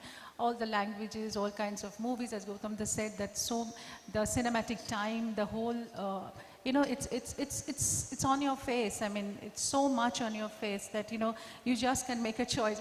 When we are such a, we are just opening up on our OTT platform, we are surfing and surfing and surfing to get to a film, because there's so many not choices. Finding anything exactly. to watch. There are so many choices that you're hopping into one, into the other, and then the time is consumed and is, oh fine. That's we technology. can go. Technology. So much. Yeah. It's technology. That's technology, and so you're getting some kind of a, you're getting succumbed to that technology. But I don't think sometimes that technology is like working good in a good way, because we are losing some kind of concentration, and also we are losing purpose, and also we are losing focus on that. I feel that is something which I feel that is not the right way to. Right. You were talking about, comparisons between language cinemas, and you said you had some figures to share. Yes, because so would you like to tell us this a little is more? CII Summit. Yes. So we mean business now, okay? Absolutely. Okay, that's very important. I have some facts that really I want to share with you.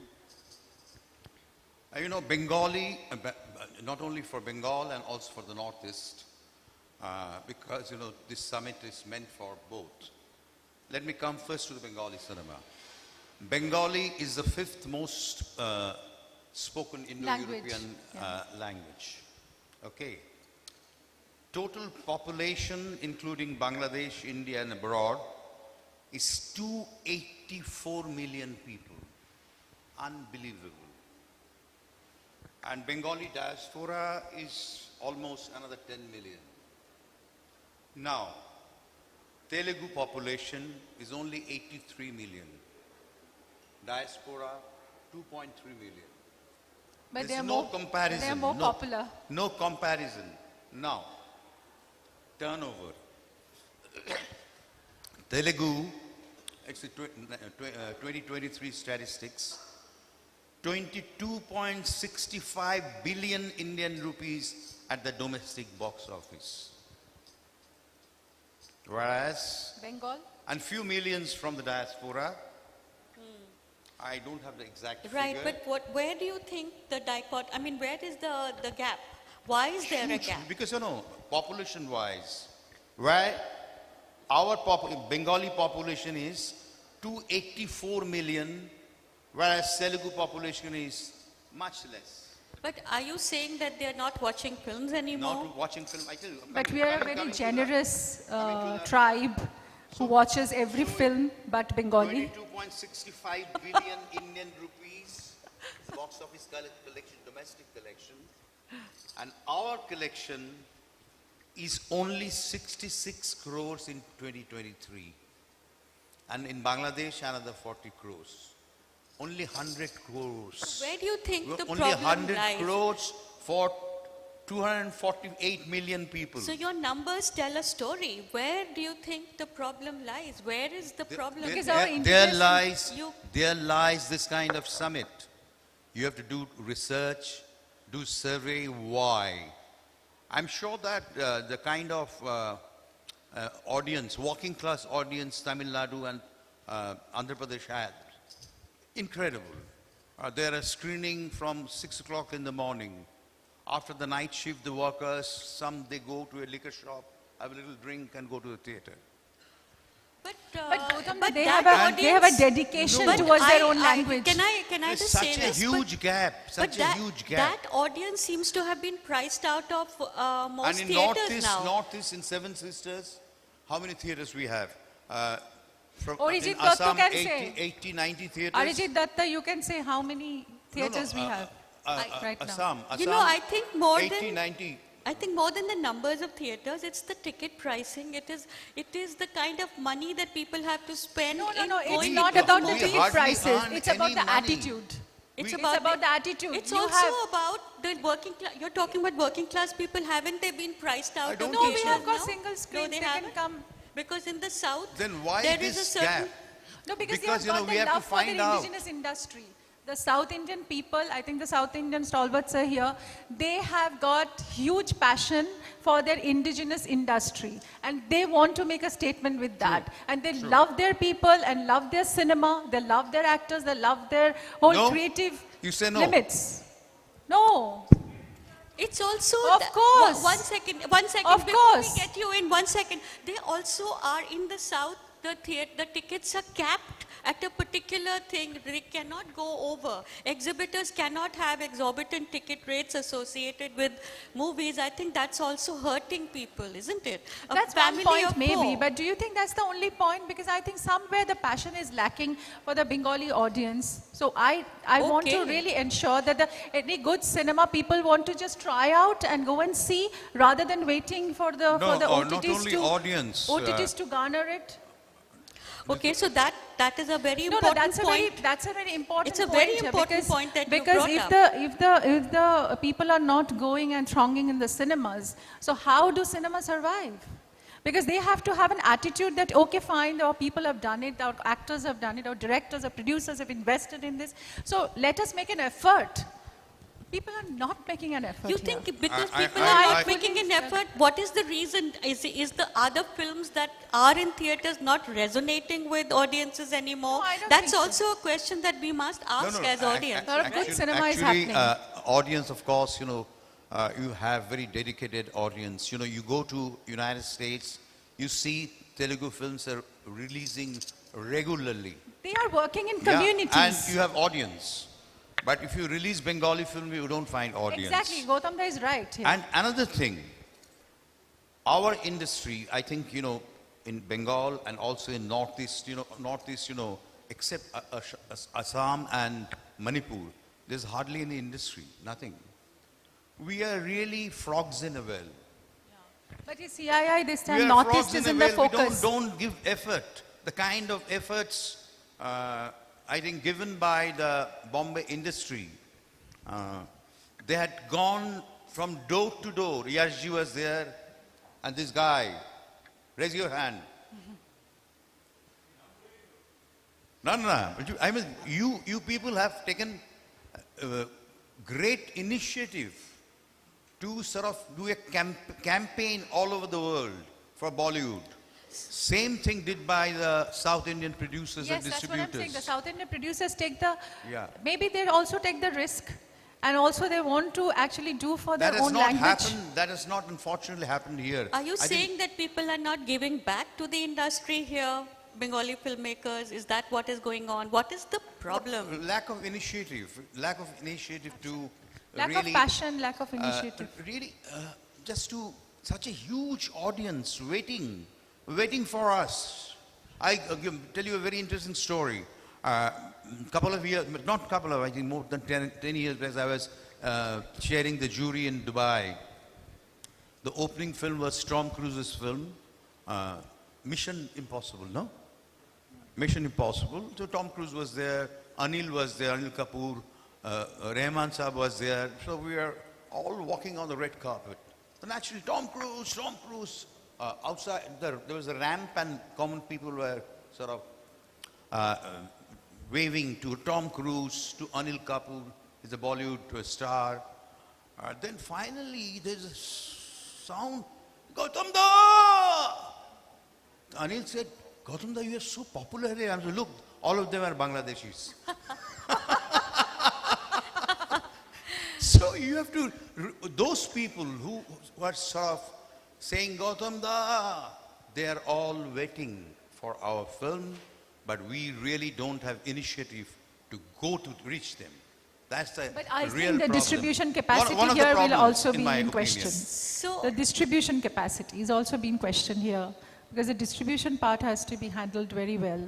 And also there should be distributors who should be interested to actually distribute films, not only for the, the big commercial gigs, but also good films, meaningful films, which are relevant films of today, the people are making, sort of great talents are making. So the distribution capacity should be enhanced. So how do you build these bridges? You're all talking, both of you are talking about very valid points, and these are huge problems. And this is a forum where I think these problems are being the connectivity has to be enhanced. Can you utilize this forum to create some kind of a framework where you can actually start building for something new, something for the future? That's what I'm saying, that the connectivity has to be enhanced. Well, we tried for many years the co-production with Bangladesh, and it really did work. Did work. And yours is an example, Gautam Da. We started with Padmanuddin Majhi. But somehow I felt there is a very strange divide between Hindu and Muslim Bengali. very unfortunate. Sorry for my saying. Very strange divide. So I think that's one of the reasons. Because, India was not partitioned. Bengal and Punjab were partitioned. Sindh came naturally as a geographical zone. So somehow it persists in our system, in our psyche rather.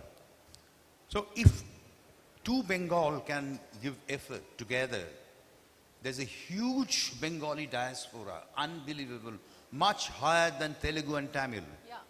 To reach, if you can reach them, Yeah. it's Right. a huge And also market. from my production house, I did a Yes. film called Ahare. My director is here, Ranjan Ghosh.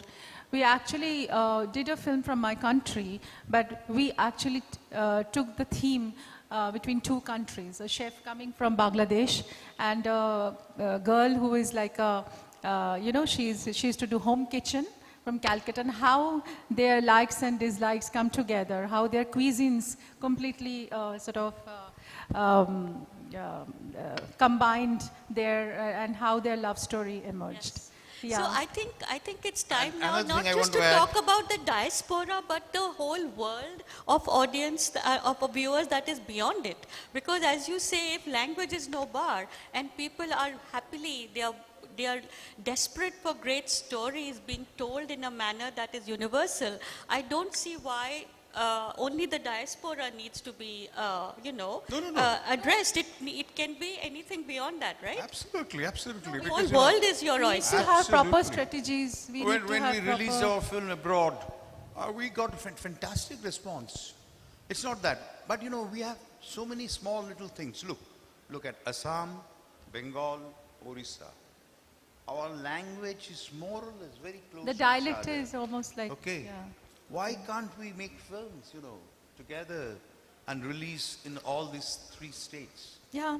So I think what you're saying, what So I'm these are hearing the things, is, is the subject Yeah, of there are- CII. But Yeah. that is the hindrance We have to we explore and Those hindrances. identify the problems. no, so, and also I think because we are talking about this in this kind of a free and frank kind of discussion, the ability to brass tack these things and to create something which is out of the box. I mean, out of the box itself has become a cliche, but how do you actually set it in motion? How do you actually do that with the kind of right pricing so that your projects don't become expensive and therefore But you I can think- then I put it think into where- theaters when Here where getting the money CII back. comes into You can an do action. that. Slogans.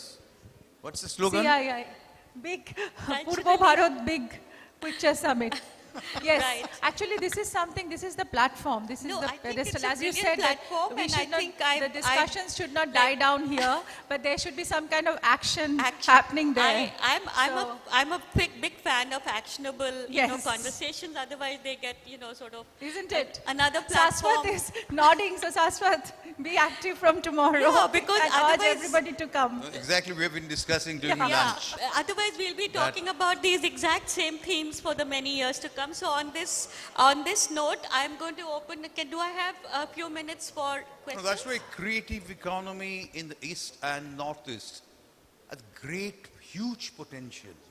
Huge potential.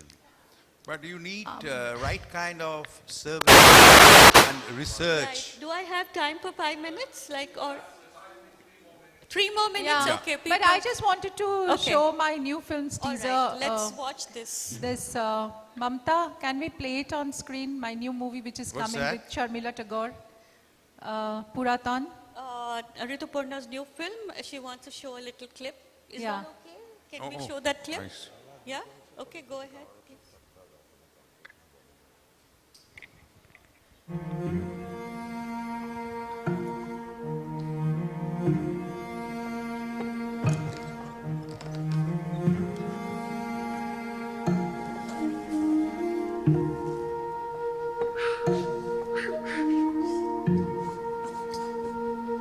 ভুলেও খুলো না এরে ফেলে দাও কালের গহ্বরে মার হাতের লেখা Those caves have been there since ages.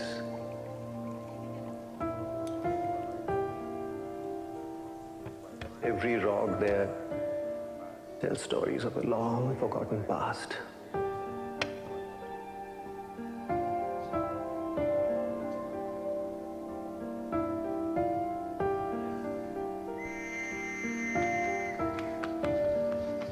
মা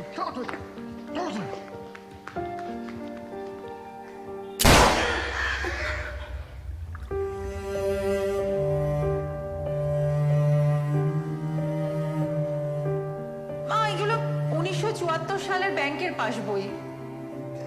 তো তোর বাবার হাতের লেখা লাগবে।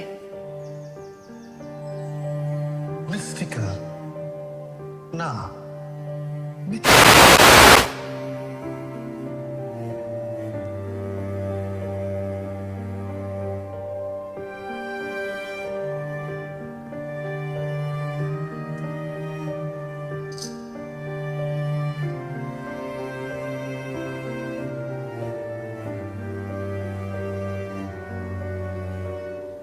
Ancient.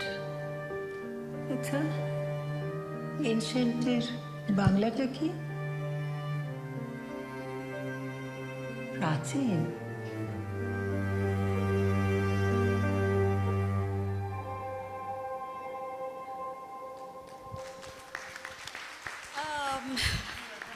All right, so my 3 minutes have been, I think, pretty much.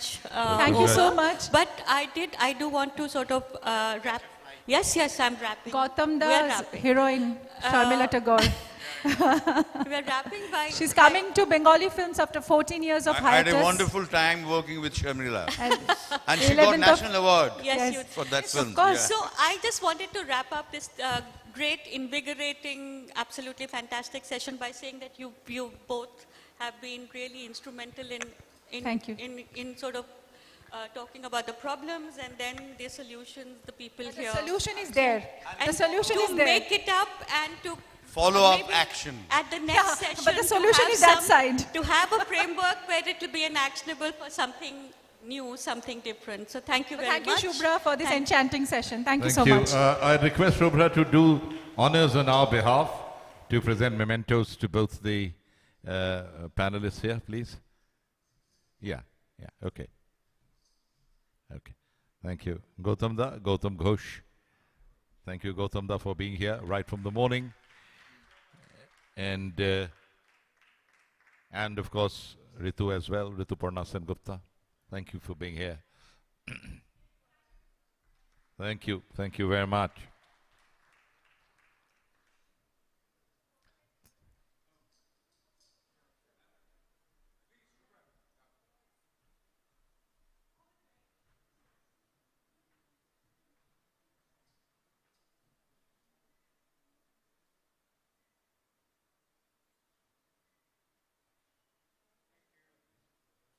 Thanks very much.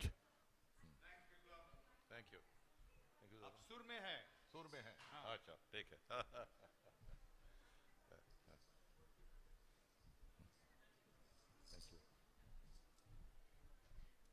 Thank you, Cii Purbo Bharat Summit, for this beautiful session. I thank you all for giving me this honor and privilege to be the co-chair and with luminaries like all. Thank you so much.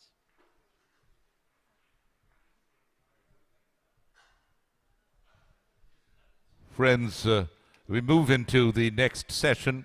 This is called Going Beyond Music, Building Concert Economy in Purbo Bharat, celebrating Purbo Bharat's rich musical heritage and its integration with cinema and entertainment. We will talk about the rising concert economy and its significance in Purbo Bharat. All of you know that Bengal and Eastern India's musical heritage is a vibrant blend of classical, folk and contemporary, and making it a cultural treasure trove.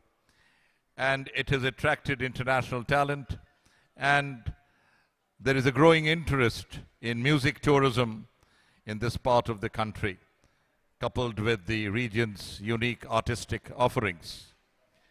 Friends, Prime Minister Modi had this to say on concert economy. A country that has such rich heritage of music, dance and storytelling, and a huge pool of youngsters who are big consumers of concerts, there are many possibilities in the concert economy.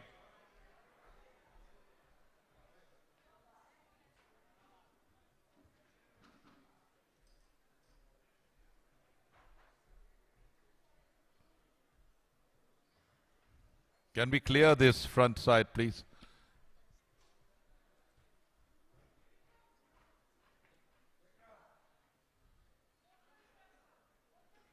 I think the phone was here. Phone was here. Someone has. Madam, er phone ta jar kache ache diye din. Diye diyeche. Okay.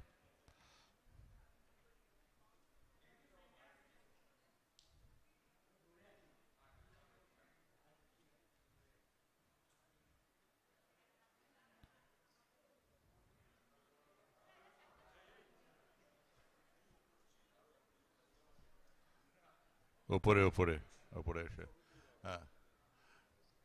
No confusion.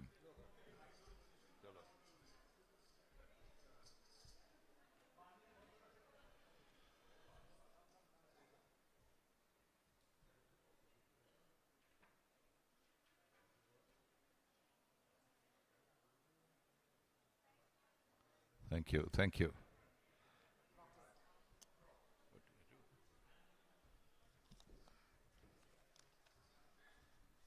Can we clear this front place, please? Please.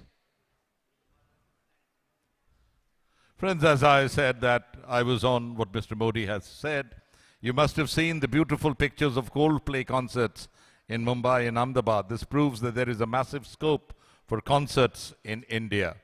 And the introduction and keynote address will be given by Shashwat Goenka, Chairman CII Eastern Region, Chaired Cii Purbo Bharat Big Picture Summit, and Vice Chairman RP Sanjeev Goenka Group.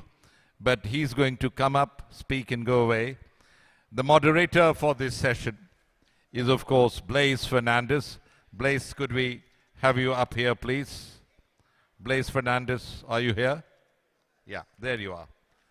Blaise is the President and Chief Executive Officer of Indian Music Industry, the apex body that represents the recorded music industry in India and has more than 34 years of experience. He has headed Warner Brothers India as Chief Executive for 20 years. Also, Gateway House, a foreign policy think tank. He serves as Director on the board of Gateway House. A very warm welcome to Blaise Fernandes, Chief Executive Officer of Indian Music Association. Can we have on stage Maestro Bikram Ghosh? Bikram will take the selfies later. Maestro Bikram Ghosh is widely recognized as one of India's greatest versatile artists living, one of the rare artists who do Indian classical, fusion and film scoring, a Sangeet Natak Academy awardee. He has received various other honors, 4 Grammy-nominated albums, 1 Grammy-awarded albums. With Maestro Ravi Shankar, he has an Oscar contention for his original score for the film Jal.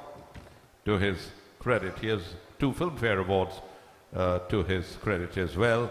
And of course, he has enthralled audiences in thousands of concerts across the globe.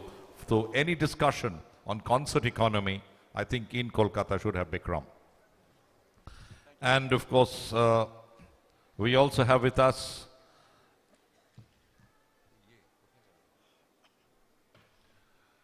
from Real Gautam Jain. Gautam, are you here? Gautam Jain, yeah, from Real. Gautam Jain, a big hand for this maestro of organizing events and concerts. Are you here? He's there already. Okay. So Gautam needs no introduction. For 30 years, he has been organizing major concerts, and for live experiential programs. Gautam is, of course, maestro of that. And finally, we welcome on stage Rajdeep Chakraborty. Rajdeep has directed What's in a Name. Okay. Rajdeep graduated with a business degree in the United Kingdom, but after coming back, he got into F&B, and of course, now he did his first concert with Armin van Buuren, and since then he has not looked back. He has organized, he's an organizer of major live concerts So I would request Shashwat Goenka to come up with his opening remarks, and then Blaise will take the discussion forward. Concert economy. Today we've all assembled here to discuss the importance and relevance of the creative economy. And this discussion will not be complete without talking about the concert economy. India's concert economy is poised to become a global leader, benefiting from strong growth, technological advancements, and an increasing global appetite for music tourism. As the industry evolves, it presents a wealth of opportunities for businesses, brands, and fans alike. Concerts are more than just music. They are economic powerhouses fueling industries like hospitality, ticketing, tourism, and media. With India's live events market set to reach 143 billion rupees by 2026, the concert economy is poised for explosive growth. Our Honorable Prime Minister's recent emphasis on the concert economy is something that we should all ponder over. It is an engine of growth, boosting tourism, and creates jobs. He rightly emphasized that in a country with such a rich heritage of music, dance, and storytelling, coupled with our large pool of youth and a massive consumer base for concerts, there are vast opportunities for the concert economy. In 2018, India hosted around 8,000 concerts, which is close to doubling or more than doubling by 2025. The past year has witnessed a phenomenal increase in concert attendance with artists like Ed Sheeran, Coldplay, Bryan Adams, Maroon 5, Dua Lipa, Diljit Dosanjh, to name a few. Coldplay's 2025 India tour showcased this impact, generating 322 crores in just ticketing sales alone and 58 crores in GST revenue. The highly anticipated return of Guns N' Roses later this year also exemplifies the rapid expansion of India's concert economy, even on the global stage. Book My Show's 2024 year-end report recorded 30,687 live events across 319 cities in India. This marked an exemplary 18% year-over-year rise in demand. Platforms such as Zomato Live have identified India as a key market for international music tours, attributing its success to the burgeoning middle class and increasing disposable incomes. India is the second largest audio streaming market for global artists, which creates a seamless transition for our on-ground events as well. Beyond major metros, Tier 2 and Tier 3 cities are emerging as thriving hubs for live entertainment, signaling deeper market penetration. For example, while major metros like Mumbai, Delhi, and Bangalore have so far dominated the concert scene, India's eastern states are emerging as promising destinations for live and cultural festivals, whether it's Sikkim, Assam, or West Bengal. Known for their rich musical heritage and scenic landscapes, these states represent an untapped opportunity for expanding India's concert economy beyond traditional urban centers. Live events are also a huge economic driver. Key components of the concert economy are ticketing revenue, sponsorships, brand partnerships, media rights, and streaming, not to forget tourism, hospitality, and government revenues through GST, venue permits, and licensing fees. Now, even at the international level, artists are awakening to the power of not just India, but the power of the East when it comes to live events and concerts. I'll also draw a parallel to Durga Puja, which is a UNESCO World Heritage Site today. Durga Puja attracts millions of people and is often accompanied by performances of classical and modern music, concerts, and cultural shows. This is also a gateway for the East to capitalize on the concert economy. The Hornbill Festival of Nagaland, which celebrates the diverse tradition of the Northeastern tribe with its live music performances, is yet just another example of the power of the East. Tourism linked to such musical events has become an important aspect of the region's economy. Visitors come from different parts of India and abroad for major festivals and concerts. The growth of the concert economy in the region has also been supported by improved infrastructure.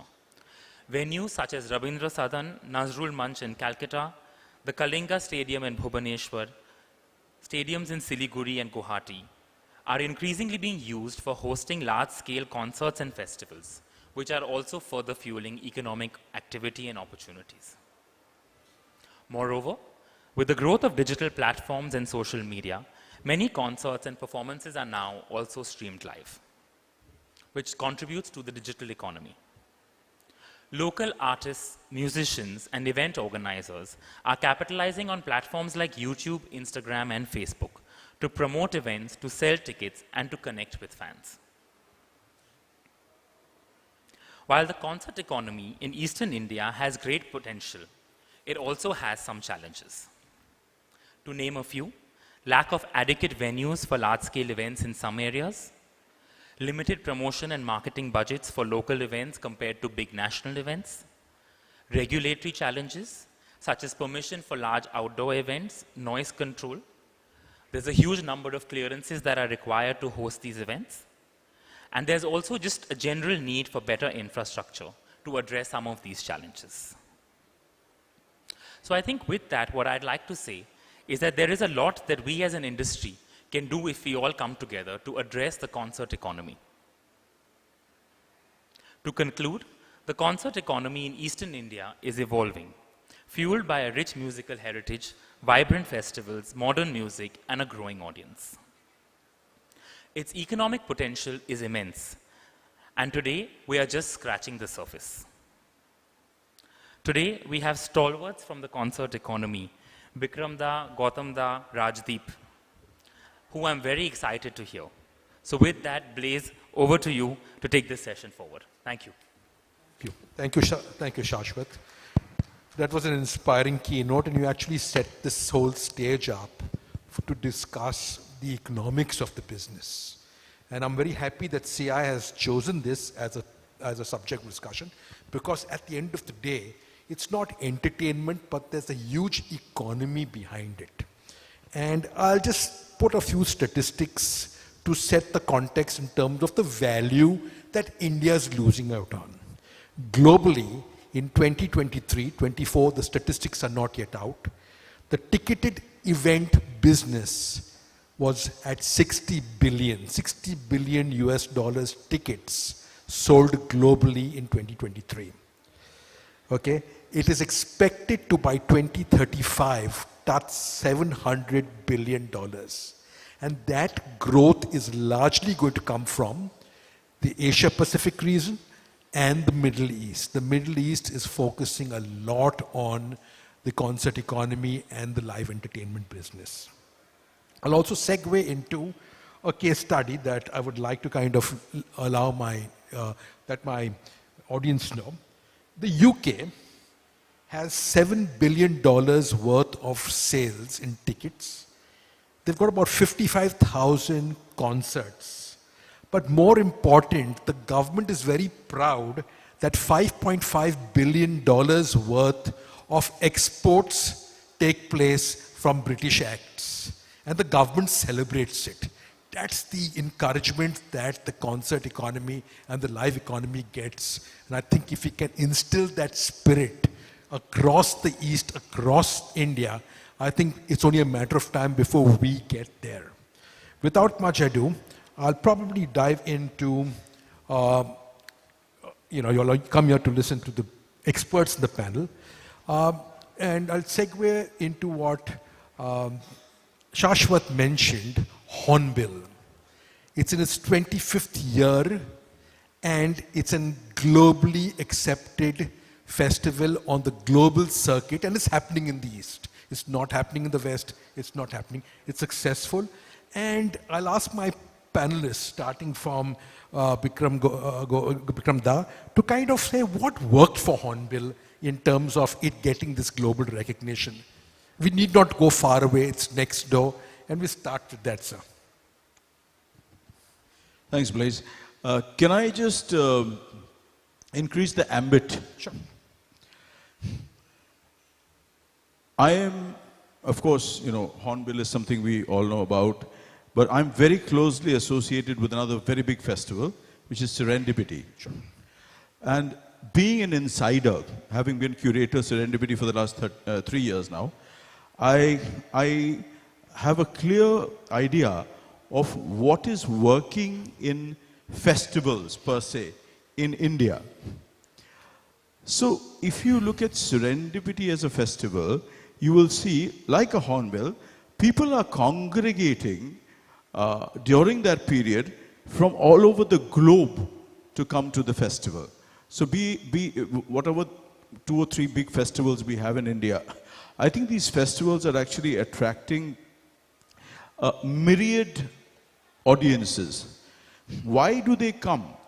The question is, do they all come because they're music fanatics? Do they all come because the Serendipity has a larger ambit, of course, it's multidisciplinary.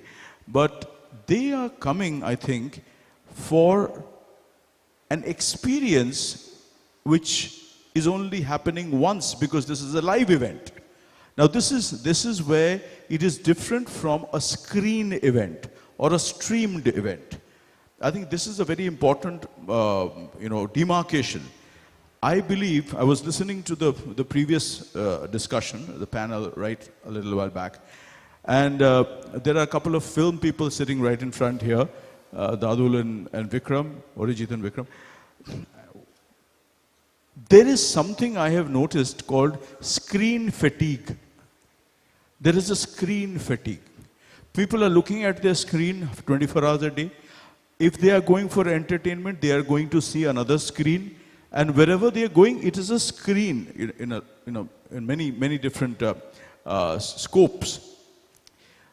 Now people are awakening to this whole idea of a unique live event. The live event is going to happen only once. So I was there. I witnessed it. I saw it live. Nobody else can now see it live. Even if you're watching it on a screen, I was there to see it live. So there is a huge understanding of mortality here. People are realizing that human life can go like that, especially post-pandemic. There is a big change in perception. People are more interested in now watching things which will define them and their lives. So what is it that defines? I was there to watch an event which was a once-in-a-lifetime event. I watched Michael Jackson live in so-and-so year. So this becomes it's like a CV for you, So you identify with that. It becomes really important for you to tell people, I saw Ravi Shankar live.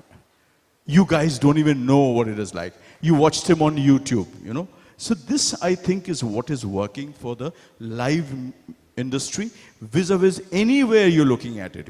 India is now awakening to this fact. Be it a Hornbill, be it a Serendipity, people want to come and watch something live and go back and say, my goodness, like I curated a show called 3 Divas in Serendipity. For the first time, I put Usha Uthup, Aruna Sairam and Shubha Mudgal on the same stage singing together. So it's a show like the 3 tenors. That was the concept. But here are 3 women, powerhouse women. We had an audience, a record audience of 22,000 that day. And the venue capacity is about 15. And it was overflowing, we were quite tense at one point. But people came because they thought, we will never be able to see this again. Maybe, we'll lose this opportunity. So they came to see it. I think this is what is working for the festivals. And India is now awakening to this fact. And let's not forget screen fatigue. I think it's a very important thing to understand here. Thank you very much.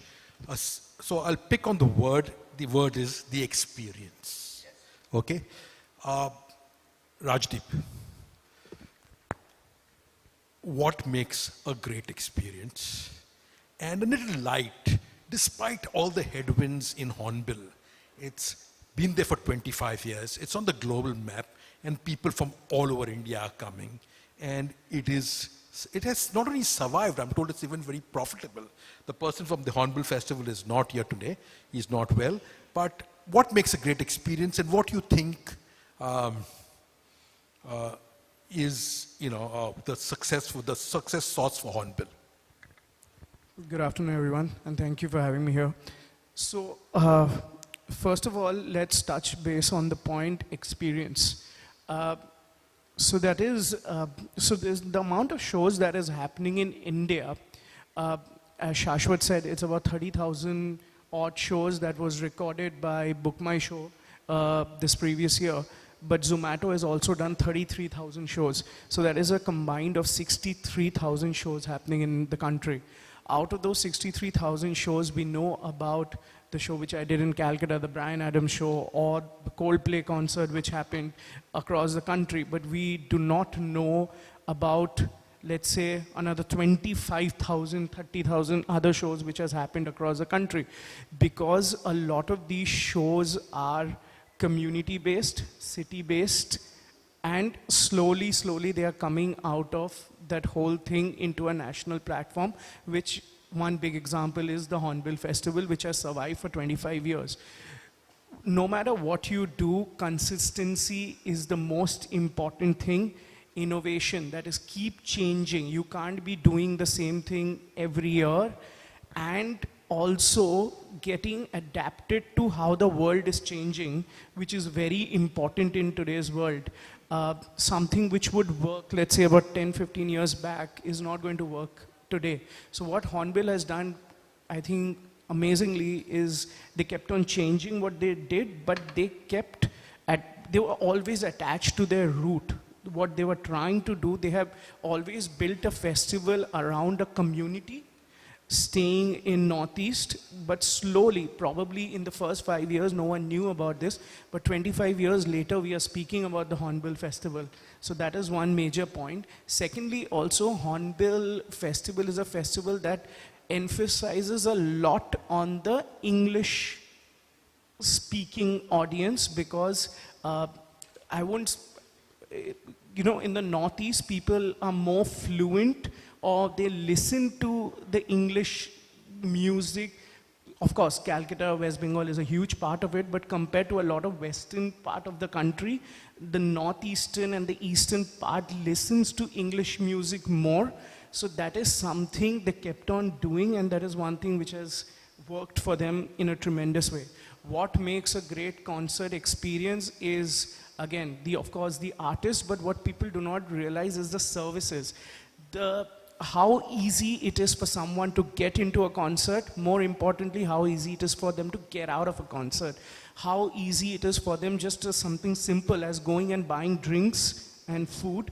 Therefore, nowadays, things like pop-up bands and things like that have come, where you don't even need to go to a cash counter.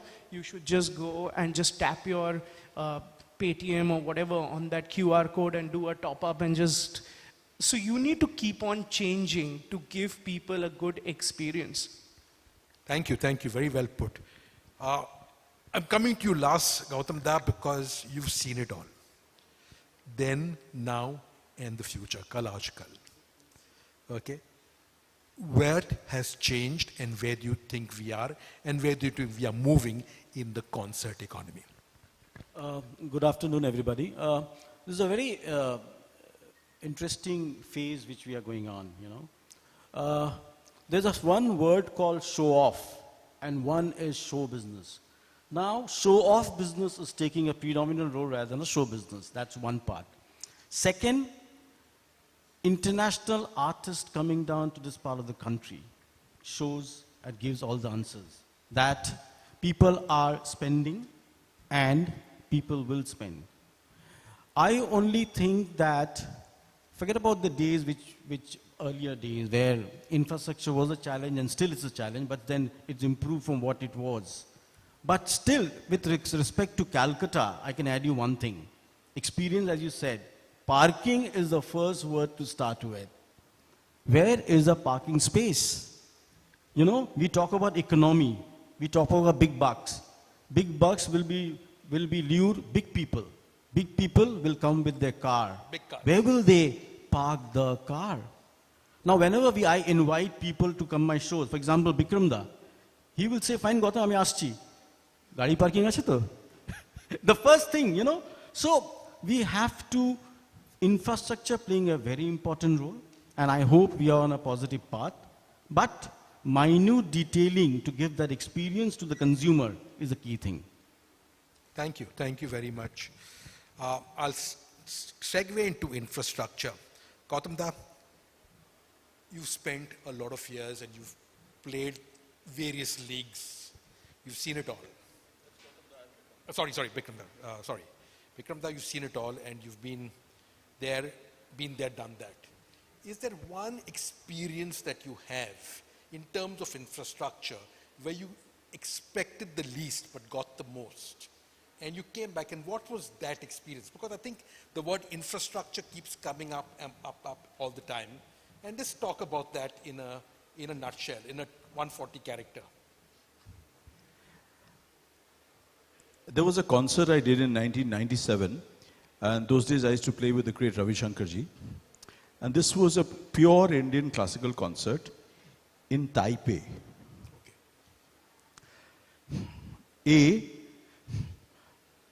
Both Ravi Shankar ji, myself, we were skeptical. कि Taipei में Indian classical सुनने कौन आएगा भाई? We end up at the venue and we realize it's a 15,000 gymnasium where they're going to have a Ravi Shankar concert. And to my utter shock, it was not only packed, but there were about 1,000 people who couldn't get in. Unbelievable infrastructure, unbelievable the way the audience behaved. I'll give you an example. So Ravi ji is now trying to calibrate in his head कि ये Taipei का audience तो कभी Indian classical music शायद सुना ही नहीं है. How do I give them something that will get them stuck to the concert? So in Indian classical music, normally there's an alap, which is a solo, of the instrumentals. So he tells me, while we're going on stage, I'm going to start with an interaction with you, with the tabla, where I'll skip the alap. I said, oh, okay. He said, just play along with me, whatever I go with.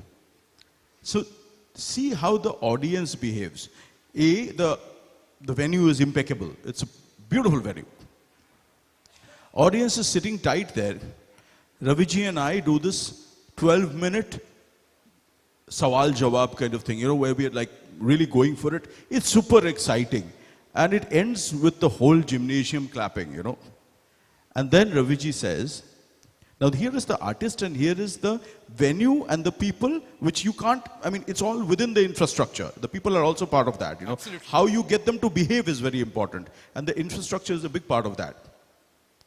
Then Raviji says, did you like what I just played? The whole gymnasium goes, oh, fantastic, oh, lovely, clap, clap, clap. Then he says,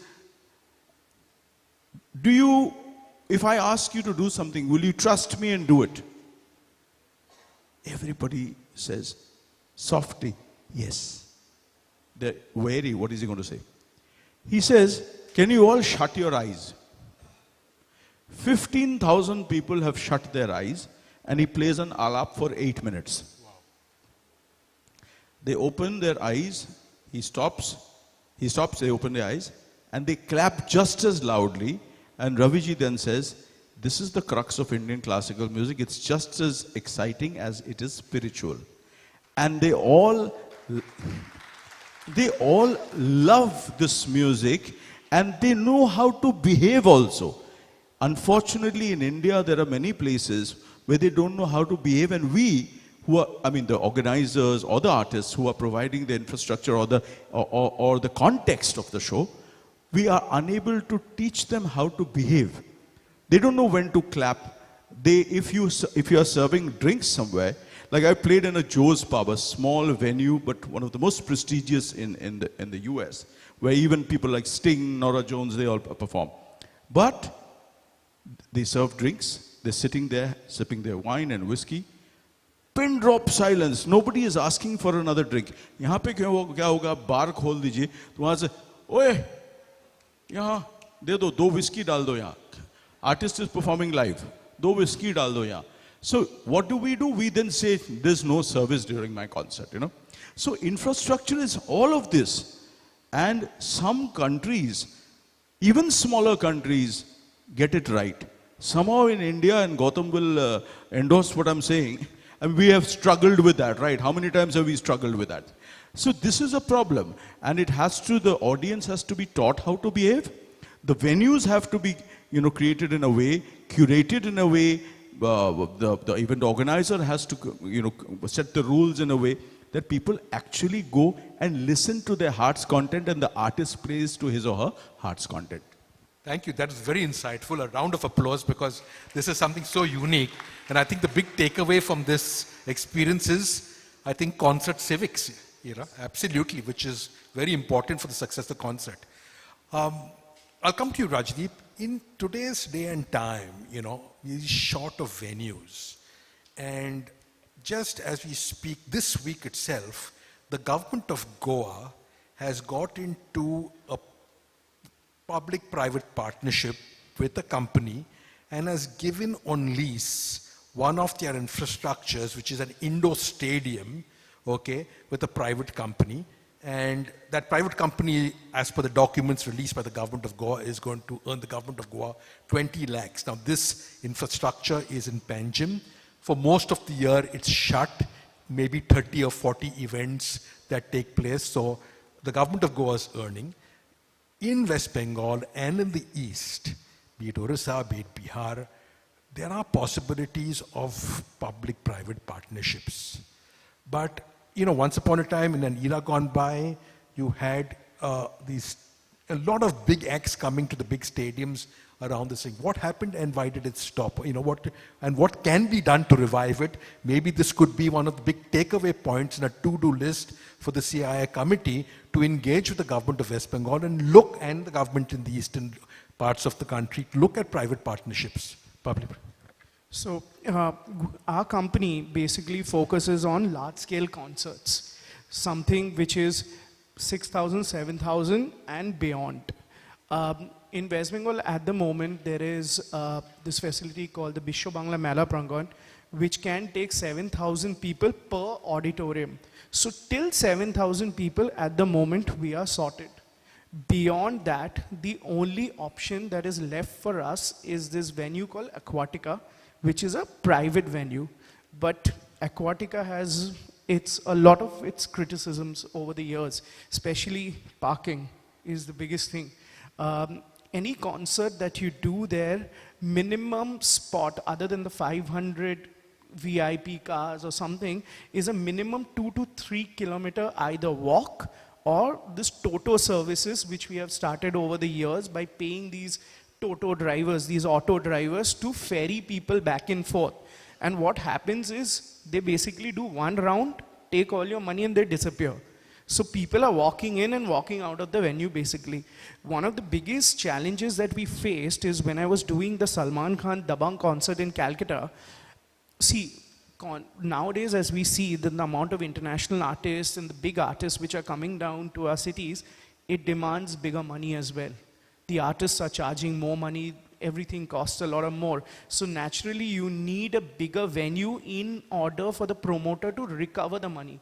So for that Salman Khan concert, we struggled and we had to go, we were supposed to do the concert in December, we couldn't do it. We did it in May at a football stadium called the East Bengal Club Stadium, because that's the only place where that many people, 24,000 people, could be accommodated to do a show of that level, which was in peak summer.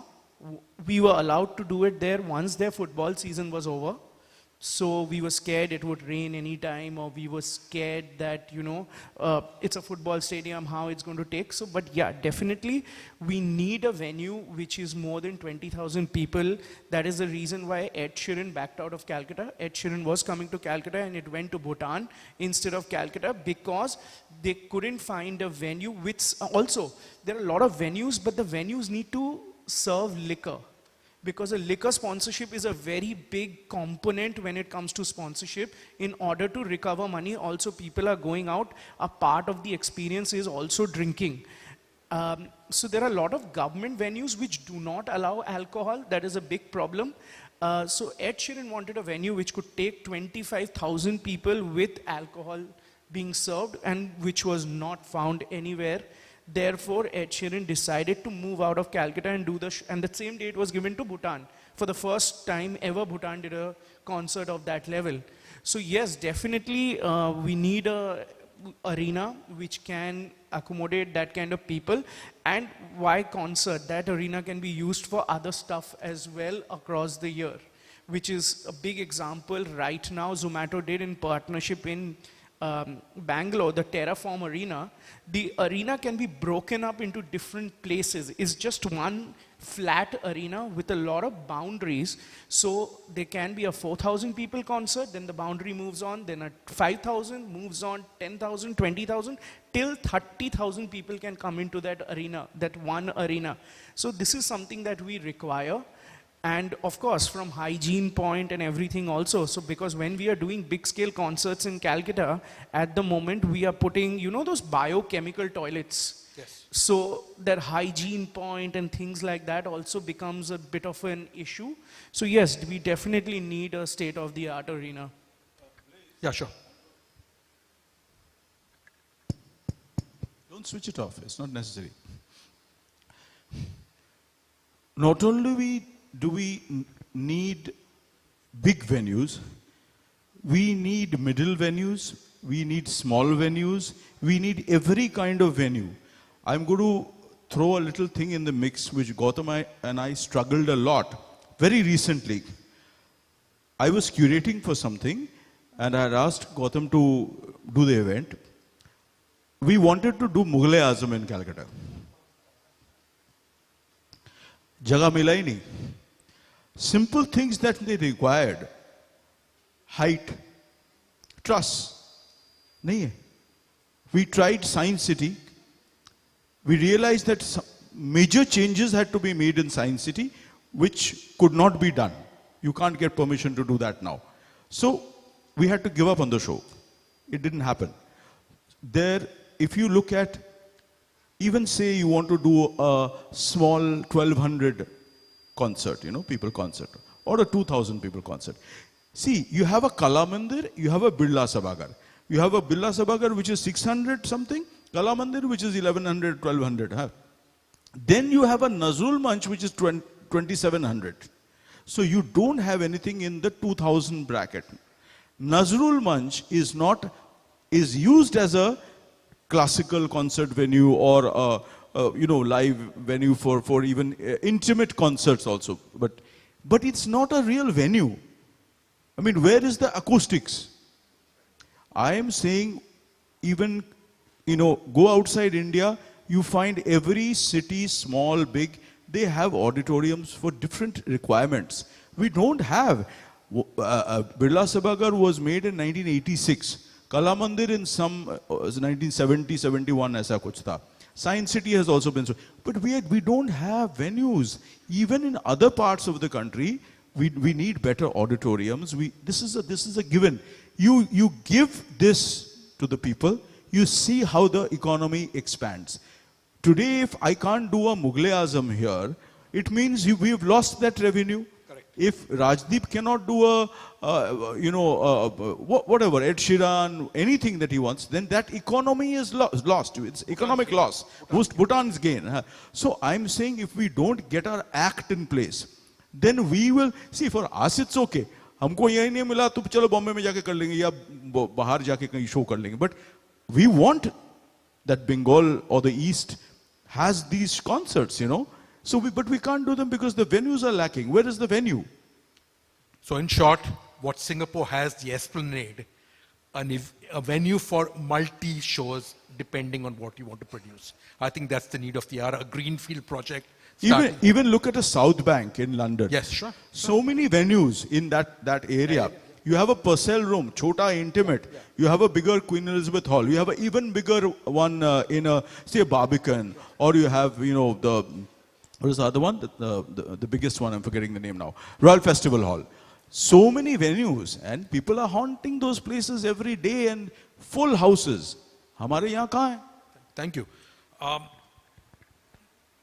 Gautam, the ease of doing business. I think educate the audience of what it takes to organize an event, and the number of licenses and the challenges and what could be a possible solution. See, licenses in terms of police permission is absolutely needed, and it's a law and order thing. The biggest challenge is copyright. Copyright license is the one word which is a biggest challenge which we as promoter or we as organizer faces, whether it's a small event or whether it's a big event. And if you are doing a televised event, then you're gone. So that's one very important part. Secondly, with regard to the basic problems, I will say, and I'm sure Rajdeep will echo it, it should be one window. An organizer can go to one window, give his or legitimate venue booking letter, and take all municipality permission, fire permission, police permission, parking permission at one go. Whatever the fee the government decide. One more interesting phenomena. As bigger the show, as bigger the numbers of police personnel posting, as bigger the cost of the police. Police charges costs per individual, per inspector, per santri. So, I'll just give an example. I've done a small event with a big band of Bangla called Fossil in a place like Bonga, which is absolutely near Bangladesh border. It's 100 kilometers away. I have to pay around 2.5 lakh rupees police permission, police personnel, not permission. So, I think government need to understand that it's an economy, and they have to ease it and help us. And one more thing on the infrastructure part, there are grounds, there are open space available in Calcutta. For example, school grounds. There's a 2 lakh square feet space behind the Science City, a bigger, which we use exhibition. But again, pouring is not allowed. Branding of liquors is not allowed. So I think a delegation should be made and reach out to these people to educate that is not harming them. It will in fact giving a boost to the overall dynamics of the business. But Gautam, you'll also agree that even if you do it outdoors, your window is just the winter months. The seasonal, in the of summer course. you can't do anything. In the rainy season you can't do anything. Also post 10 p.m. you can't do anything. Yes. So there are so many problems. I mean, why is the concert economy dwindling in the East in between April to say September? Bikramda, just the thing, is the concert not happening? It's a recent phenomenon. It's happening from ages. The World Music Conference, what is that? It's a concert, classical concert. See, the moment these foreign brands coming to India, there is a narrative which is happening, that there is a huge thing happening, but we have not moved. See, if you go, we did a concert in Royal Festival Hall in the month of February, which is cold. In the cold in London, you are doing concerts. यहाँ आप बताओ कौन सा concert होगा आपका outdoor वाला venue में in the month of May? No, the window is closed from today till August. So 4 months you're losing out. Your economy is losing out for 4 months, and that is, we are counting in crores and crores how much money is lost. So big takeaway is a multi-purpose, multi-weather venue. I think that's the need of the hour. And I think, sorry, please. So one thing I want to add, what Gautam said, the permission, in the points of permissions and single window and stuff like that, which is absolutely perfect. See, the government related permissions are something that still can be tackled and can be done. It's time taking. When I mean time taking, it doesn't mean that it takes time to come. It's time taking for you physically to go everywhere, to apply for it, to get those licenses. The biggest problem, what he said, is these copyright companies. There is no fixed amount. These companies are these are private companies at the end of the day. Your PPL, Norvex, IPRS, what all these guys are, there is no clear rule, there is no clear amount. They send you a draft of something else, then they come to you, then they negotiate something else. If it doesn't happen, then a legal notice is sent straight away from a high court lawyer. And then you are stuck, and these venues are then scared, they don't want to start, and the amounts are obnoxious. I'll give you an example. I was doing a Holi event last weekend with 700 people. They asked for a total of 6.5 lakh rupees, which is a joke. So these are not government bodies, these are private bodies, And I am still unsure after so many years how they have got so much of, who has given these organizations so much of power. So something needs to be done in order to get these private organizations which charges you license fee to get them in line some way or the other. Thank you. These are great suggestions. I'd like to touch upon, talking to the concert economy. And Sir, I think it's time that we wound up. Okay, we'll go quick wrap. Thank you, sir. Please. Open spaces. That's a big contributor to the concert economy for all walks of life, and also a great discovery of talent. You are not short of open spaces, Mr. Ghosh, in Calcutta or throughout the Northeast. Any suggestions that we could put in the representation? See, the one problem with open spaces, as I said to you, is weather. Is weather. Yeah. Acoustics will be up sambhal lenge, but weather you can't, because it's so hot or it's so raining so much that you can't actually, 4 months you can't do any concerts. But even in an open space, if then we are looking at what kind of concert you want to do. There is a lot that can be done. Let me go to the microcosm of it. The guy in the at the end of the road in London who is playing the violin with his baksa open and you're putting money there. How many do you see in Calcutta? Still, aajkal fir bhi you're seeing a few, But I'm saying the economy has to start there and go up there. So in an open space, you can earn money. You can, get some decent amount of money. But it has to be curated in a way, the ambience has to be nicely done up, that okay, let's create a little corner in between Lake Market and this thing where you have a little pedestal for concerts. Up karo, and you see all the para, at least the retired people will come and hang out there and listen to a concert. Open spaces can be creatively used. We are not thinking creatively. We are stuck in a loop which is 50 years old. And because we're not thinking creatively, I'm underlining this, we are losing out on the money and the economy, and hence the East is neglected on various fronts. Thank you. That's great summation, and I think our work is cut out in terms of what needs to be done in form of a representation to the various governments in the East. I think we need to educate them that this is economics, it is not entertainment, and we are losing out not to the neighboring states, we're losing out to the neighboring countries. On that note, we don't have time for Q&A, but thank you for being a rapt audience, and thank you very much, my panelists. It's been very educative. Thank you very much. I think it's time that we honored. Sir, you'll have to do the honors for all of us. Can someone, okay, mementos for them.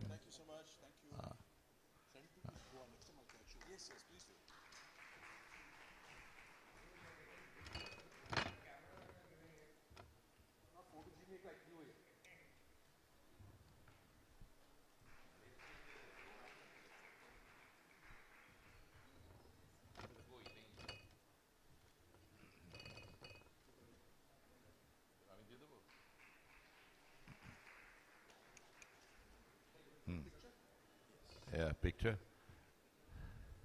Huh?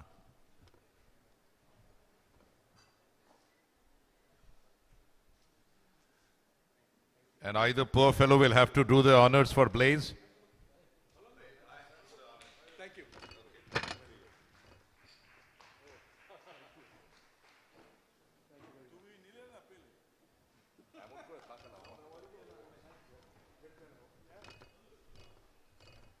Thank you very much, most erudite panel. We move into the next session, and this is called Spotlight Northeast. Friends, as there is an increasing interest of the content creators to explore the picturesque locations of northeastern India as well as talents that exist in the region, this session will examine the case by discussing some specific projects. You see, the session, these projects and success stories demonstrating how Northeast India is leveraging its artistic strengths to create a thriving creative economy.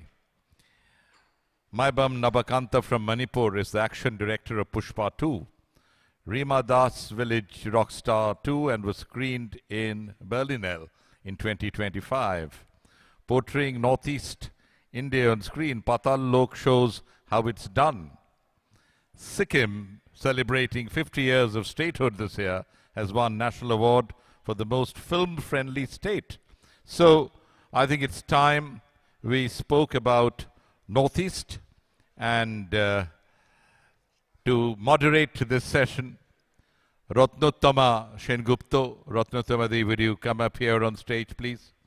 There you are. Ratnottama Sengupta is a National Award winner for her writings on cinema and is a natural writer with a keen understanding of cinema and the visual art.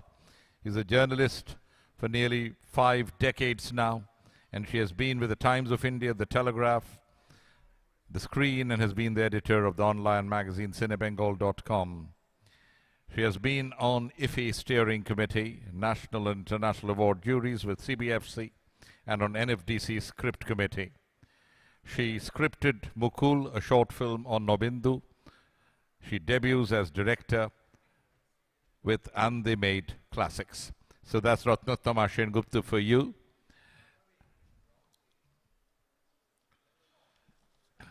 May I invite on stage Shimanta Shekhar, Chairman of the Assam Film Finance and Development Corporation Limited. Is Shimanta here? There you go. Yeah, please. Shimanta Shekhar, singer, composer, music producer from the Northeast. He does folk fusion and indie pop. He has been appointed by the government of Assam to chair the Assam State Film Finance and Development Corporation. One of the most popular singers of the Northeast. Has performed for Coke Studio at MTV. So that's Shimanta Shekhar for you. And of course we have the grand old man of cinema, Ravi Kottarakara, producer, managing director, OR Ventures, president, South Indian Film Chamber of Commerce. He's a stalwart. He has been instrumental in shaping the global narrative of Indian cinema. And as the president of the South Indian Film Chamber of Commerce and a key leader at the Film Federation of India, he plays a pivotal role in advancing India's cinematic footprint worldwide. So that's Ravi Kottarakara. Joining Ravi on stage, Dominic Sangma. Dominic Sangma is an alumnus of Satyajit Ray Film and Television Institute, specialized in direction and screenplay writing. He worked at NFDC for 2 years before he opened his own production company, Anna Films. He's an HOD of Script Writing Department of Film and Television Institute, Itanagar. He co-founded Kelvin Cinema Festival of Films and is an artistic director of the festival. Dominic Sangma. Joining us is Bobita Sharma. Bobita is an independent filmmaker and managing partner of Anuradha Cineplex. She is associated with the cultural world of Assam since she was introduced as a child artist and eminent filmmaker, Dr. Bhabendranath Hoikia's National Award-winning film Anirban in 1978. Since then, Ms. Sharma had acted in films and numerous television serials and has also produced and directed many serials and documentaries under the banner of Sangeeta Advertising. Finally, joining us on stage is Soni Vidhi, Chairman, CII Sikkim State Office. He has played roles in 2 regional Nepali movies for which Government of Sikkim recognized him and awarded him on the eve of Sikkim Kalakar Bharosa Sammelan. He is the chairman of the Mount Zion School in Gangtok, Sikkim, and is known for his work in education and entrepreneurship. He also served as the chairman of YI Young India of the Gangtok chapter, a visionary leader who has redefined education in his state. So he is actively involved in promoting the Sikkim film industry, and that's Soni Vidhi for you. So, Spotlight Northeast, moderator Ratnottama Sengupta.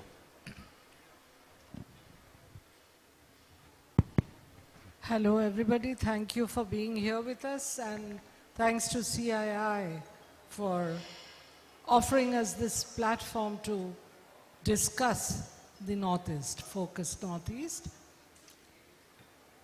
Very recently, as a member of the jury for the Indian Panorama, I got a wonderful chance to see films, and I was really happy to see films from Assam outnumbered films from Bengal. I was happy to see Arunachal Pradesh coming up with more than one film. I mean, normally you have one film from Arunachal somewhere. We had a Galo film this year in the Kolkata International Film Festival. And I was very happy to see a film shot entirely in Gangtok. That too by Kolkata-based alumni of SRFTI. We have one here on the stage with us. And very recently I had also seen Onir's film, which partly had shot also in Sikkim. And of course, for years we are used to seeing films from Assam and then from Manipur, and we've also had occasions to interact with filmmakers from Meghalaya. But Arunachal and Sikkim and, well, we've been also seeing Bhutan, but Sikkim kind of replaces people who can't go to Bhutan. They've been going to Sikkim, closest to Bhutan, and so on. So Northeast has, in a big way, become a part of the Indian panorama. But that is not all entirely a happy story, because I was talking to some of these directors, even from Assam, who have shot in other states of Northeast, and they've had problems. So instead of starting with the golden and ending with the dismal, I'll reverse it and I'll tell you the problems that I've been hearing from them. And then each one of you will have, I'll come to you individually to talk about funding, infrastructure, location, creative talents, and of course, infrastructures I've mentioned, and marketing. So marketing is, in the earlier session also, we were talking about the woes of marketing, and marketing is what most people, even those who've made films in Sikkim, find that audiences in Sikkim are not watching the films. In Gangtok are not watching films. Arunachal, people from Assam who have gone to make films in Arunachal have faced problems of permission because it's a sensitive area. Infrastructure-wise, making films in Sikkim in particular, they say they just don't have the film culture. And funding, now we have two persons here to talk about funding. People going from other states, are they going to get the funding, or is the funding going to be limited only to people of the state? This is another worry. It applies also to people who want to go and shoot in Assam or Meghalaya. So we have Ravi also here. He can talk about it. But since funding is foremost, no film can start without funding, I'm going to ask Shimanto Shekhar, Chairman of Assam Film Finance and Development Corporation. When NFDC was funding films, it changed the entire landscape of Indian cinema, face of Indian cinema. What has happened in Assam, would you tell us? Thank you, ma'am, for your question. And Assam, of course, predates Assam Finance Corporation. Yes, films. correct. Yeah. So, firstly, I would like to thank you for inviting me here. Thank CII. And it's my privilege to be here because I have to make people understand that in a very young age, I became the chairman of the organization.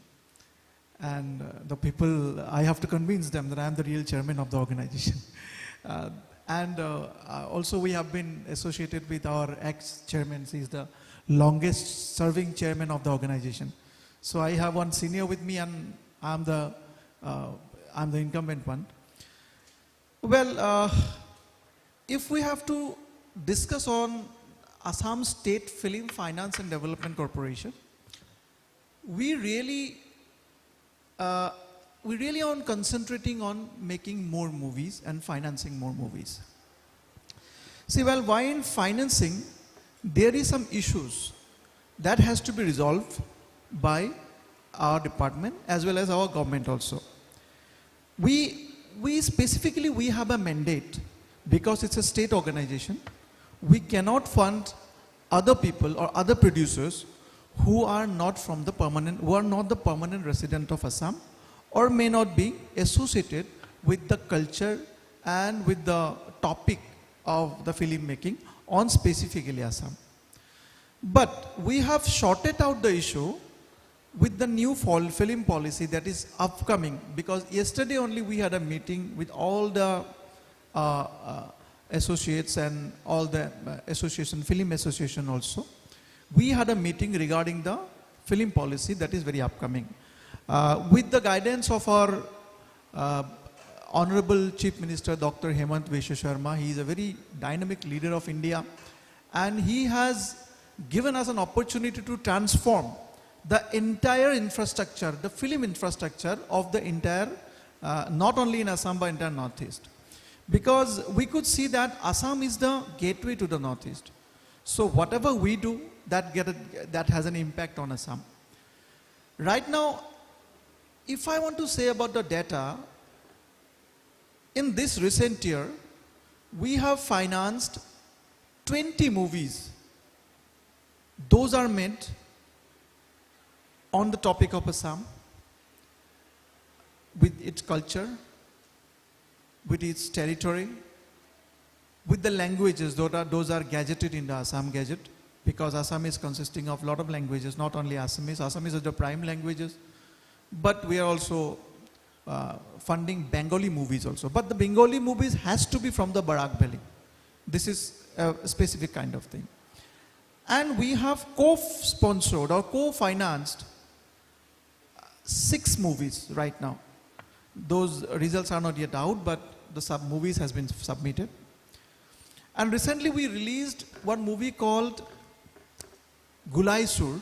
This is one of the most successful, right now commercially successful film that has been co-financed by our department.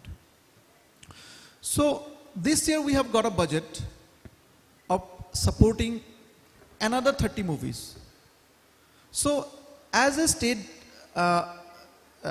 agency, we are supporting almost in an average 30 movies every year. This is from the point of financial support. In the second part, in the upcoming film policy, we already had an existing film policy, but with that film policy we are upgrading, because after the COVID, the sceneries has been changed. Right now what we are doing, we could see a surge in film shooting from the other parts of India. Right now we could see a lot of Bollywood movies are being shooted there in Assam, some part of Meghalaya and Arunachal also. Some other industry movies, South Indian movies also being there. Web series are also being shot at there. So considering those things, we have seen the surge because of 3 factors. Why Assam? This is a very good thing. Why Assam instead of going other place? Because a lot of other people are coming to have their shooting locations to Assam and transforming their shooting locations from anywhere in Assam. This is because of 3 reasons. One is that we have a fantastic, well-infrastructured communication right now. Number 1 is that the airways. Almost all the major cities of India are directly connected to Guwahati via air route, to Itanagar via air route, to Shillong via air route, to Dibrugarh via air route, to Tejpur via air route. You could see that there is a direct flight from Delhi, from Bombay, from Hyderabad, from Ahmedabad, and Kolkata is almost very near. We can come in the morning to Kolkata and we can go by in the afternoon to Guwahati back. Or maybe to Shillong, or maybe to Dibrugarh, or maybe to Itanagar somewhere. And second thing is that the road conditions over there in Assam, in comparison to the earlier stage, it is fantastically good. And the rail network also, it is very well. Now we could see about the hotels and restaurants and everything. Now we could see that after this Advantage Assam program has been done, our Honorable Chief Minister sir has got the lead of 5 lakhs crores of investment in Assam. And it is very, I will come down afterward regarding that. And second point is that in Assam, the landscape of Assam is spectacularly unique in comparison to the other parts. While I want to mention one thing, the one director, Mr. Amit Rai, was shooting his next cinema in Dibrugarh only. It is a very recent story. He directed the movie Oh My God, and then his next movie is being shot there. Almost 50% of the movie was shot in Dibrugarh. He had to shoot something in the snow. And it is very interesting thing that he traveled only for 6 hours to Mayodhya from Dibrugarh, and he shot the same thing over there. That means that within a very short range, you could get hills, you could get snowfall, you could get riverbed, you could get greenery, you could get tea estates. So it is the second reason. And third reason is that very security purpose is quite good. So a lot of things to be discussed. So I think this will be enough. More on the funding you'll have to answer later. But I'm going to come to you about the location thing. I'm told, yes, Soniji. Dominic, I'll come to you later.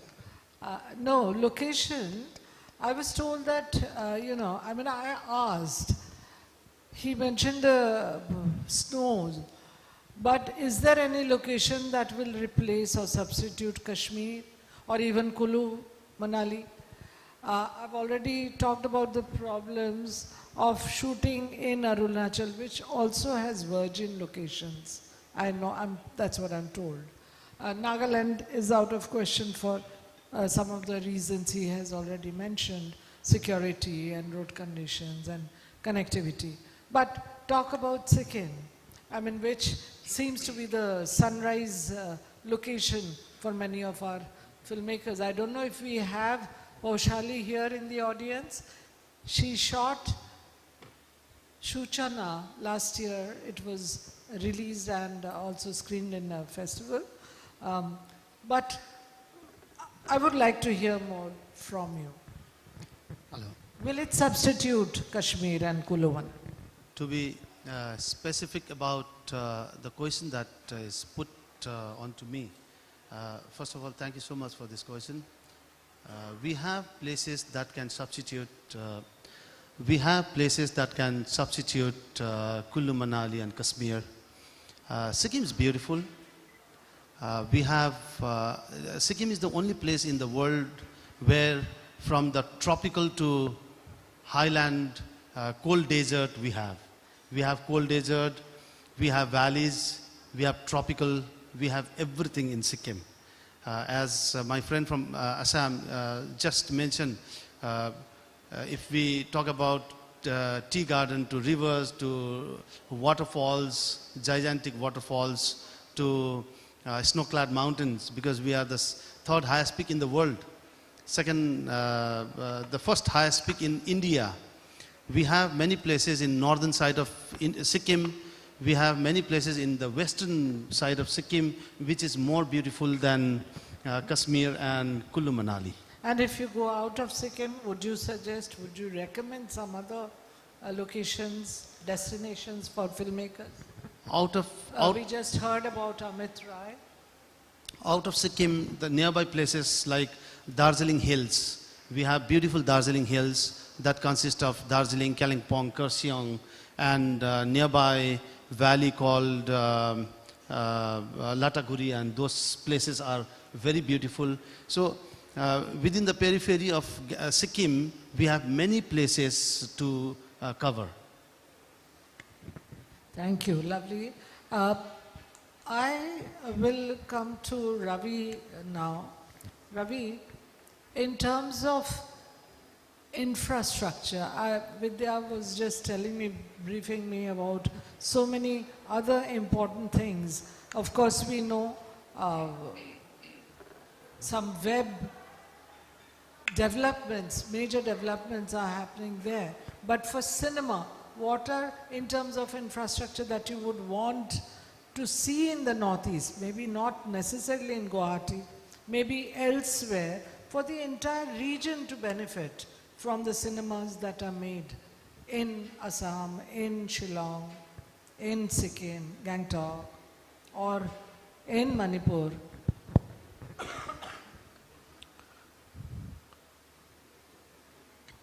I'm asking a producer and a federation head. Good evening, everybody, because we are just trying to sleep, but we are still trying to avoid not to sleep also. This is one of the most difficult sessions and the worst period you can have a session. Okay, so this is what, sorry, but still also. I just want one thing. We're all here. So most of us are from Northeast, okay? Most of the people here. How many people in the audience are there from Northeast? 1, 2, 3. Okay. Why I said this? The interest has to be taken by first all of you. Okay. Yeah, the interest. Even I've gone, I have helped. We gave an award for Sikkim also. Why I just said this? Charity begins at home. So first we should speak much about our state. We should develop our state. I said in the morning also languages, regarding languages. Now as far as they are roughly, we call it as 7 sisters and 1 brother. Am I right? Okay. Few of our sisters are active. We have got theatres there in few places, few states. In few states, I don't see any theatres there. First, there must be advent of cinema in all the 7 sisters, in all the states. Number 1. This initiative has to, because as an association, I am just saying, this initiative has to be taken by the states along with the center. Okay. First, we should do that. Until cinema is there, no one is going to come there. The question regarding facilities. First, people must be familiar with cinema. Then only they can interact with the people who come there to shoot. Today, Sikkim had, I am not complaining, but I speak facts, okay? I would like to put facts to everybody. Sikkim, we conducted a festival in 2019 at Sikkim, okay? I hope you remember. Beloved Chief Minister, Mr. Tamang was there, and we had a good festival there. The festival took place for 1 year. Subsequently, 2020. Subsequently, we had Corona, but after that, it is still not continued. If you have to promote your state, you should have started continuing it. We were ready. You should continue. The most important thing is you should have facilities, because you should chalk out a plan how we are going to develop this, the film industry. As my friend from Assam said that we've got funding, etc. Funding alone will not solve the problem. It is money is required. But before that, there are other important things. You should have basic facilities. What are the basic facilities? You must have a studio. You must have equipments. You must have artists. You must have a generator. You should have all support system should be there. That's one important thing. Next, there must be few theatres also. Next,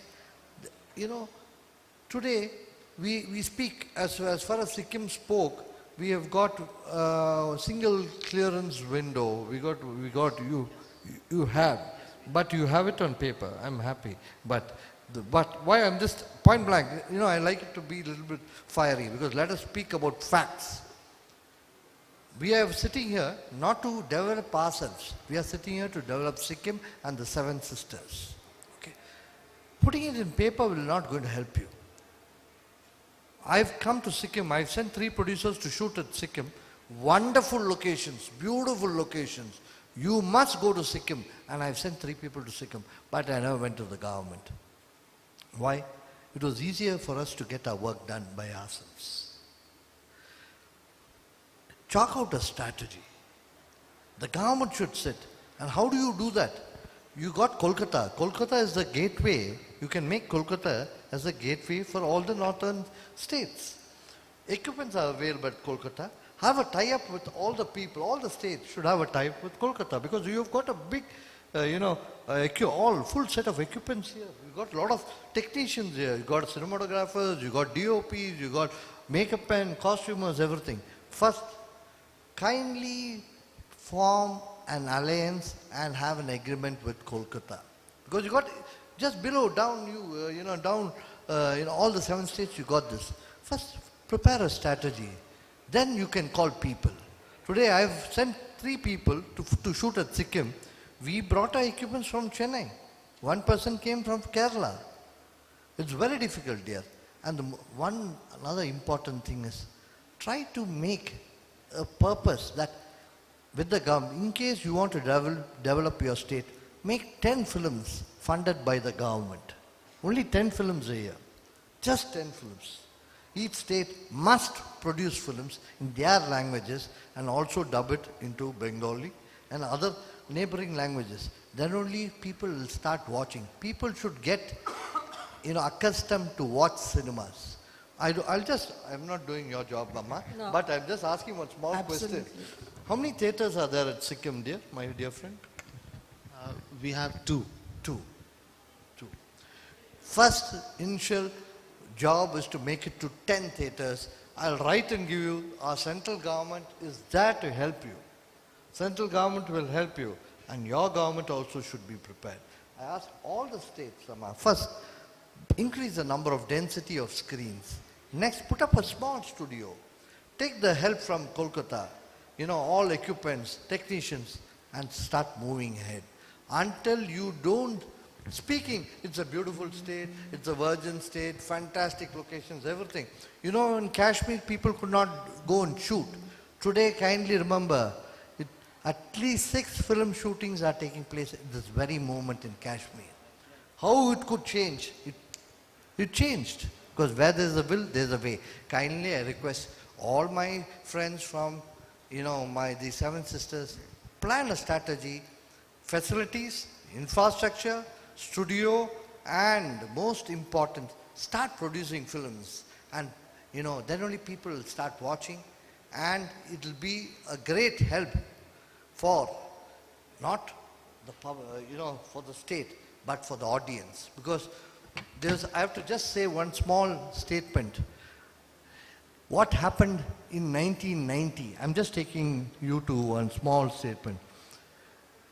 When 1990, we shut down the theatres for 1 week for a strike. It was 1989 or At that time, what happened is there was roughly 27% increase in crime. 27% increase in crime when the theatres were shut down. When theatres were open, all people used to come and sit and watch films. So let us make people watch cinema, let them enjoy cinema, let the cinema develop. That's all. Thank you, Ravi. You've made some very important points. And I'm going to take up on this note about Calcutta being the gateway. It has been for many years. And I'm also going to look back into history. Jyoti Prasad Agarwala, so central, the father figure of Assamese cinema.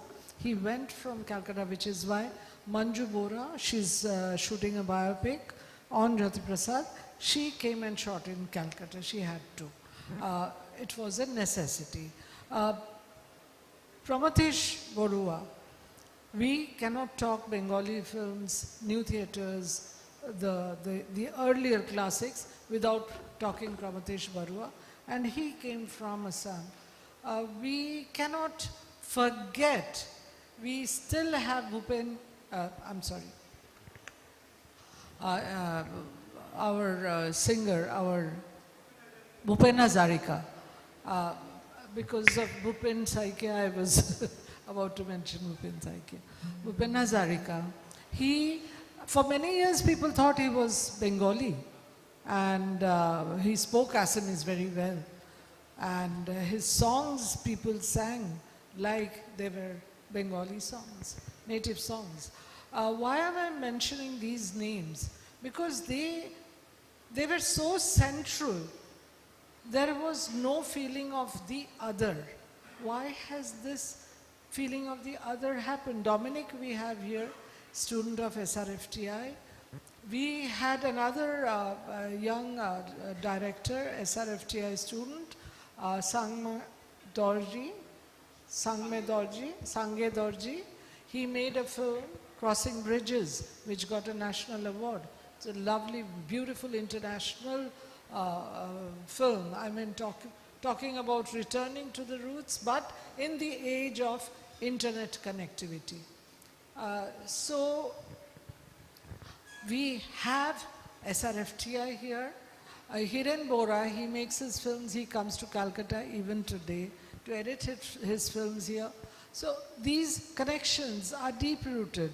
Bapadityo Bandyopadhyay from Kolkata, his last two films were shot in Shillong, Saura Bridge, and the last one which he left incomplete and passed away.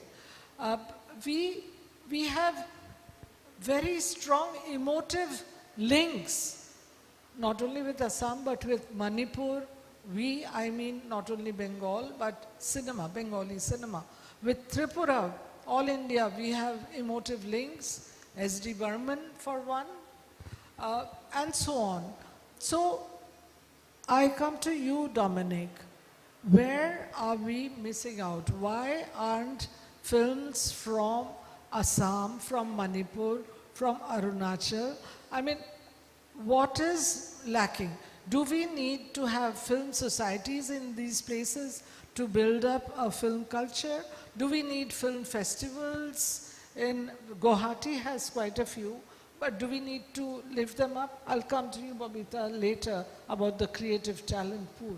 But about continuing with film education and film culture and connectivity, why aren't Manipur films seen in Orissa or Bengal? Yeah, hi, I'm from Meghalaya. To answer your questions, I think I agree to what Raviji has said about, it's not only about the finance, we have to build up the whole ecosystem of firms out there. So I think one reason is that, for example, personally with my firm, what we did with Rapture, I come from a place where there is no theater. Like in Tura, there's no even single theater. I have made a film. When it was world premiered in Locarno, it went to 50 film festival internationally, and then film is an example in marketing of films outside the place. So it went to film festivals across the world, and then people from Tura, Garo Hills are getting angry with me. They're saying that what kind of film is that? You're making a film for outsiders but not screening here. The truth is we don't have theater. And then what we have to do is with one of my producers, Eva Gunme, we took up an auditorium which is like a 700-seater, only auditorium in headquarters of Garo Hills. And we screened the film for 2 weeks and 3 days, and it was packed 3 shows a day. There were times where we have to put plastic chairs on the aisle to edit like another chairs for it. So what I'm trying to say is people really, really want to watch our own film. Is that we don't have space for films to screen. These are the things that we need to develop. I run a film festivals for the fact that for this reason, you know, like I need to educate to watch films. Like for example, I make an independent art house films, you know. So we also introduce films from different parts of India. A very similar kind of film or something which is not really popular film. And then when we do this thing, we are not only helping grow audiences for our film, but for others' films also. So that is the, I think one thing is we don't have infrastructure. We still need to develop our, be it technicians or be it the whole production ecosystem needs to be developed in that place, you know. So that is one of the reasons where we are still struggling. Government have to realize the importance of having theaters out there, you know, and educating people for that. Yeah. So Babita, taking up from there, I come to you with two specific questions. Creative pools, creative talents. You've headed the organization. Do you look for talents only within Assam, or will you be entertained? I mean, have you looked for talents, creative talents, in some of the less? Manipur has cinema culture, but like I was saying, Arunachal is recently, Sikkim is now waking up, Nagaland virtually no, we haven't seen on the national scale. So will you try to spot or find talents in these areas? And also, secondly, if I were to ask you, who do you consider Assamese cinema's biggest rival? Hindi, Bollywood films, Malayalam films, Hollywood, or Bengali cinema? Thank you, Ratnauttama. As a student of history, first I would like to state a historical fact that Assamese film industry just completed 90 years. It was born in 1935, as you mentioned, Jyoti Prasad Agarwala. And the first Assamese film was released in Raunak Hall in Kolkata. So as you mentioned, the emotional connection with Kolkata, earlier filmmakers had this connection. And later on, when we became self-sufficient to produce our own films, infrastructure development with the establishment of Jyoti Chitraban and Assam State Film Finance Development Corporation in the early 70s. So slowly, Assamese film industry grew and came on its own. But still, the connection with Kolkata remained, you know, creative pool, as you said. People from Kolkata also went to make Assamese films at that time. Prabhat Mukherjee is one standing example. He made Poberun, the film which won international acclaim and was the first Indian film, only Indian film at that time, to go and be, you know, shown in Berlin International Film Festival in the 1960s. And there, a veteran film actress, Gyanada Kakoti, she won wonderful acclaim and also the President's Medal. So we have this great connection with Kolkata, and you are very right that whatever lacuna we have in Assam can be compensated by our nearest neighbor, Kolkata. And that way, you know, the Assamese film industry can also survive. And I don't think that Hollywood, Bollywood, Malayalam films are any competition. Everybody has to coexist. Because now Assamese films are being made, but as we have seen in the other sessions also, there was a discussion, where is the audience? Now, even Hollywood or Bollywood films at the present moment does not have any audience. That is the main problem that we are all facing. What I feel regarding Assamese film industry is that the difference between South and Assamese film industry, which my thinking is that we lack stars. South Indian films, they have a lot of stars, and that star system is something which is very attractive. And the audience just looks up to the stars. We had that golden era in Assamese cinema as well, when we had stars like Nippon Goswami, Biju Phukan, Midula Borua. But the new lot are there, a few. Jotin Bora is there, Jubin Garg is there.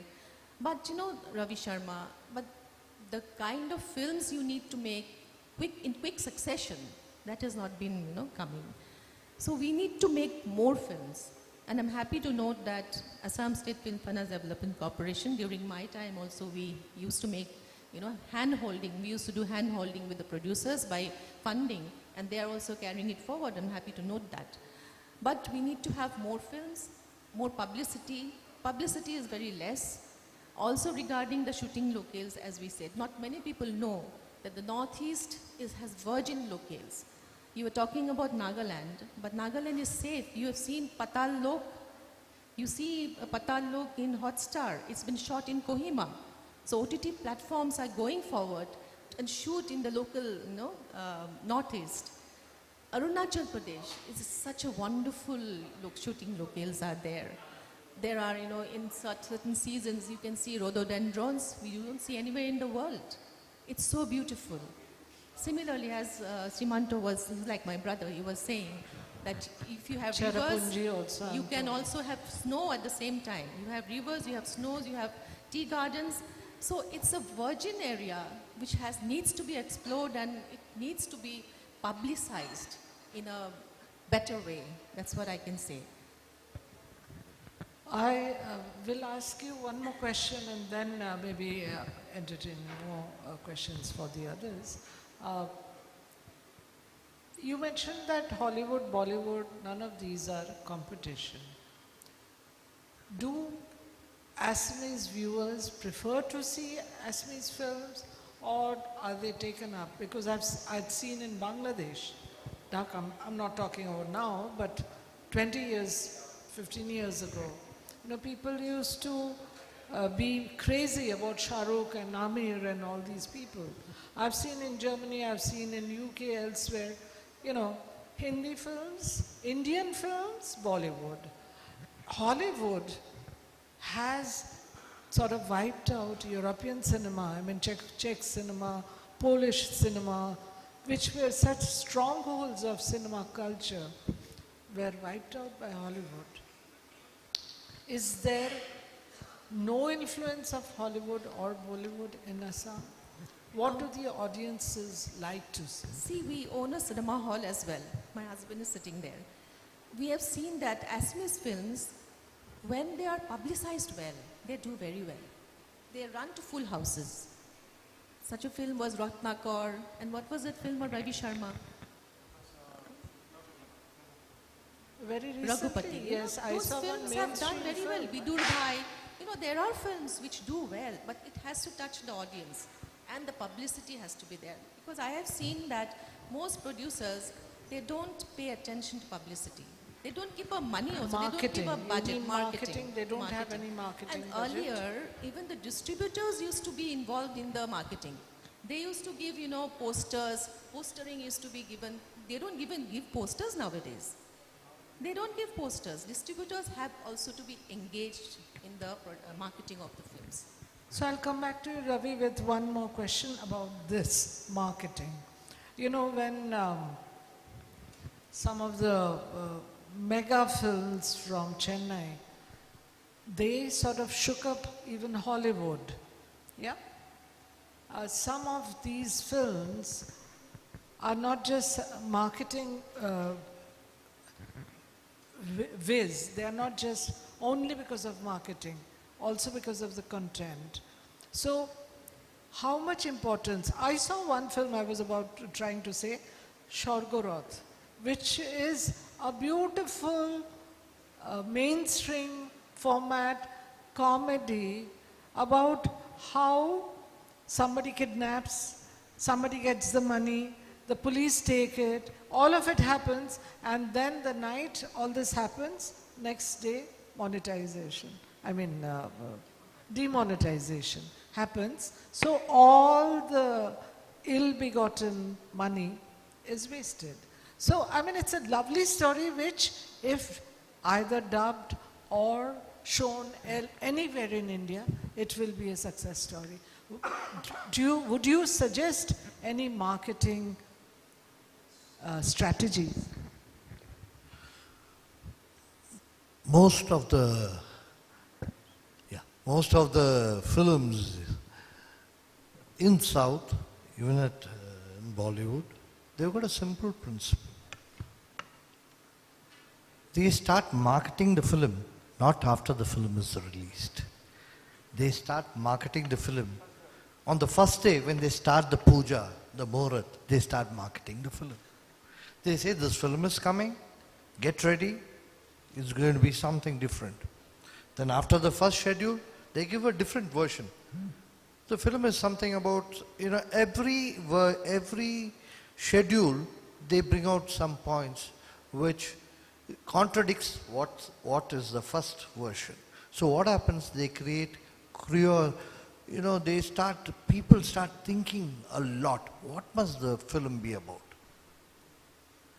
And the most important thing is when they go to release, they go on bang on and they say the content is ready, kindly watch. This is what we should also do. Once you start a film, you should start marketing the film as soon as you go into floors. And don't tell the truth about the film. Never say the truth. Don't reveal everything. Yeah. Don't reveal. Yeah. Parde mein rehne do. Yeah. But give something else. But one request I've got, ma'am, before I want to say. I've got my friend here, Hassan. He's the FFI president. And he has been here looking after Bengali films. I've got Arojit. Arojit? Okay. So what I'm saying is, just take, this is a good, CI has done something good. Let us take a small step forward. Okay. My dear friends from Sikkim, Assam, Assam. Okay, from Meghalaya, wherever you are. First, when you make a film in Sikkim, try and kindly dub it into Manipuri, Assam, among the 7 sisters and start releasing. Number 1. Take a decision right away. Number 1. Number 2. Dub your films into Bengali also and ask my friends here, they are here, they will help you in releasing it here.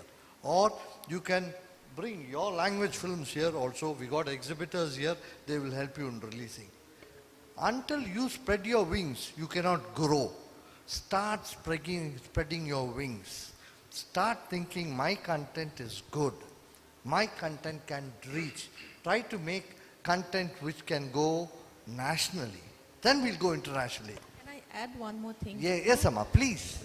I heard Gautam Ghosh talking about joint ventures. Even that is something we should do because Odia culture, Bengali culture, Assamese culture is very similar, language is very similar.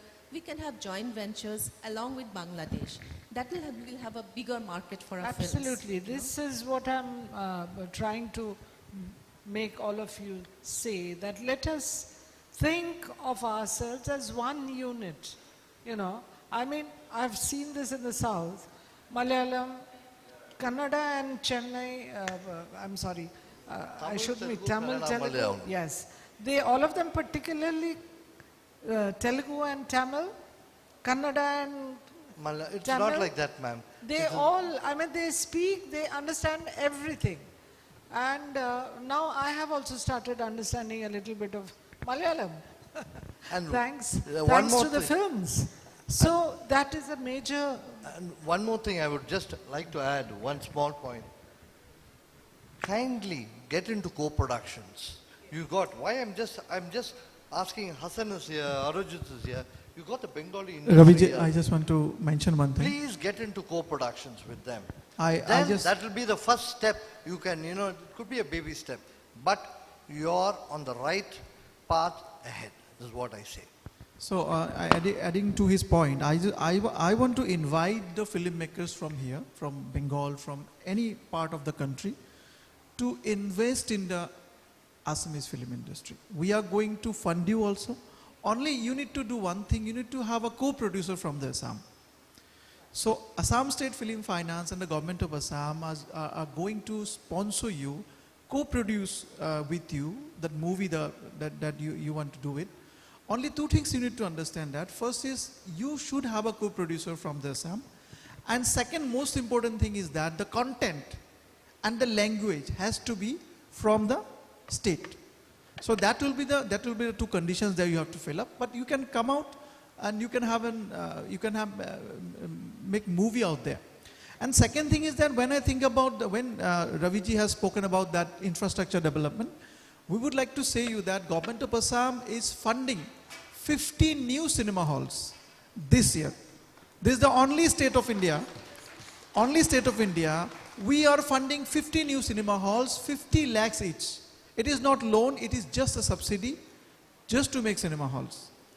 And one more important thing is that in the last session of our assembly, our Honorable Chief Minister Dr. Hemanta Biswa Sharma ji has announced that Assam will be having its own OTT platform. And it is been, I had the meeting yesterday with the associates, and we are coming up within the month of June or July, we are launching the OTT platform very soon. And most importantly, Bobita Ba has already given me one thing. Assam is having a film city. It is an investment of 2,000 crores. It is the only film city in the northeastern part of India that is coming up with 2,000 crores investment, GVR Film City, and we have been dealing with that film city, and almost the procedure for the land acquisition has already been started. I become a part of the entire thing, being a chairman of the organization. And mostly, I'm saying about the infrastructure development that we are going through. And most importantly, we are coming up with a digital solution that will replace the costly and expensive digital distribution system of cinema halls. I would like to mention you that there are, for digital streaming, and our the cinema halls owners both, they are sitting out here with us. They know about that. Any cinema hall, if you want to release the cinema in any cinema hall, you have to go through two solutions, maybe 2 or 3 solutions. Majorly you have UFO is there, or Cube is there, and you have to have a lot of money to that. Like in Assamese cinema, after the production is done, everything is done, to release in cinema halls, a producer has to bear the cost of more than 10 to 15 lakhs to get the cinema halls only. It includes as a screen fees also 300. Assam is coming up with a solution where in that coming 50 cinema halls, and definitely we are going to discuss with the other cinema hall owners also right now, any Assamese producer, he can release the Assamese cinema after the production is done. It is free of cost. He don't have to pay a single penny on it. So Government of Assam is doing a lot of infrastructural development, and hopefully we think under the leadership of our Honorable Chief Minister, sir, we will be setting one example in our country that Assam has gone far away with the infrastructure development of the film industry as well. Thank you. Thank you very much, Ratnadi. Would you have anything to say? A line or so? Okay. I was just about to wrap up. I was about to ask you if there is any time for any questions. No, I don't think we'll have time for questions here. It's already pretty late because we can't hold on to people asking because I can't limit this beautiful discussion to 2 questions or so. There'll be too many hands up in the audience. So I think, Ratnadi, you can wrap up if you wanted. Yeah, please. I am so happy the way the discussion has gone. It's not just, as I started saying, it's not just a dismal story. There are so many sunrise areas we've touched upon, and but we also have wonderful suggestions from the panel members here. And we have at least one of our young panel members, and he will continue to hold the torch to the generations coming after him. And Sikkim, hopefully, will be as familiar to us as Darjeeling and Kalimpong soon. Thank you. Thank you very much, Ratnatama Sengupta and the very erudite panel. We would like to say thank you on our behalf, Samir Kumar, Director, Confederation of Indian Industry, will do the honors for us. We begin with the chair, the moderator, Ratnatama Sengupta, and then the rest of the panel, please.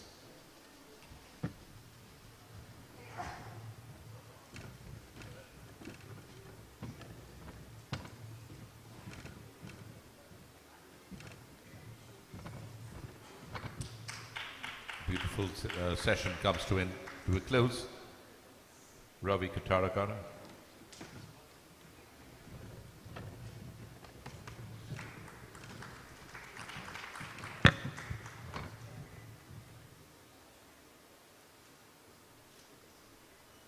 Dominic Sangma.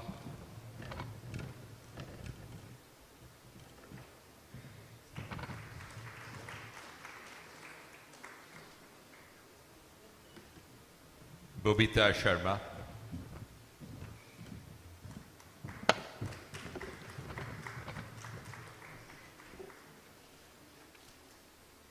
And of course, Soni Virti.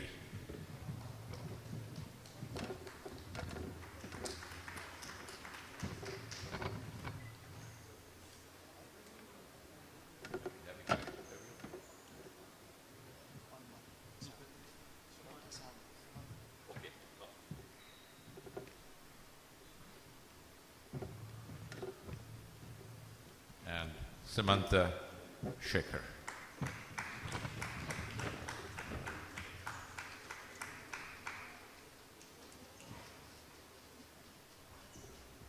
Thank you,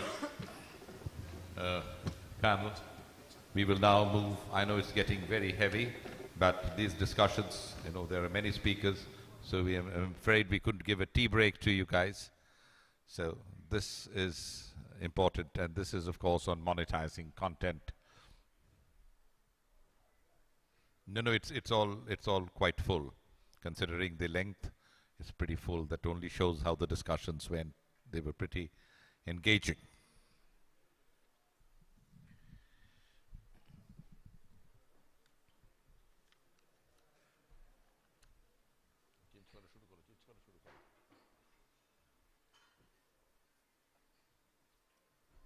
Thank you. Thank you, sirs. Thank you, ma'am.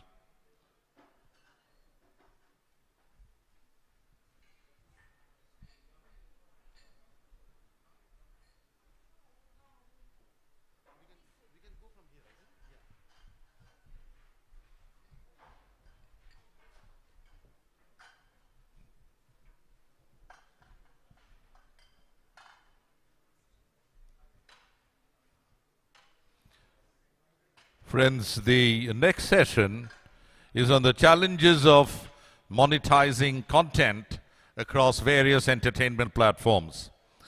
As the landscape of media continues to evolve, creators and businesses face unprecedented hurdles in generating sustainable revenue.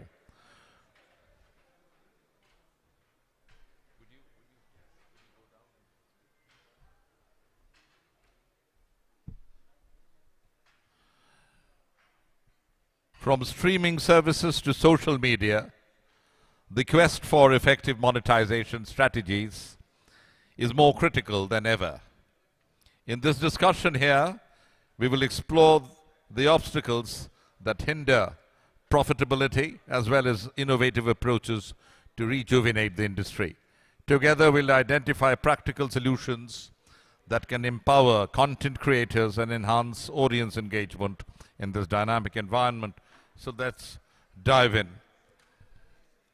Bengali, fifth largest spoken language, but only less than 300 theatres. New business modules are emerging to create new opportunities.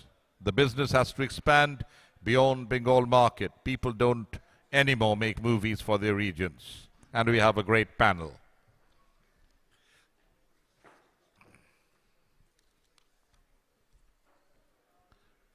So can we clear the area in front, please? Can we speak on the sidelines, please? Okay. Raviji, would you sit down and talk to them? Okay, right. Now, monetizing content of Purbo Bharat. Moderating this session, Spandan Bhattacharya, author and assistant professor at the Department of Humanities and Social Sciences, BITS, Pilani. Spandan holds a PhD in cinema studies from the School of Arts and Aesthetics of the Jawaharlal Nehru University. He has worked as a postdoctoral fellow in the Department of Film Studies, Jadavpur University, researcher with the School of Creative Media. Excuse me, can you talk outside, please? Can this place be vacated, please? Sorry, thank you. He has worked as a postdoctoral fellow at the Department of Film Studies, Jadavpur University, a researcher with the School of Creative Media, City University at Hong Kong, and a faculty at the Ambedkar University of Delhi and the Department of Media Studies, University of Calcutta. He co-authored a book on Bengali cinema, Tollygunj to Tollywood, the Bengali film industry reimagined, published by Orient Black Swan. So he's quite a scholar.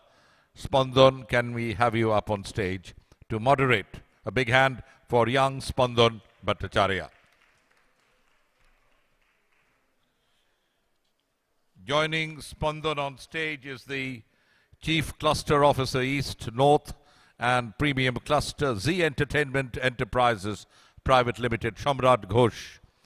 Shamrat is a media professional with 2.5 decades of experience. He is working with Zee Entertainment Enterprises in a leadership role. He is currently designated as the Chief Cluster Officer East, North and Premium Clusters. He is responsible for driving business of Zee Bangla Cinema, Zee Sharthuk, Zee Bioscope, Zee Punjab, Zee Cafe and Flix, and along with other platforms of Zee for Bengali content. Most of these channels are leaders in their respective categories. He is a science graduate and an MBA. He has won several accolades, but of course things like CMO Asia Business Leader of the Year, Dashobhuja Bangali Award, so on and so forth. Shamrat Ghosh, would you join us up here on stage?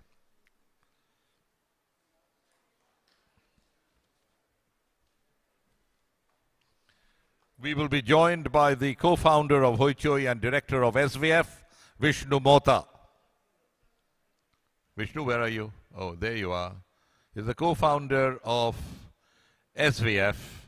He is the director of SVF and a co-founder of Hoichoi. Joining us on stage is the head of content, Sony Live, Saugata Mukherjee. Saugata is the head of content for Sony Live, the digital business of Sony Pictures Networks. He was previously the head of content at HBO Max India, now a part of Warner Brothers Discovery, and was instrumental in setting up and producing the first original slate for Disney Hotstar, now Jio Hotstar, Saugata Mukherjee. Can I have a glass of water, please? Sorry.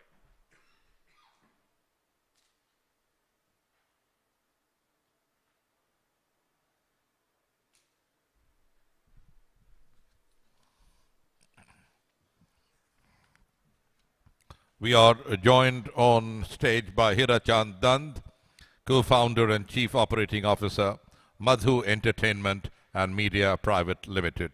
He's co-founder of ITAP OTT platform, Ishwar Spiritual Satellite Channel. Hirachand Dand. Joining us up here, filmmaker and president of the Film Federation of India, Firdausul Hasan. Firdausul Hasan is an eminent producer and industry leader known for his significant contributions to Indian cinema, particularly the Bengali film industry. His passion for storytelling, commitment to nurturing regional cinema, and strategic leadership has positioned him as a key figure in shaping the future of Indian filmmaking. He is serving his second term as the president of the Film Federation of India, during which he has played pivotal roles in policy discussions, industry reforms, and representation of the film fraternity at national and international forums. His films have won national awards, Mayurakhi amongst one of them, and there are several other film awards that his cinema has been given. Oporajito in 2022, recipient of 2 national awards, selected in the Indian Panorama selections. He has been a jury member of the National Film Awards. He has been an IFI speaker, so on and so forth. Hasan. Firdausul Hasan. old friend, a dynamic president of Film Federation of India. And joining us now on stage, Vikramjit Roy. Where's Vikramjit? Oh, there you are. Vikramjit Roy, of course, has spent 12 years in Sony Pictures. When I asked him about his small CV, he said, I started with sticking posters on the walls and have worked through 12 years to leave them as head of marketing. So then he worked for Mumbai Mantra and produced Shukno Lanka and Antuhin. Then he came to NFDC. He worked for 6 years as executive producer, films like Lunchbox and Kissa. Then he set up the Film Commission in India. This is called the Film Facilitation Office. And then, which has made SIP, the simplified, incentivized and promoted filmmaking. In fact, that does SIP for the community. So there, that's in short, Vikramjit Roy for you, well-known producer, will join us up on stage. And finally, Arijit Dotto, our very own Dadul, Managing Director, Priya Entertainment, comes from one of the first families, heritage film producers in India, Purnima Pictures. You saw his mother coming here. He has given us amongst many, many big names, Gopigain, Bhagabain. So, Arijit Dotto. So that completes the panel. Spandon, over to you. Monetizing content. Hello everyone, very warm welcome. I can see maybe the audience doesn't look that much in number, but I still believe it would be a very engaging panel because we have quite an eclectic mix of experts coming from the field of film production, and also I consider this is maybe one of the most crucial plenary sessions of the entire day's program. It's not because I am moderating the session, but finally we are here talking about the money and the investment and the sponsorship and what are the possibilities and what are the challenges, what are the infrastructural reality, and how we could work together the betterment of this. I think we will have the keynote address first at the beginning of this session. I would like to request Mr. Shamrat Ghosh to give us the keynote address, and then we'll be back to our discussion. Over to you. Yeah.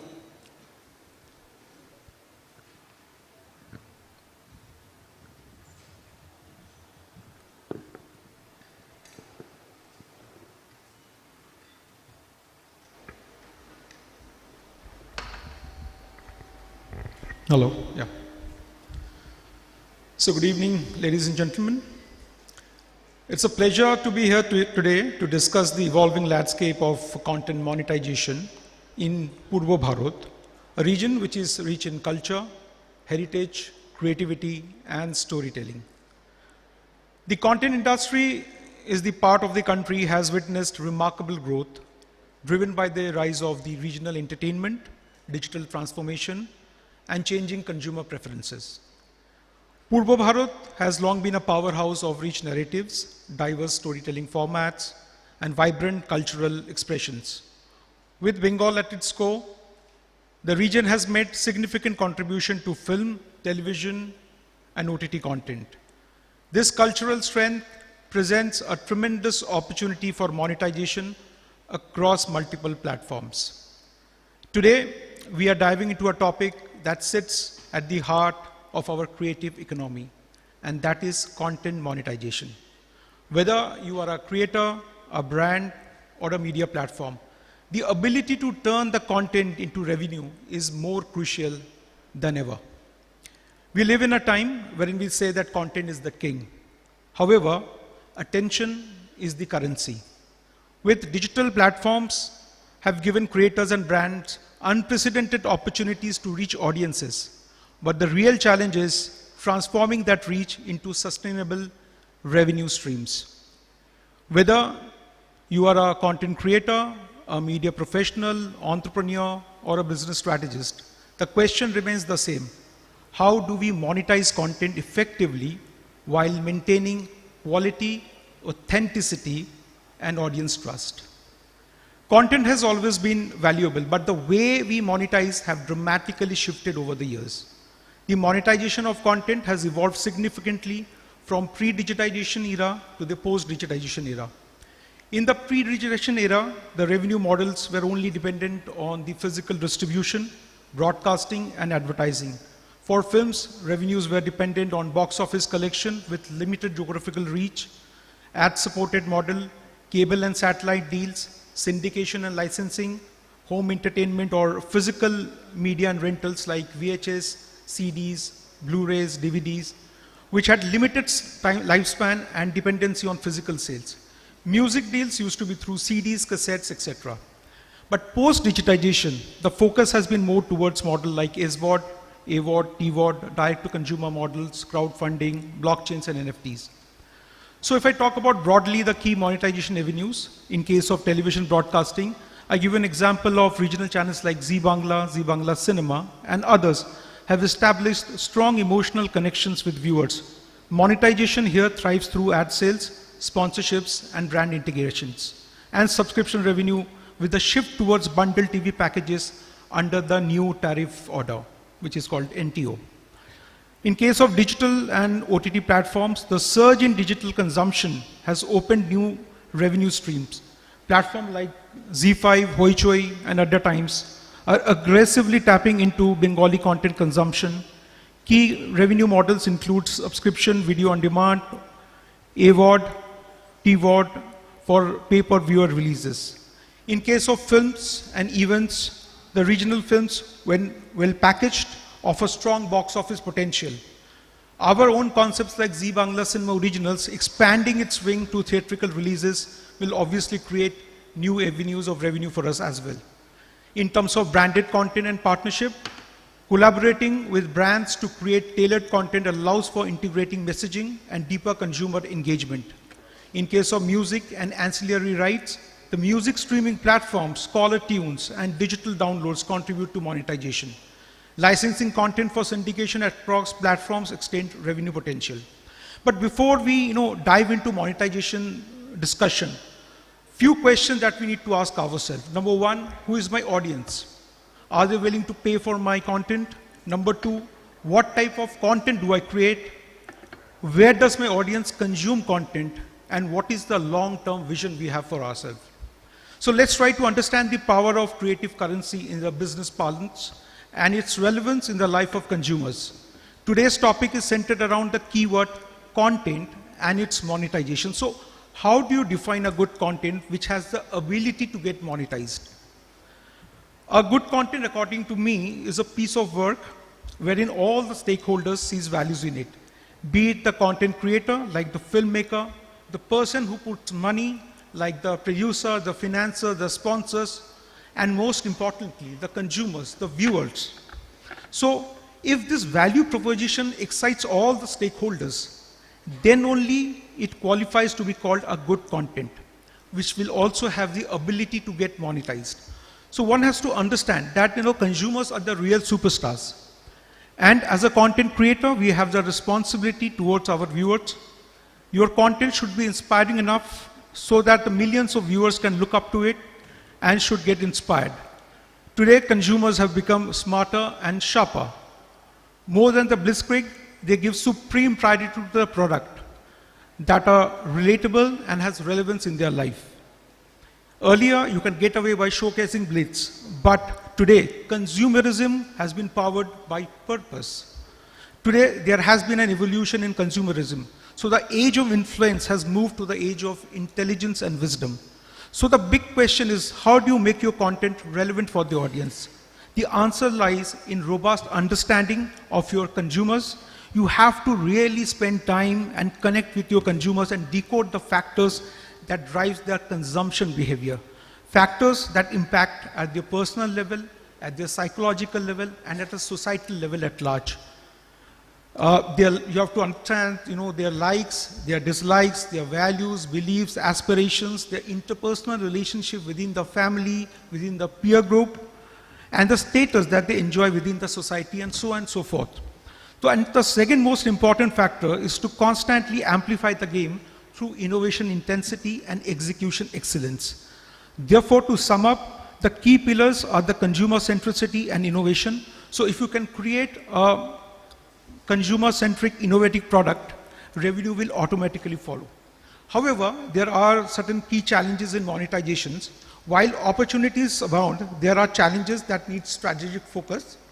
Number one, how do we balance creative excellence with commercial viability? Number two, how do we fight content piracy, especially in the digital space? And number three, how do we ensure regional content receives its fair share in the national level? So the way forward, according to me, is to unlock the full potential of Purbo Bharat's content business. One, by investing in high quality production value that will obviously enhance audience appeal. Number two, leveraging data analytics that can help personalize content and improve ad targeting. And number three, strengthening collaboration between TV, digital and theatrical platforms that can build a cohesive monetization ecosystem. So I'd like to conclude by saying that the monetization is no longer about just making money from content. It's about creating a long-term value, trust, and sustainability. The future of content monetization is dynamic, diverse, and deeply personalized. So whether you are a creator, a media house, or a brand, success lies in adaptability, leveraging new models, staying ahead of the trends, and building direct audience relationships. Thank you. Thank you so much. Thank you so much. That actually gave me an opportunity to start the panel.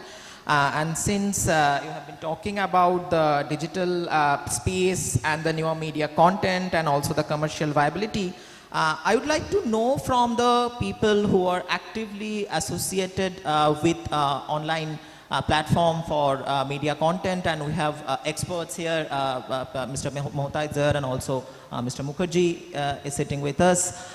So when we talk about the digital content, and when we come to this specific point, which is this Purbo Bharat, which is there in the very title, so is there any specific challenges that you face in terms of the content creation, or is the region at all important or relevant? Because we have been hearing different voices since the morning that the language or the region shouldn't be any bar because people are watching good content and good media content, that's what is important. But we have also heard that people are not watching Bengali films, so that is a problem. So not as someone from the insider, because I also declare myself as completely outsider of this media producers and they are like expertise, but I would like to know from maybe from both of you, so what are the challenges in when you look at the monetization and when you look at the content creation, particularly with Bengal or with East as a region? Would you like to go first? Thank you. Thanks. So, I mean, there's a lot of questions there, but let me just give context from whatever little we've learned. I think content in general has always been a challenging business.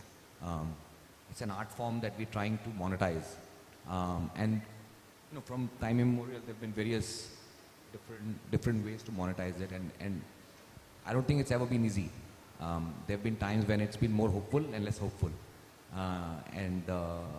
You know, the challenge comes from the inherent product that we are selling, which requires innovation in every single thing that you do. And you know, it's like creating the analogy I always think about is that you're creating a factory each and every time, and you've got a different set of people, set of teams that you work with and collaborate with, and they have to figure out very quickly amongst themselves how to collaborate within themselves. And then, you know, there are multiple such pods of teams who are trying to all you know, try to create factories which create products, which hopefully the consumer would want to consume. So that inherently is such a challenging thing, which explains, I guess, the success rate of content that is created, whether it's films, television, web, or anything else that may come in the future. At the same time, the survivability of content creators also. If you take a, I don't know, 50-year history. So inherently it's always been challenging, but I think, you know, a lot of us are in it for the passion of telling great stories. And, we start with that, and, the rest of it we try to work out post that. But if we stay true to what we are trying to do here, and blindly follow all the challenges, etc., that may come on the way, it is possible on a blended level. Again,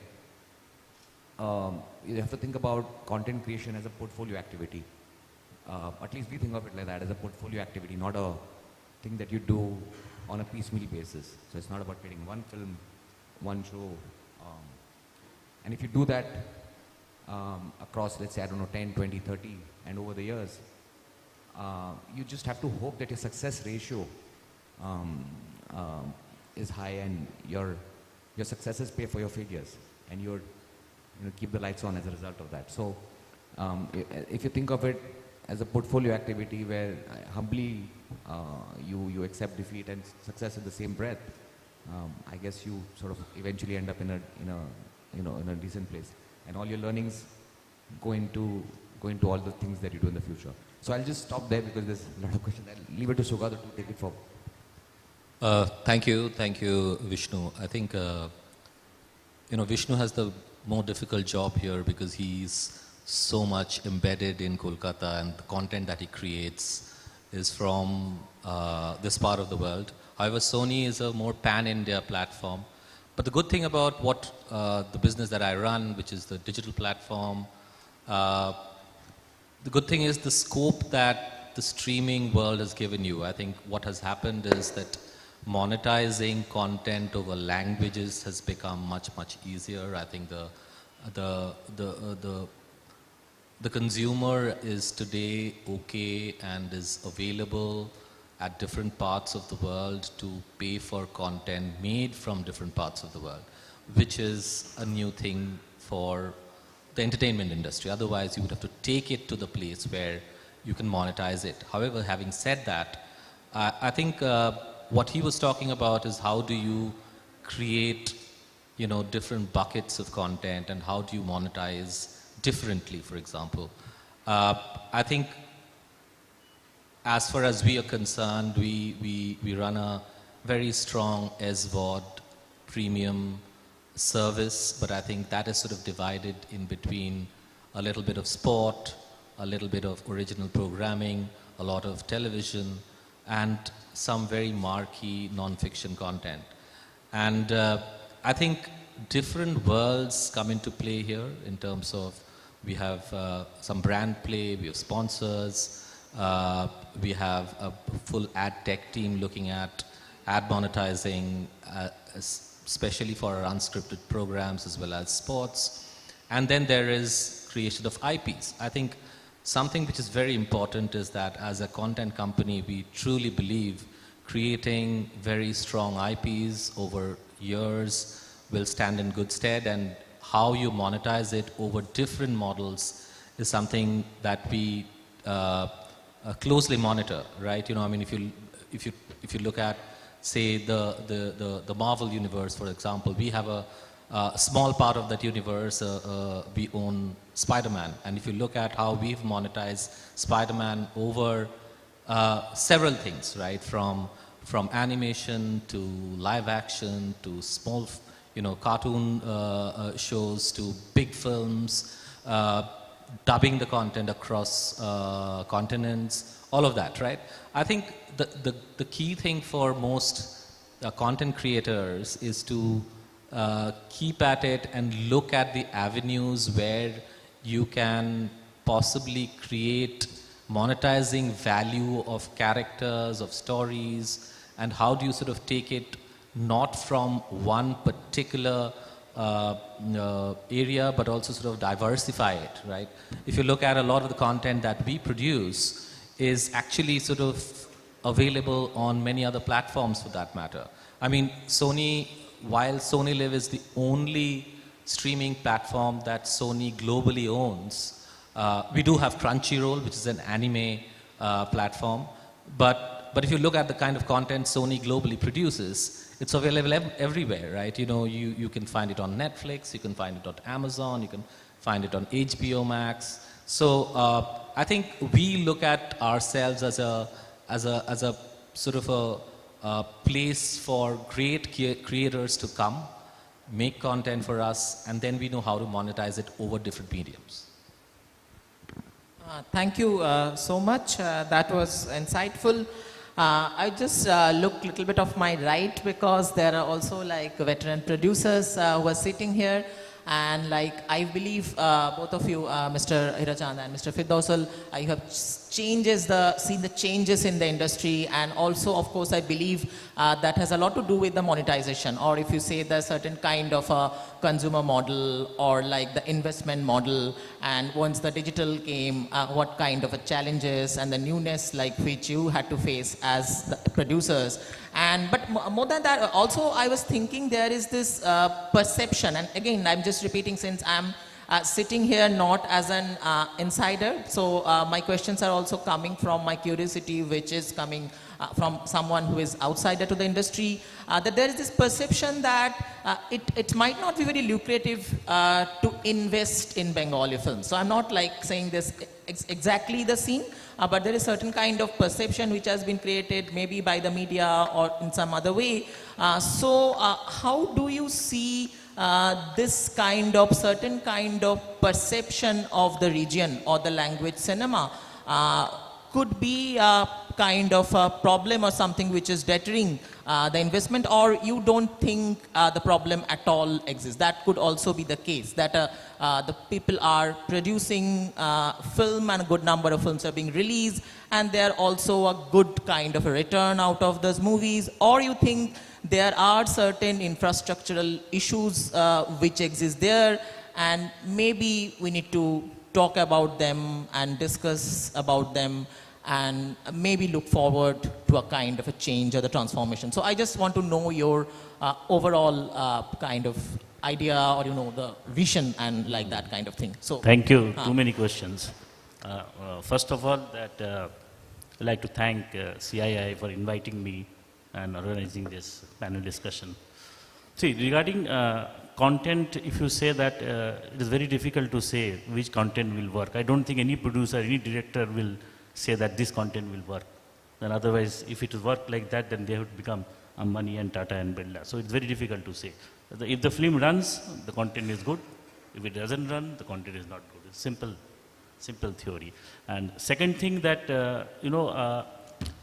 there's not a content that will be work in box office also, it will work in television also, that will work in OTT also, because OTT have a different, they have different mindset of, they work in a different model. Television have a different taste. Box office have a different thing. And regarding what you told that investment in Bengali is, yes, I'll say that Bengali is the 5th spoken language in the world and we are unable to create a market for ourselves. That is very sad. I don't know why we are unable to create a market for us, but definitely people are making movies, films still. I think most of them are passionately driven. No one makes a film through that by calculating that if I invest in a Bengali film, I will get my return. I don't think so, because the success rate is very poor. And if you say me as a producer, I will always say that I will always bank on box office, because that is our strength. And unfortunately, we have around 200 cinemas, 100 plus theater, and from 900, it is now 100 plus. And Bengalis are very judicious about spending. And we need theaters like Nandan, where the ticket prices are 30 rupees, 50 rupees, 70 rupees. With a 900-seater, it goes house full every day. So what we need is now that at least Nandan model theater in two theater in every district. This what we have suggested to our government, so that people can afford, people can go and watch movie there. Second thing that before our panel discussion, there was one panel discussion was going on where there's a person from Assam was saying that their government is doing.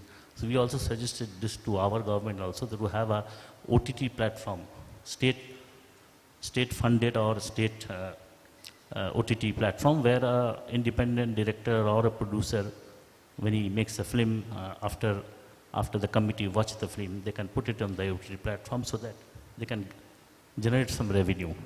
So this is, I think these are the few options where we can monetize our film. Because I personally have tried to release all over the world. Mr. Hirachandan is here. He have done my film and all my film, I think we have lost money.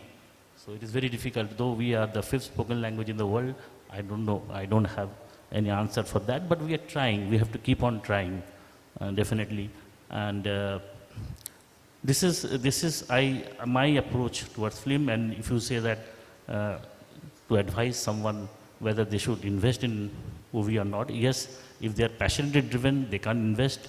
But if they think that you want to make as a profession and we want to earn from film, I don't think it's a good time to do so.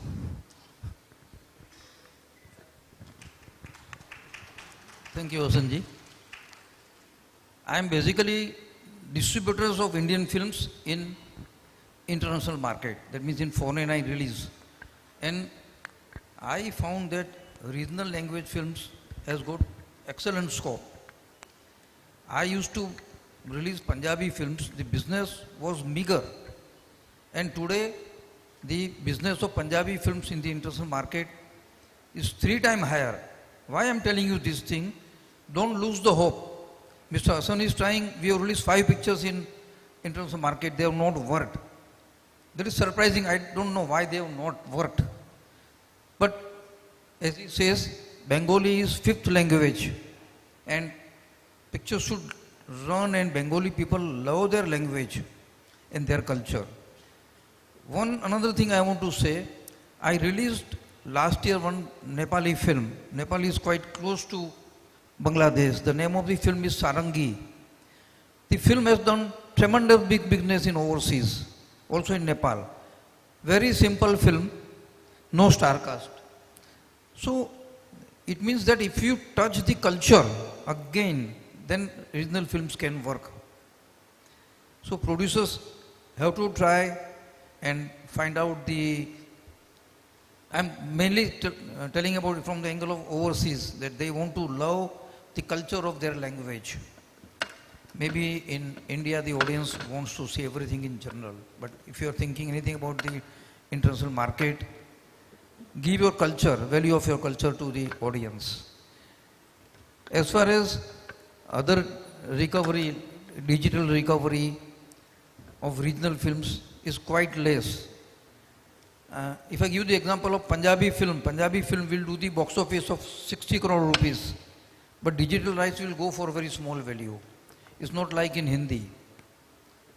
So my request is all the producers that don't give up and keep on struggling. Success will be there one day. Thank you. Thank you, sir. I have a specific question to Mr. Arijit Dotto, since we have been talking about production. And of course, at that point, the question of distribution and the exhibition of the film would also come up quite naturally.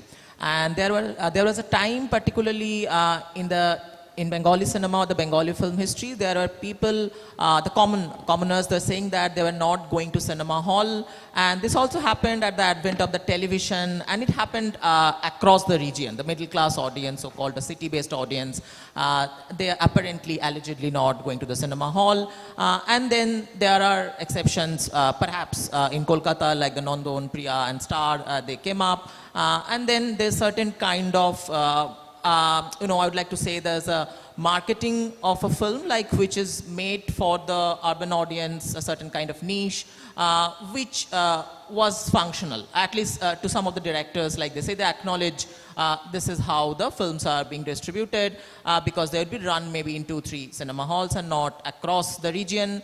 And then of course multiplex and the PVR and the Inox thing came up. So now my question is, now we are over that period. And multiplex is also more than 20 years now, even more than that. So when you look at the question of the distribution and the exhibition, particularly in case of Eastern India or in Bengal to be specific, are there challenges which is specific to Bengal?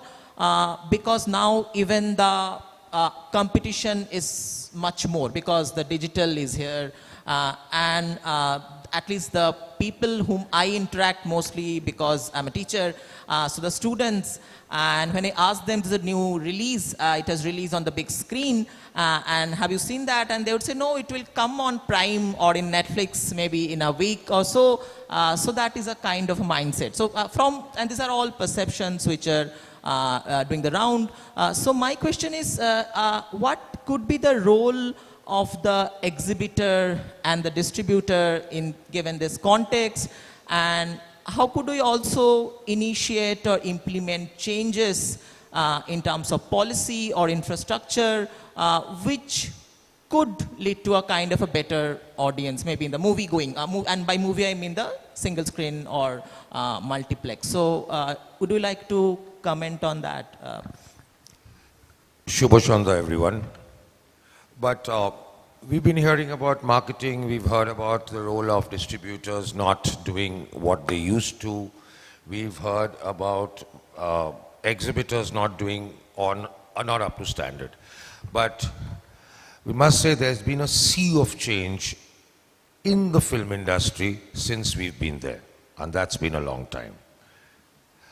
There was a territory where, there was a time when north, south, east, west were the 5 territories which were sold.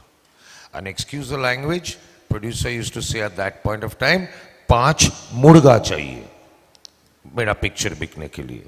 So anyone bought it, probably resold it in certain territories to different states. But today it's not that. Today the producer is, and you had distributors who bought it, a large range of distributors, which you don't have today. Because today, the distributor is a forwarding and packaging agent. Why will he spend? It's very easy to put the blame on others, but why will he spend? Today, it's just a commission the distributor is getting. Not only that, he's paying advance, which he doesn't, if the picture doesn't perform, he doesn't even get back immediately. That's the distribution side. Now let's come to exhibition. There were theaters right across the state, in every state. Plexus came in. As an exhibitor, I can tell you today, I'm not grumbling because it's business. Where single screens are concerned, we're not allowed to open advances until the main national chain has sorted out what it has to. So what happens? Our advance sales are bad. What happens when a big picture comes? National chain, same terms. Private chains, single screens, 60% chahiye. Kyun denge bhai? Why? You are making the theaters close down by doing unnecessary, unnatural terms. Let's talk about these 2 months. We have bled. We probably haven't been able to, in a week, we haven't been able to even pay our cube rentals. That bad the sales have been. Have we been given money or subsidy? No. There it's your own. But बड़ा picture आएगा तो हम लोग को ज़्यादा चाहिए. नहीं देंगे साहब. चलाएंगे नहीं. रखिए, I'm being belligerent. So that's what it has been. So today you've lost single screens right across. And now it becomes now it's a prestige issue. We must have those few single screens when you have a big picture. And we are in trouble. If you talk about the way they are releasing the films, the producers, disaster. I'm raising my voice and saying disaster. Festival days. All 5, 6, 10 films will come on a festival day. Now a single screen has 1 screen, can do 4 shows, maximum 5 shows. But all of them will say, we want our shows. If you can't screen, next picture nahi denge aapko. And then months like this come when there are no releases. We are running repeats. We are running a picture which is probably earning us 2,000 rupees a show, of which 30 or 50% the distributor will take. Which of course, I'm not saying distributor, producer will take. So the scenarios change drastically. We've lost theaters. We're talking about monetization. If at the end of the day, today, the golden baby may be OTT, but please understand, OTT is not buying all films. How many Bengali films are the OTTs buying? End of the day, it is us. Monetization happens on our box office counters. It does well there, then OTT might think you're good. We might buy you. That is totally forgotten by the distributors today. It's the box office which makes the difference. Money, yes, the ticket prices may have gone up, but why? Because everything else has gone up. Now, if a star can take 5 crores, why can't we take 200 bucks for a ticket? If we take 200 bucks, then only he can take his 5 crores, huh? Otherwise, he won't get his 5 crores. I'd love to sell tickets for 30 bucks. He won't even get 50 lakhs. Tab to ho gaya, production hoga hi nahi, because he wants his 5 crores. So it's all connected with each other. Now, if I talk about films, let me go back a little when you spoke about culture, local culture. There's always a situation of associativeness with the film, which is important, whether it's language, whether it's culture, whether the star looks like you, therefore you're his hero, whether the heroine looks like your wife, therefore you're her, therefore you're anti-her. You don't like that heroine because it looks like my wife. So, I mean, your wife, so it's like that going on everywhere. But end of the day, if you see Rajshri, I'm sorry I'm taking a little long, huh? If you see Rajshri from Hum Saath Saath Hai, Maine Pyar Kiya, etc. They went to the villages to get the tunes, the song tunes. And they were all hit because the Indian diaspora our rural culture is still very strong, where their folk tunes are concerned, where small skits are concerned. Now Rajshri utilized a lot of them in their films. And each of them was superb. I'm just going off films for a second. We know films are the best brand ambassadors. Best brand ambassadors. But have we used our films as brand ambassadors? Today are we using it? No. Entertainment industry also, fashion comes into play. How much of recognition has the various governments in the Northeast done where their inherent integral fashion is concerned? Nagaland, Manipur, Mizoram, what colors, what riot of colors, what cuts of clothes. But it has not been pushed up. It just recently, actually day before yesterday, CM of Nagaland, I think, has envisaged interest of opening a modeling academy there. First step. See, a star also has to knows how to walk, body language, confidence in himself, presentable. Now, when you start doing a little bit of fashion and modeling and RAM, these you have to improve. Then it goes to the next step. There is always one or two which is coming, and exceptions I'm not talking about. He's a very good actor, he doesn't have anything else, but he got the scope of acting and he performed. But it's not always that way. When you're entering a production house, you have to be seen, you have to be noticed, you have to be appreciated. Then only the producer will give it. He's spending money on you. So it's a plethora of things put together. It's not so easy just to sing marketing hochche na, cinema hall is not here, but this is not there. There's a whole lot of other commercial and economic situations which are making this situation like that. There's not much we can do about it. Assam has done a great job, what I heard today. If that is it, I think request our government to do something similar, because our government has been very supportive of the film industry, I would say. But I think lip service thike, now we need to go one step further. That is, we've lost theatres in every district. Midnapur, huge district, not a single theatre. We talk about Bankura, no theatre. You talk about right across the state, there are no theatres. How do you monetize? You're talking about monetization. How do you monetize if you don't have theatres? That's vital. That's what I was telling the gentleman from Sikkim. I had told the CM there also. In their small towns, they need to have a 100-seater. Sikkim just won an award. But last time when I was hearing from them, they were asking, where do we show it? And I think Vikram will support this, because something which Uday always said, your film has to perform in your home territory. Unless you perform in your home territory, no one's going to take it out for you. So give the producers a chance to perform in their home territories. Now with the costings, etc., government has to step in. There is no other way. Thank you. Thank you. Just I will add one thing. Yeah, around please. 100 plus cinema halls we have. I think only 25 to 30 cinema halls collection is good. Rest are all in loss. It's very difficult. With 25 I don't and want 30 to say screens, this. you cannot Vishnu should recover your money. add to this from SVF's as they distribute. I don't think there will be more than 10 theatres which actually give money. No, so I think, no, ulta chalte hain. I don't know the exact number of screens now. I think if we take the example of Cube, I think Cube will have about 200 screens in which there'll be Cube installations in West Bengal, and there'll be as many UFO screens. Again, I'm not going into how many would do really, really well for all kinds of films. SVF, in fact, if you think about it, in the last 5 years has added 50 screens in West Bengal only.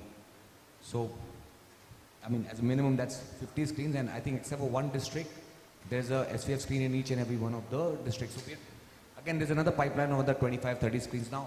Some of them are, creating back that habit of going back to cinemas, which is a long tail activity. It doesn't happen overnight.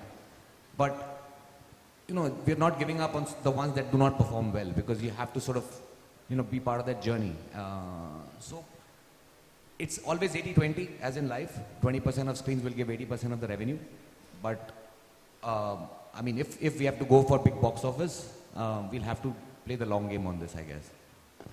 नहीं, दुख का बात ये लगता है, where the single screens are concerned, we've been paying 100% tax for the last 40 years.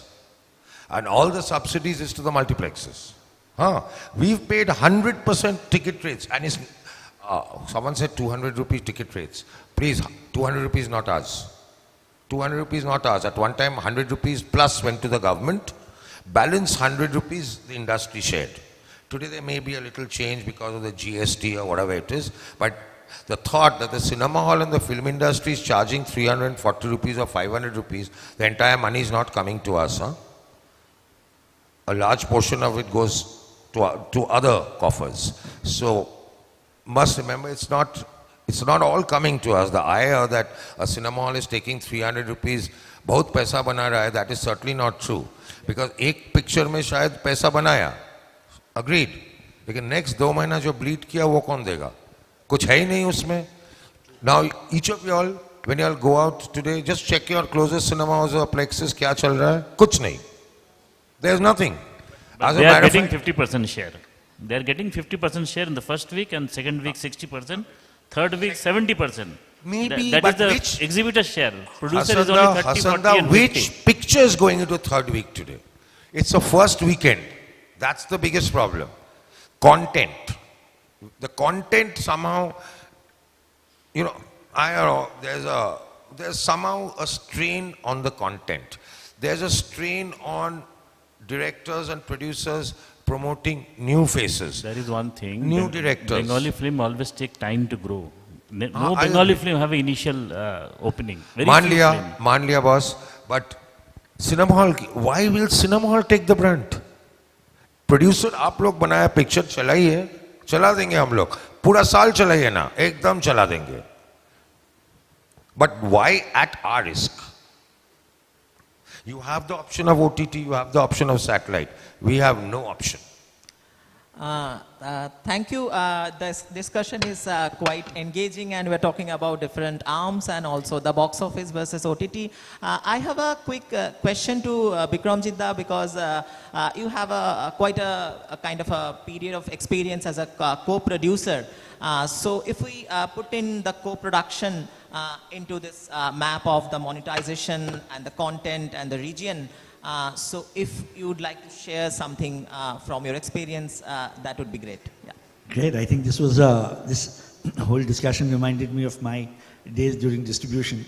But before I get into your question, a quick note to CII. Thank you so much for having me on this very august panel. And also, I think it's time that all the state governments recognize the industry, the film industry. And I say this because Mr. Hassan is sitting here, the FFI president, as an MSME sector. And what you would do to the MSME sector, you must do to the film industry. The producers must get production-linked incentives. And it must be at a state level, just like if you were to open a textile plant or you were to open an export unit, why would each film is a startup? Look at the amount of employment generation that happens. Anyway, that's for the FFI president who's sitting here. I'm sure he'll take it up with the CII and the states. Let's look at it from two aspects. There's a demand aspect and a supply side. The domain experts here have spoken about content monetization from a demand aspect. When we looked at the problem that the industry had at NFDC, we looked at it from the supply side too, which means risk mitigation. So before you get onto your greenlighting your script, how much of that cost can you mitigate? One aspect of that was incentivization. So we therefore looked at co-productions. There are 16 countries that have treaties with India, out of which from 2016, just to give you a number, there have been around 40 odd or 50 odd, I may be a little wrong here and there, co-productions, of which France has done the maximum number, around 7 or 8, of which Lunchbox was one of them. I was associated with another film called Sunrise, which is Arunodaya, which is also Indo-French. The Germans, again, Kissa was an Indo-German co-production. Canada, UK. The UK, if you get into a co-production mode, the British Film Institute has something called the Global Screen Fund, which allows for minority co-production. So a UK co-producer can take a 20% stake on a film, and the Indian producer coughs up 80%. So co-productions are a way of kind of mitigating that risk because the government of India gives you a 30% reimbursement. So for the expenditure which has been incurred in India for Indians by Indians, which means production services, it could be a generator set to getting equipment, it could be post-production facilities, the people, the manpower that you have, it could be location charges, etc., etc. There's a whole lot of expenses which are given there, which is called the co-production expenditure incurred in India. That 30% of the cost comes back to you, provided you have greenlit your film under an official treaty with any of these 16 countries. So that's 30% coming back to you. And that's a very important 30% which you can actually earn. And films have done that. Second, there are certain states, if I start from the west, there's Gujarat, unfortunately Maharashtra doesn't have it, but Gujarat, Rajasthan, Himachal Pradesh, Uttarakhand, Uttar Pradesh, Jharkhand, Bihar, Chhattisgarh, Sikkim, and there are a couple of, Madhya Pradesh, they all have incentives.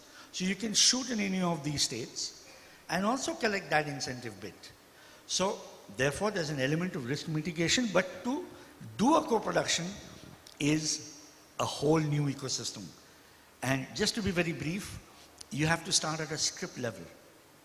That script has to go to certain film labs for further development. We at the NFDC Screenwriters Lab were able to successfully churn out a host of films, including The Lunchbox, there was The Good Road, there was Titli, Tithi, and each of them has been monetized. It's not like they haven't been monetized. They've been sold across the world. Last year, if you look at Dheer Mumaya's film, which he produced with Pan Nalan, called The Cello Show, the last film show in Gujarati, that was able to sell to 20, 25 countries because of the co-production model, because the co-producer is able to not only get you his domestic market, so example, they had tied up with France. Again, if I give you the, there's another co-production example, suppose Germany. So the German producer or the French producer will get distribution in his territory. And according to their laws, there is an independent art house cinema circuit where you can monetize it. The rest of the world is shared between the Indian producer as well as the international co-producer. The Indian producer keeps the domestic rights. And that is where you get into how do you monetize content, which I think all of them have said, and I'm not going into that. So co-production is a great tool to expand your market, but you have to go the route of labs, project markets, the co-production market. In fact, today, there's a film from Sikkim, which Tribeni Rai, a young director, and I've met her, she's an upcoming director in Sikkim. Her film went to the Hong Kong Asian Film Financing Forum and is now being showcased by Hong Kong Asian Film Financing Forum in Cannes. Last year, there was an animation film that, again, was in the Hong Kong Asian Film Financing Forum and was showcased in Cannes, because Cannes has a segment which is called Going to Cannes. At Film Bazaar, we were able to do that for 2 editions.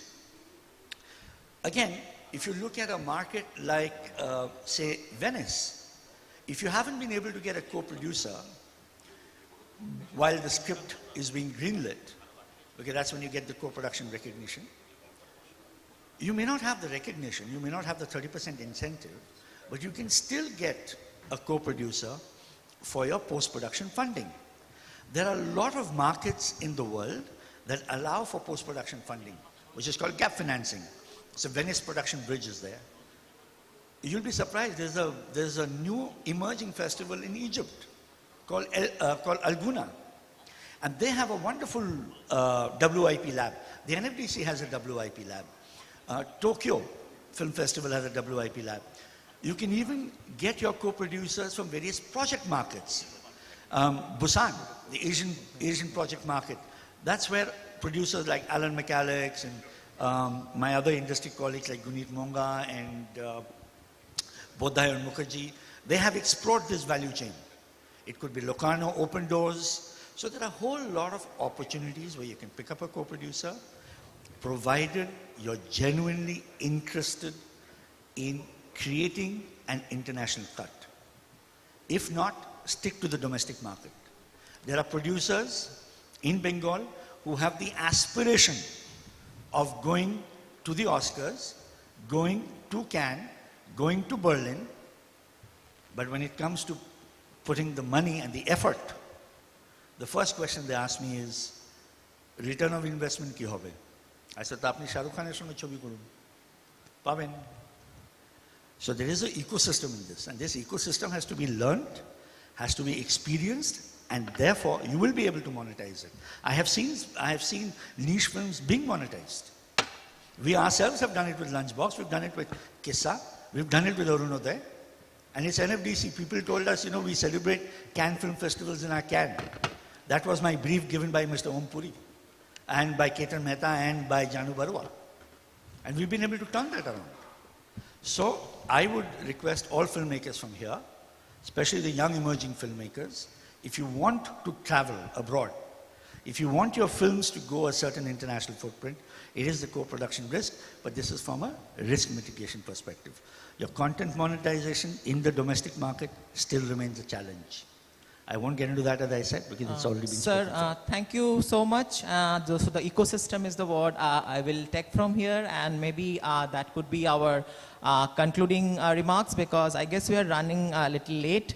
But it was exciting and interesting to hear so many voices of the experts who are, of course, coming from the domain, but also it helps us to map the different aspects. So when you look at the monetization, like starting from the productions and the exhibitors and their perspectives on that, state support, of course, a part of the discussion we covered, and of course the new media and the digital platform, and what are the newer possibilities, and of course the challenges. But I believe this is not the place or the platform to get the solution, but this is a kind of platform where we start asking these questions, and I believe we'll all look forward to many more interactions, most probably with CII, and thank you so much, CII, for organizing this and giving me this opportunity to moderate this very exciting panel.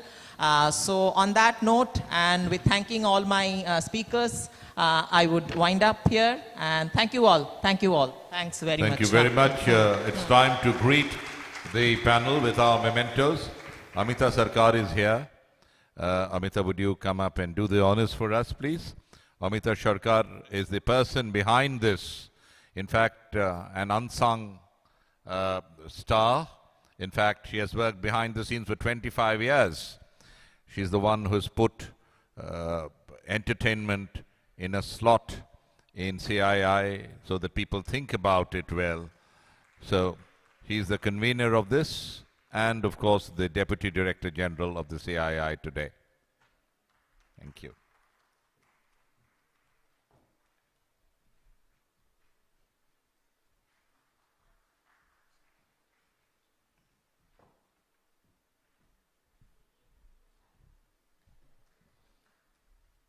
And I know the audience has depleted. It's been pretty long since 10 o'clock, but I would hats off to some of you. In fact, the place is half full, even after so many, in about 8 hours we are here.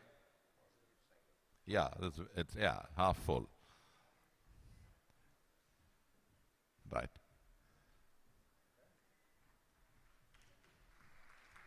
Thank you, Amita. I think a picture, all of you together.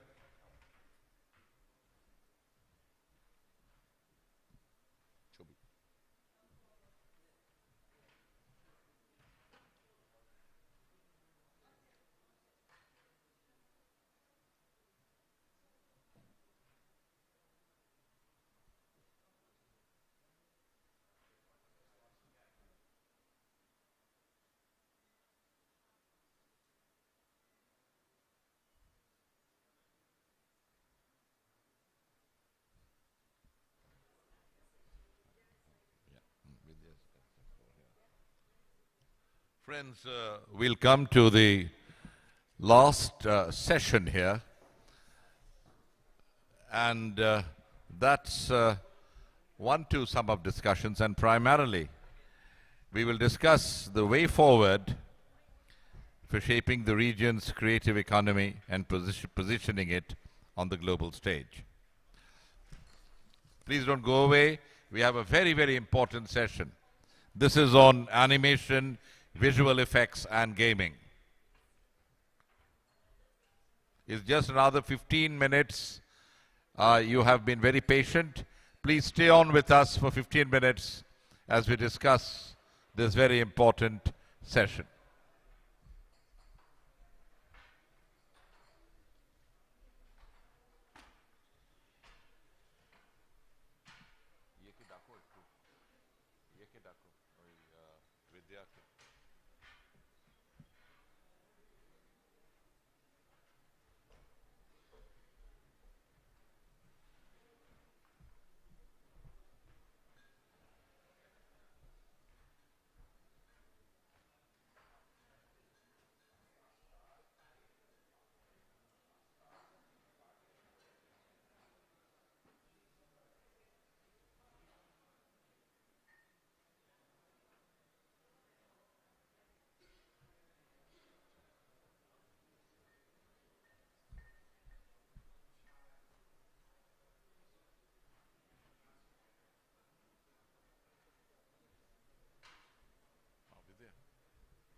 Can we have the full lights on stage, please?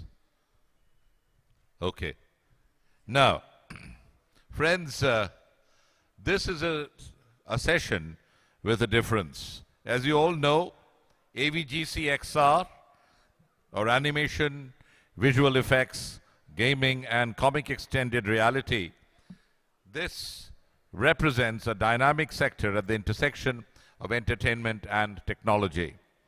This rapidly evolving field encompasses the creation of immersive experiences through cutting-edge visual effects, animation, and interactive gaming.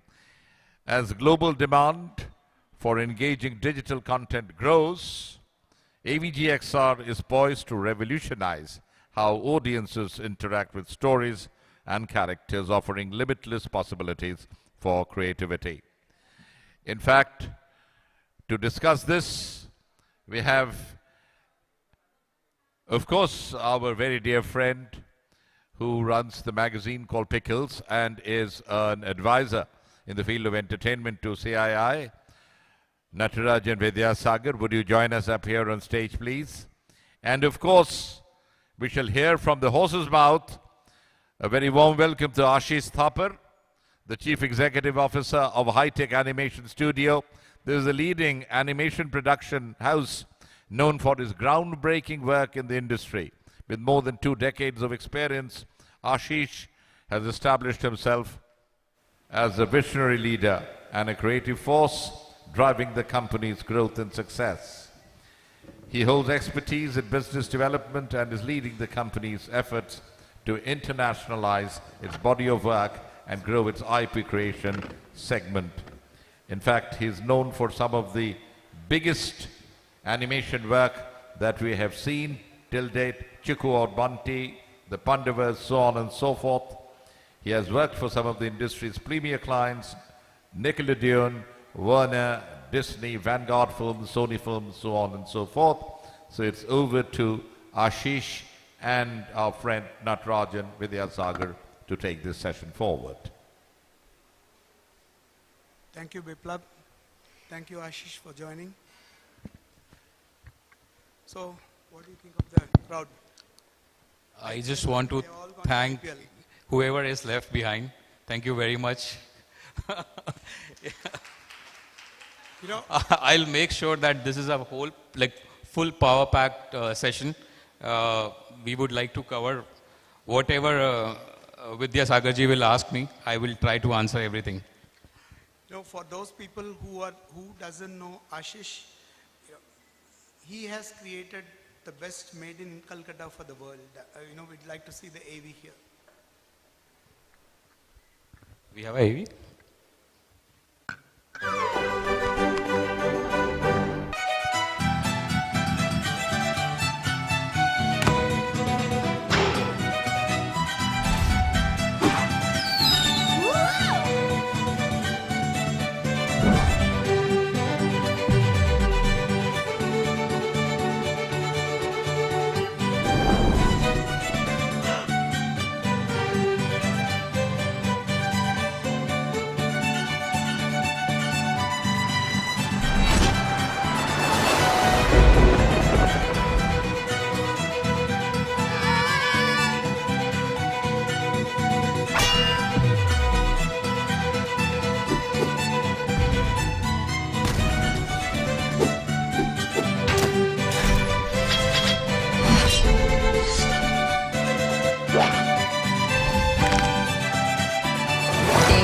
Tiramisù, uova col mascarpone, tiramisù. Tiramisù, tamagotto mascarpone, tiramisù. Zucchero. Boys, I told you to clean up after your cooking videos.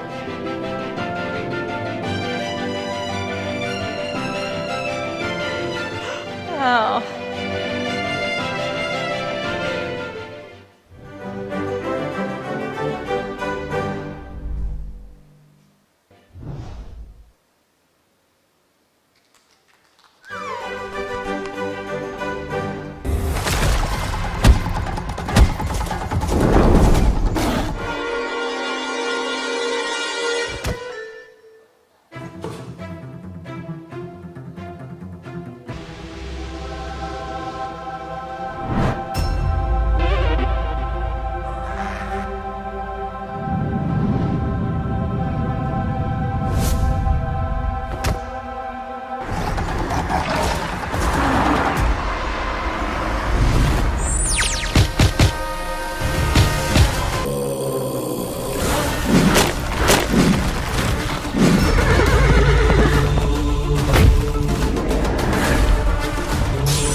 of the images that you have seen here are created, from Kolkata.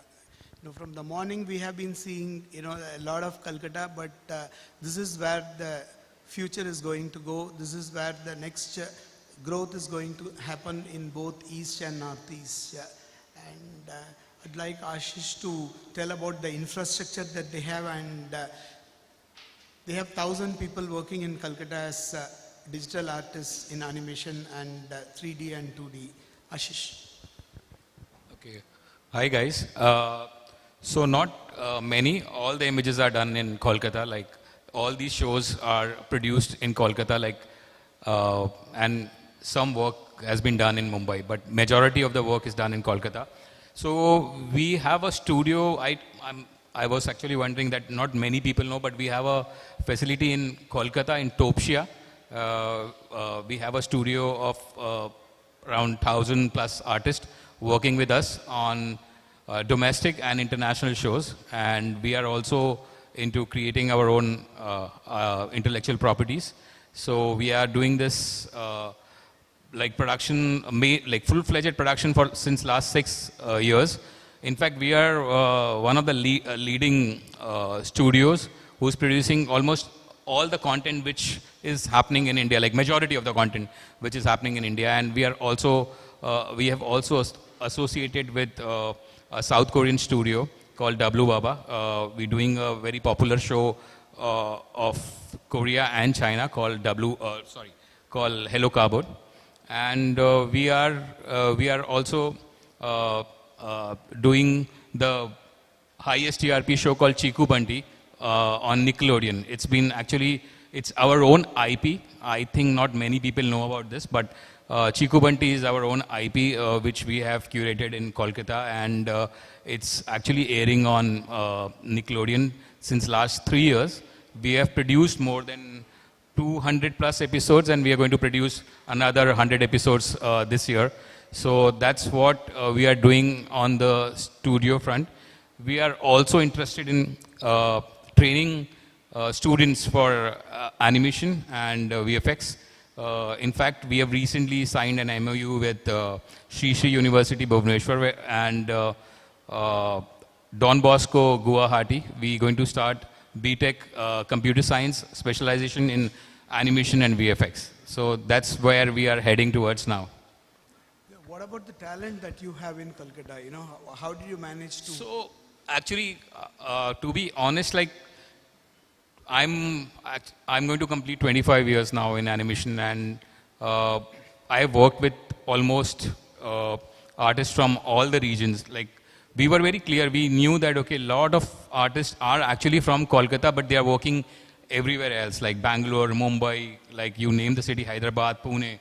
But there was no facility in Kolkata. There were studios, but small studios, not a full-fledged studio. I was telling you that animation is a very labor-intensive job. You need a lot of people to do one series. So human intensive job it is. So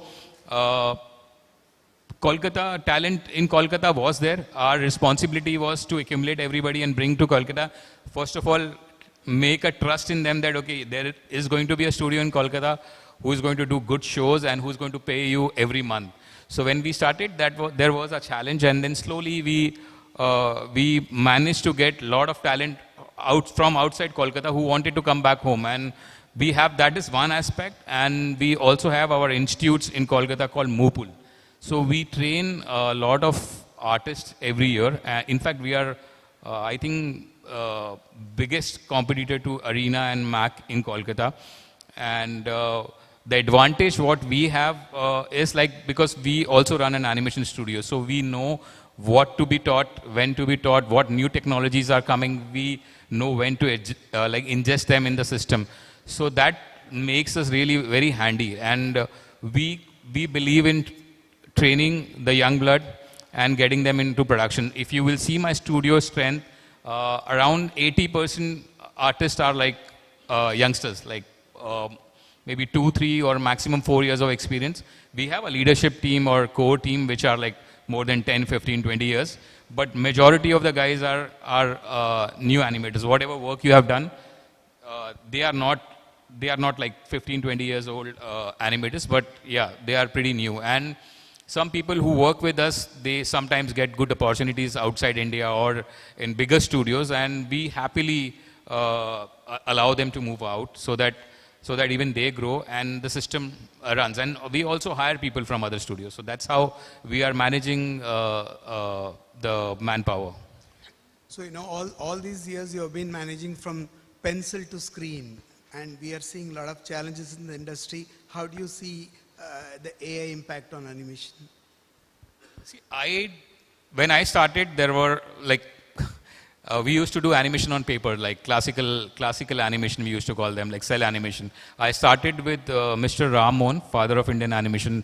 I was very young that time. I joined them in production team, and so I have seen the journey from there, then coming to computers, like 3D animation.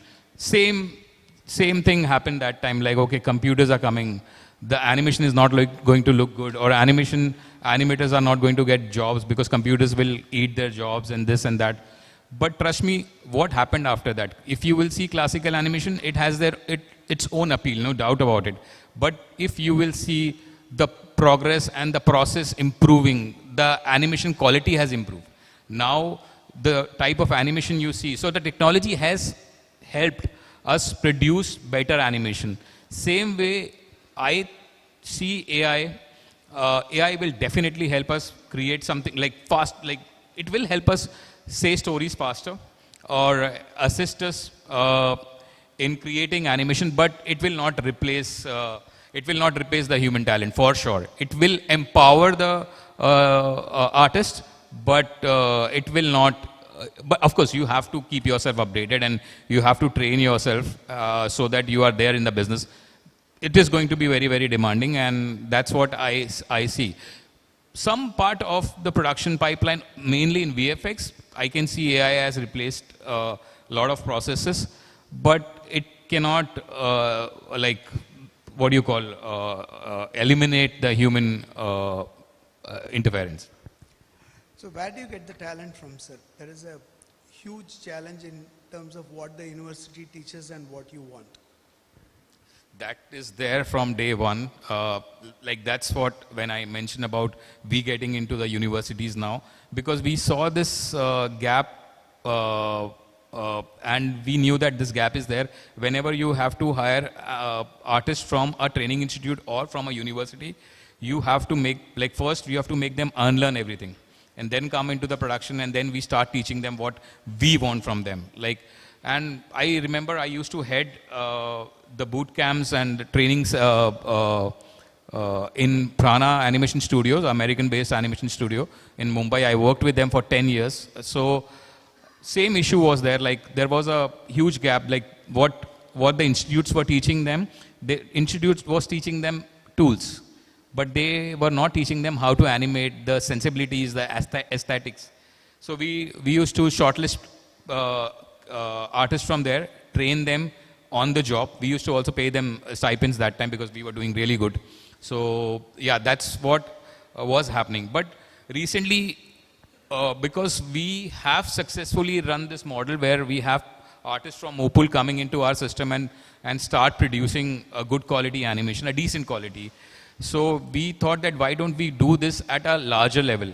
So what is happening, institutes or universities, no studio is there to support them because technology is changing every day. Okay, it's a challenge. You have to keep updating yourself. New softwares are coming in, helping you to make animation faster and better.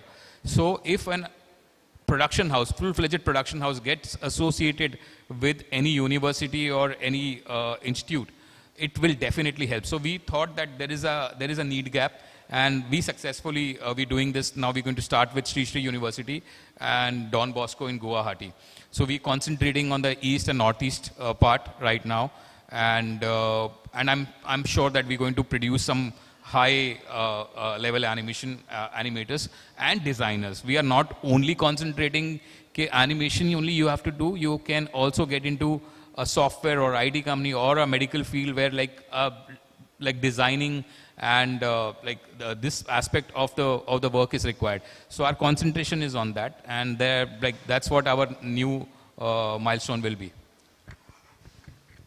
What about the Northeast, sir? The way Northeast, 8 states, they have put together a kind of a policy for AVGC XR. They have a center of excellence for animation, center of excellence for gaming, center of excellence for AR, VR. What are the opportunities in Northeast? Same, like you have many people coming from Northeast, like East and Northeast, like a lot of artists, and there are pockets. I'll tell you, like if you will see Bhubaneswar, I have worked with bigger studios, like, and you will see the IT guys, like the guys who are writing scripts, who are on the technology side, mainly comes from there. Like you take big studio name 88 Pictures, or you take like DNEG or anywhere, like you will have like pockets, like some people are experts in certain areas and some people are like what do you call, expert in another area. Like if you go towards Northeast, very good sensibility about music, storytelling, and understanding of the craft. So, and like government initiative, I am also part of one of government initiative I cannot disclose right now. And I've seen the help government is providing and the incentives, what they are providing. I think like I was born much earlier, like I should have born in this era and utilize the support I'm getting from our present government. Vikramjit was talking about the opportunities in co-production for the film side, and we have opportunities in the film side for animation as well as for service work, and I think that what do you think it's going? Are we going to compete with globally with this one? Yes. See, animation has evolved, like because I have seen animation evolving since 1999, 2000. So earlier, the challenge, like everybody wanted to come to India because the labor was cheaper and we were very good with the technology part. Like, so they were training us. So slowly we were training the animators. Then we started doing, like we got into 3D. Then we started producing high-end animation work. Now, if you take any project or good projects like across the world, like Troll Hunters, I think the top-rated show on Netflix in kids genre, like a lot of animation is done in India. So we know how to do the craft now. So the next leap, I think the future is we are going to tell our own stories. And how that's going to happen is not that it is going to be like it's like it's there and you will just start making your own stories. A, you have government support. B, you have audience, your own audience, like your local audience. You have to now make stories which can travel. So the third very, very important thing, because I am part of all the markets, like I travel to Cannes, Annecy, Kids Screen, like US, France, like I go everywhere. And I remember talking to the creators, the writers, especially over there, like you have specialization in animation writing and all. People were not very open. They were not trusting us. And they thought that, okay, partnership will not be fruitful. But right now, the doors are open. Like if you will see, the entire world wants to collaborate. Because everybody knows that collaboration is the next move forward. So right now, we have access not only to the capital, which we have in India, we also have talent pool available outside who are now, they want to work with us. Because they know how big it is going to be, India is going to be. And also one more thing, because we also, we have not mentioned anything about anime. So anime is going to be the next big thing in India. Japanese, this technology, this art is well known with Japanese artists. So they are right now researching in India. I was also part of it. They have visited my studio also. So they are going to start training now Indian animators because they have problem with talent right now because they don't have many people to work on. So they think that India is going to be the next big hub. And the whole world is consuming anime. Like US, you take Europe, Asia, everywhere. Like everybody wants anime content. India is the biggest market right now. Crunchyroll's numbers, if you will see, you will go mad. Like they are doing so good. And Crunchyroll guys were here in India.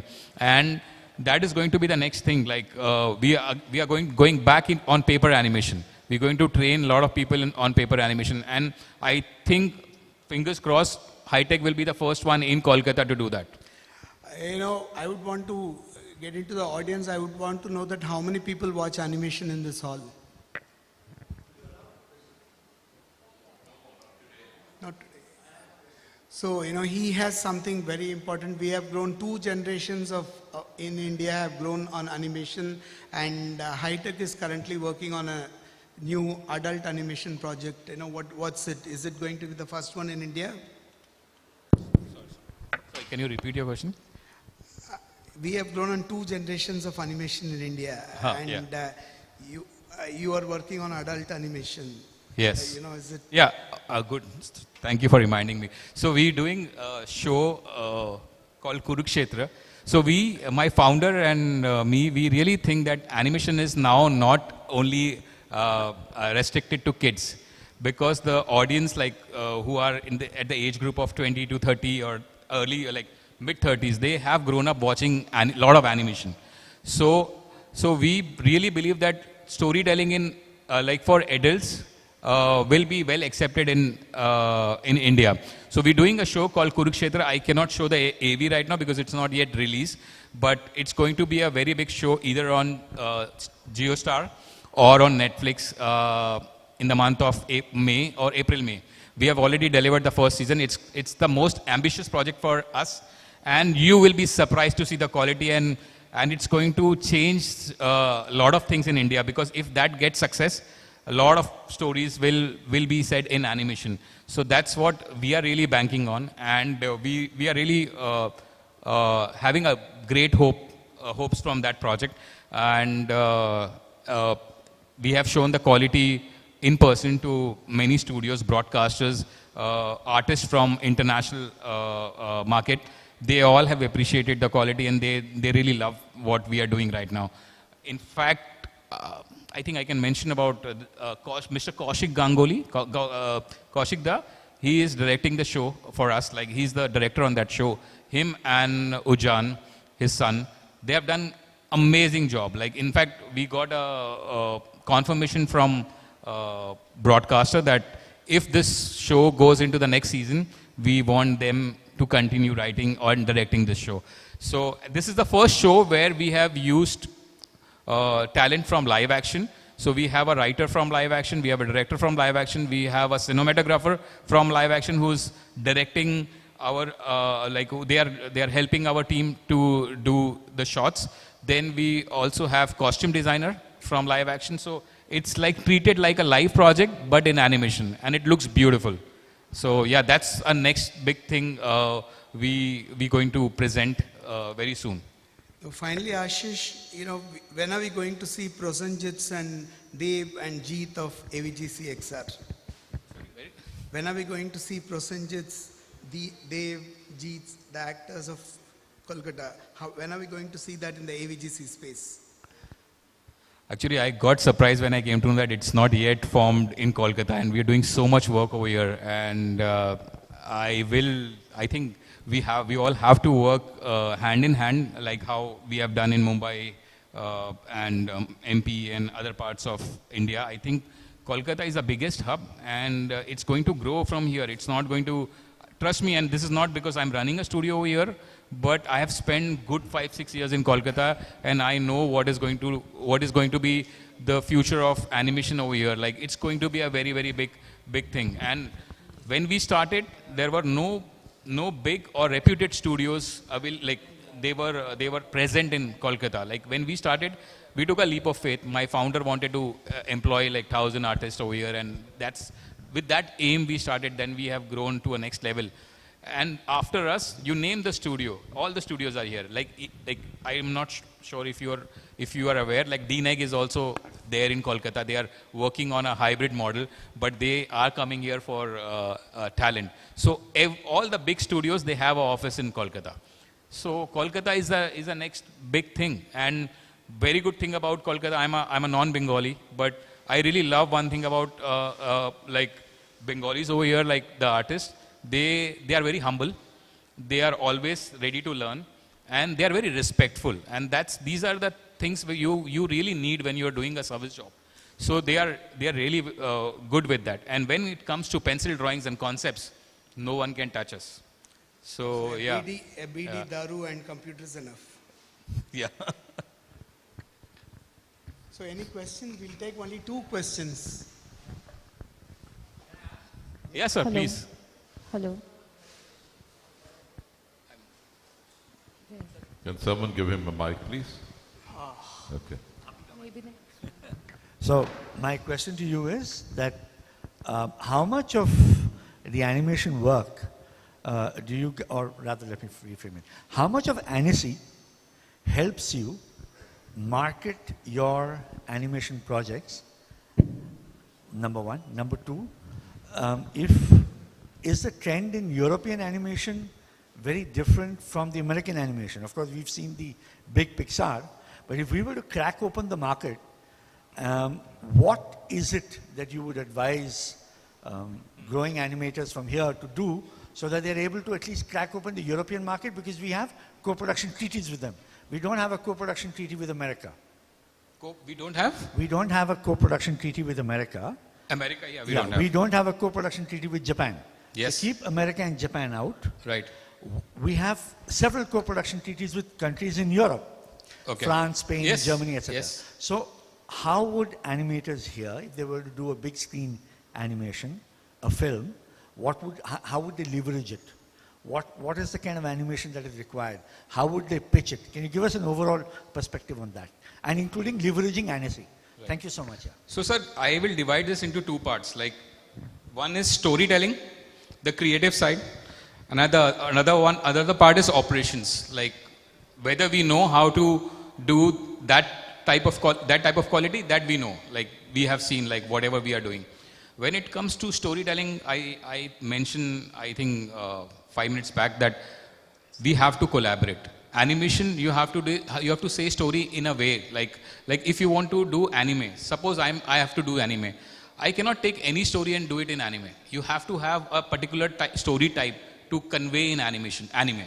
So same way, like if you want your stories to travel, like Jungle Book, it's an Indian story, but written by somebody else, right? So right now we have writers who have good potential. Like I took a couple of names, and I really believe he's like phenomenal. Ujjan, amazing guy. I work with him personally. I love him, and we have to make a good synergy, a collaboration with creators from West and creators from here, and we have to mutually we have to write together to make the story travel. This is what I personally think. As per my experience, this is what is the demand right now. If you will get the story written by somebody else from West, it will not have those sensibilities of India, because we have to first convey that story really well in India and then make sure that it is also traveling to the world. So that's what I think is needed, and that is going to help us. And right now I told you, name the writer, and the writer is available and he wants to work with India. So timing has changed. I remember 6 years back talking to somebody, like couple of writers. They said that you want to talk to me about writing, first tell me what will be my percentage and how much stake I will have. So they used to be very demanding, and they used to think that they are the one, without them we'll not be able to work. So time has changed, things are changing, and our talent has also evolved. So right now I think collaboration is the only way. And sir, I heard you also talking about co-production in live action and all. So when it comes to West, like US and Europe, mainly France and all, they give incentive. You know why they give incentive? Not just because they want their people to get jobs. That's not their primary agenda. Their primary agenda is that their kids should know their stories.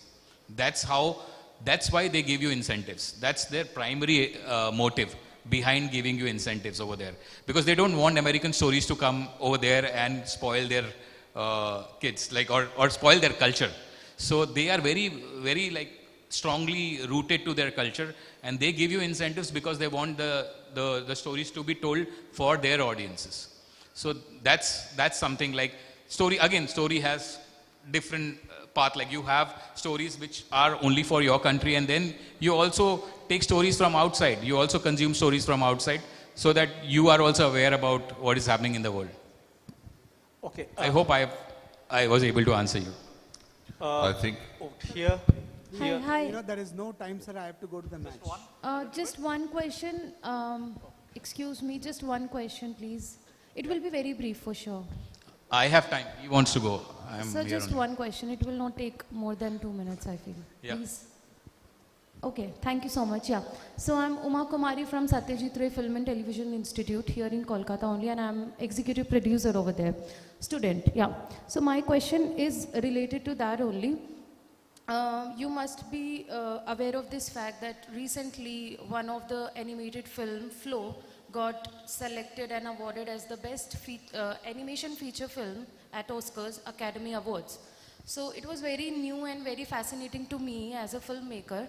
So what's your take on that? And also how someone from SRFTI or someone like me can approach you and your studio to create such films which might not do commercially very well but are for artistic purpose and for such film festivals, and will you be interested to do such projects like your team? Ashish, you can take any amount of time to answer because this is the future. Yeah. Okay. Thank you so much. We at High Tech, we are very welcoming to new ideas or new talent. Like when I was also talking about our animators, I told you that 80% of my manpower is like young. Okay. So you have to, first like you have to make a good pitch. What you have to convey your story in say in 1 line or 2 lines, or create your own Bible. You can come to us. Okay, we can help because I go for all the festivals. If we really think that your story has appeal or power, we can think in 2 directions. A, we can give you some international exposure. Like we can take your story out and we can do some collaboration with you so that even you get some support from us, financial or studio support, whatever you want. So we are open for that, number one. And if we really think that the story is good, we at High Tech this year, our concentration is going to be on creating our own IPs. So we have decided that that's the way forward, because service is not your future. And the way things are evolving, the way India is growing, we have to say our own story. So we are actually welcoming to the new filmmakers, and if you can definitely approach. I don't know about other studios, but you can definitely approach us. We will give you our feedback. If you don't like your story, we will tell you, and we can at least give you the insight what is happening in the world, what type of stories they are acquiring, and what type of stories are working right now. So we watch a lot of content outside, and if we think that your story has international appeal, definitely we will give you. And if we think that your story has good potential, power, we can also do collaboration with an international writer, and where you can work with them. So yeah, that's what we can do. Thank you so much, sir. Yeah. Thank you very much. So friends, we have come to this particular session, which is a very, very engaging session, a session which I was telling Amita, I was telling Vidya, that I think we should have had it much earlier with more people here. But I'm sure that we are going to have this in a bigger format next year when we come back once more. This is a burning subject, and we have got a maestro talking to us, Ashish Thapar. So this has been truly a very engaging day at this summit. Thanks to CII who could do this for us. I truly liked culturally rooted, creatively global, and that's truly what Eastern India and Bengal is all about. So Purbo Bharat Big Picture Summit 2025 does come to an end today, but every end is a new beginning. And whatever we have learned today, what we have deliberated upon today, I'm sure that we have had the best in the industry talking to us. I think there's a lot to take back home, think over, and implement in our lives, as we hope and pray that in the entertainment space, Bengal and Eastern India starts ruling the world. Thank you very much for being here. But prior to that, I would request Vidya to hand over a memento to Ashish Thapar. Yeah. Biplab, once. Thank you everyone. Like I'm so grateful that you guys waited. Actually, I came here on a very short notice. I came to know last night, 7 o'clock, that I have to be here. I have come, and when I saw people going out, I was really disappointed. But I could see the audience, and good, I was able to engage you and nobody moved. Thank you very much, and a round of applause for you all. Thank you.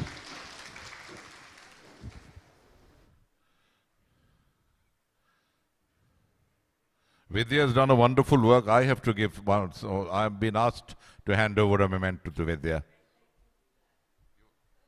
Okay. Amita would like to do it.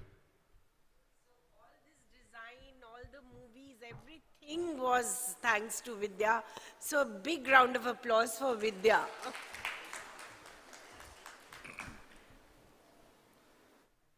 Okay. Wonderful.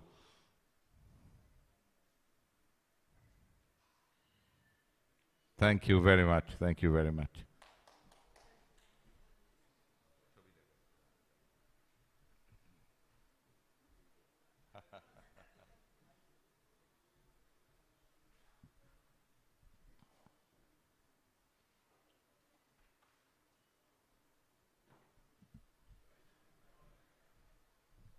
Thank you very much, most attentive audience, for being here. Thank you. Good night.